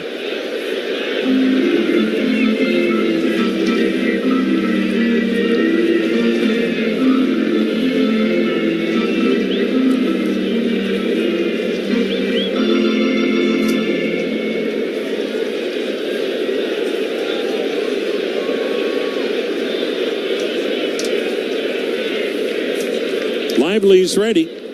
Here it comes. And it's just a bit high. 1 ball, 2 strikes.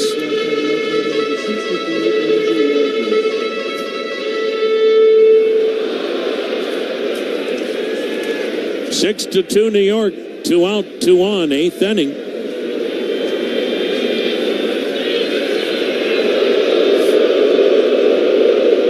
This game has gone so long. The New York Jets just announced they traded Devontae Adams back to the Las Vegas Raiders. Oh, wow. Yeah.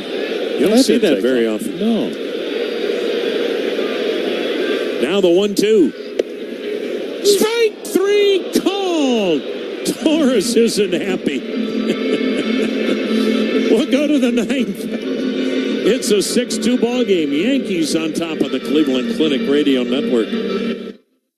The Guardians are the professionals on the...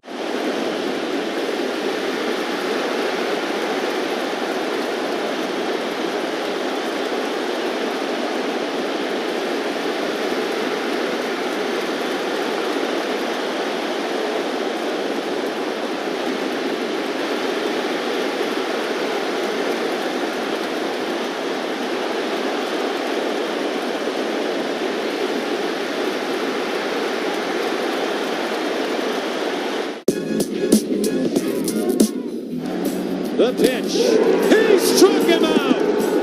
And the Kansas City Royals move on to the division series. And the Kansas City Royals, who lost 106 last year, the most ever by a team that made the playoffs the next year, not only make the playoffs, they march on. And the Baltimore Orioles have lost 10 straight postseason games in a row.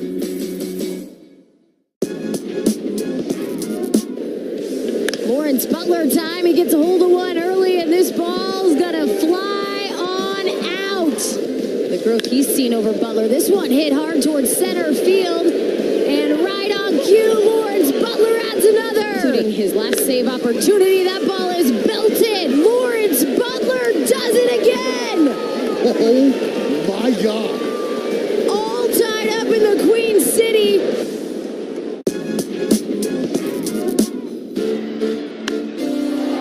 Down the line. Hit well.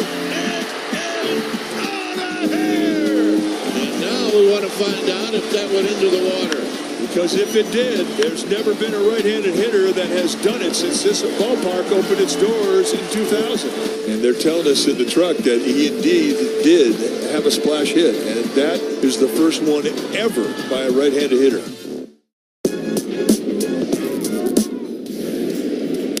High fly ball, left field. Cows are back. He's on the track.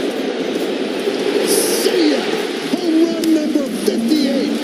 Towering drive. Judge hit an unbelievably high drive. We waited, and it came down in the visitors' bullpen. A judgy blast. All rise. Here comes the judge. I was glad to see 3 of them. Yep, I beg your pardon. That was last night's notes. He has appeared now in 5 games and saved 4 of them.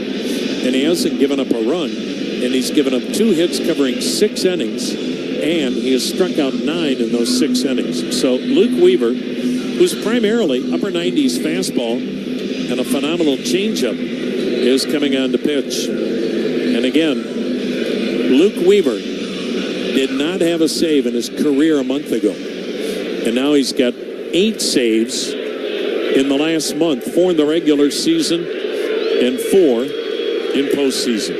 Here is Kyle Manzardo, 1 for 4, a single. Tommy Kahnle, an inning and a third of scoreless relief. The wind by Weaver in the pitch, and it's in there, called strike.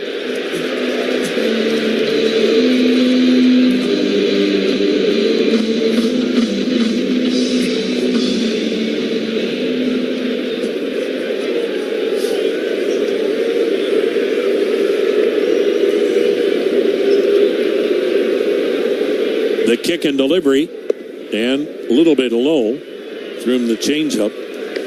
It's amazing how, whether it's the Yankees, Cleveland, Milwaukee, you think of other places, Tampa Bay, that have done a good job with pitching and reclamation projects, how you can still turn a career around as the pitch is wide, 2-1. It's not like Luke Weaver's a young man in this game. He's 31 years of age, 8 years in the major leagues, and now a closer, and a phenomenal closer at that. Now the windup and the 2-1 pitch. Outside corner strike, 2-2.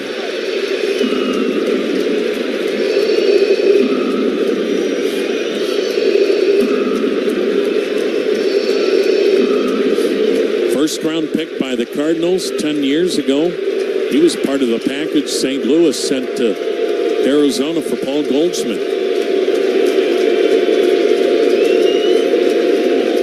Now the wind and 2-2. Swung on, hit in the air, toward the gap, left center. Line drive caught by Verdugo. The left fielder retires Manzardo. 1 down, here's Jose Ramirez. He'll bat left-handed. Jose, frustrating night for him. 0 for 3 with a walk. And now 0 for 7 in this series, and he's had some chances to make a big impact on the first 2 ball games and been a little bit frustrated. And again, good to get an off day tomorrow and kind of recalibrate for game 3 Thursday in Cleveland. The pitch, and it's down and away, ball 1, a changeup.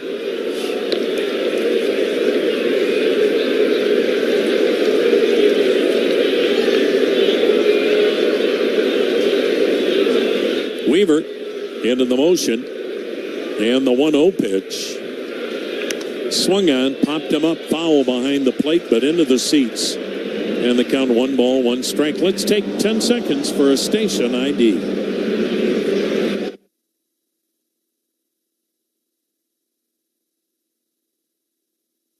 News, talk, sports.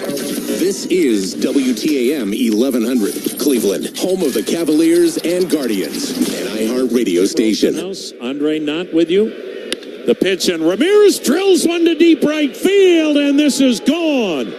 Jose Ramirez with a line drive homer to right. It's his second this postseason, his first hit in the ALCS, and Cleveland trailing it 6-3 here in the ninth. And Luke Weaver has given up his first run in the Yankees October postseason. Well, that was a line drive, and what you hope now is that maybe gives him a little momentum going into Game 3 on Thursday night. Some good at-bats last night with some line drive outs, but you'd like to see the results, and he gets one here, and we'll see if it carries over. Josh Naylor, the batter, 2 for 3, couple of singles, a sac fly. The wind by Luke Weaver, and the pitch. Naylor pops one out of play to the left. Strike 1. Naylor had a chance to really do damage in the 5th. Bases loaded. He thought he had a pitch to hit out of the ballpark, and he flied out. It became a sac fly, but he thought he had a pitch to take Gerrit Cole out of the park with. Cleveland just off a little in this series. Naylor drills one to right, foul, and the count 0-2.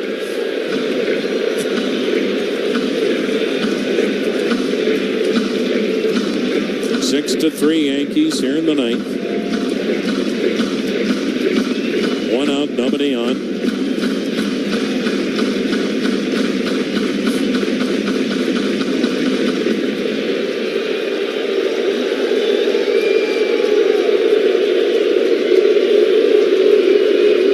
Posey with his 10th career home run in this ballpark. The 0-2. Down and away, 1-2. That short porch and right. Goodness gracious. He might hit 50 home runs if he played here. 1 ball, 2 strikes. 1 out, nobody on. 6-3 Yankees. We're in the ninth. Weaver into the motion. Here it comes. And Naylor taps it foul. Will do it again at a ball and 2 strikes. Posey had a changeup out of here.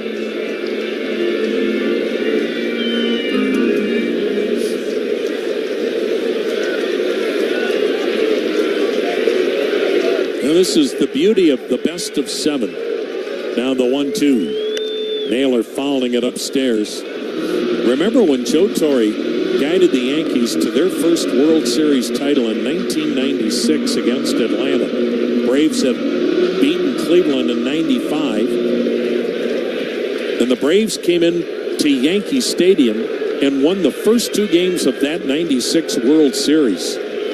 Now the windup and the 1-2. Swing and a weak chopper to the second baseman. And Torres flips over, 2 down. And then the Yankees went to Atlanta, where the Braves, of course, that was the days of Maddox, Glavine, Smoltz, Chipper Jones, and I mean, they were so good. 14 straight division titles. And the Yankees go to Atlanta down 0-2 and won the next 4 games. The best of 7 gives you a chance to catch your breath and rebound. 6-3 New York.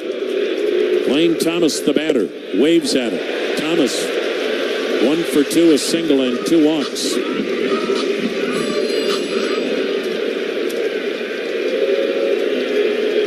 Weaver into the motion. And the 0-1 pitch.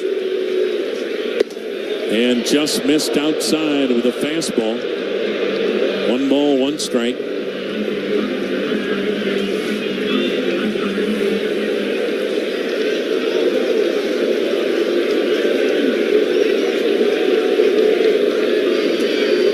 Into the motion. Here's the 1-1 delivery. Swing and a foul upstairs behind home plate. Cleveland down to their last strike. 1-2 the count.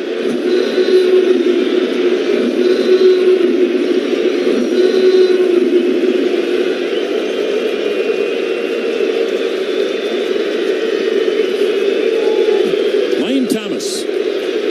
Here's the 1-2 pitch. Here it comes. Swing and a chopper to third. Chisholm gloves it, fires. Game over. Yankees take the first two in New York. Cleveland now is down 0-2, heading to Cleveland for Game 3 on Thursday night. So the final here tonight in New York, Yankees beat the Guardians 6-3. Stop by the Guardians team store on Gateway Plaza and pick up the latest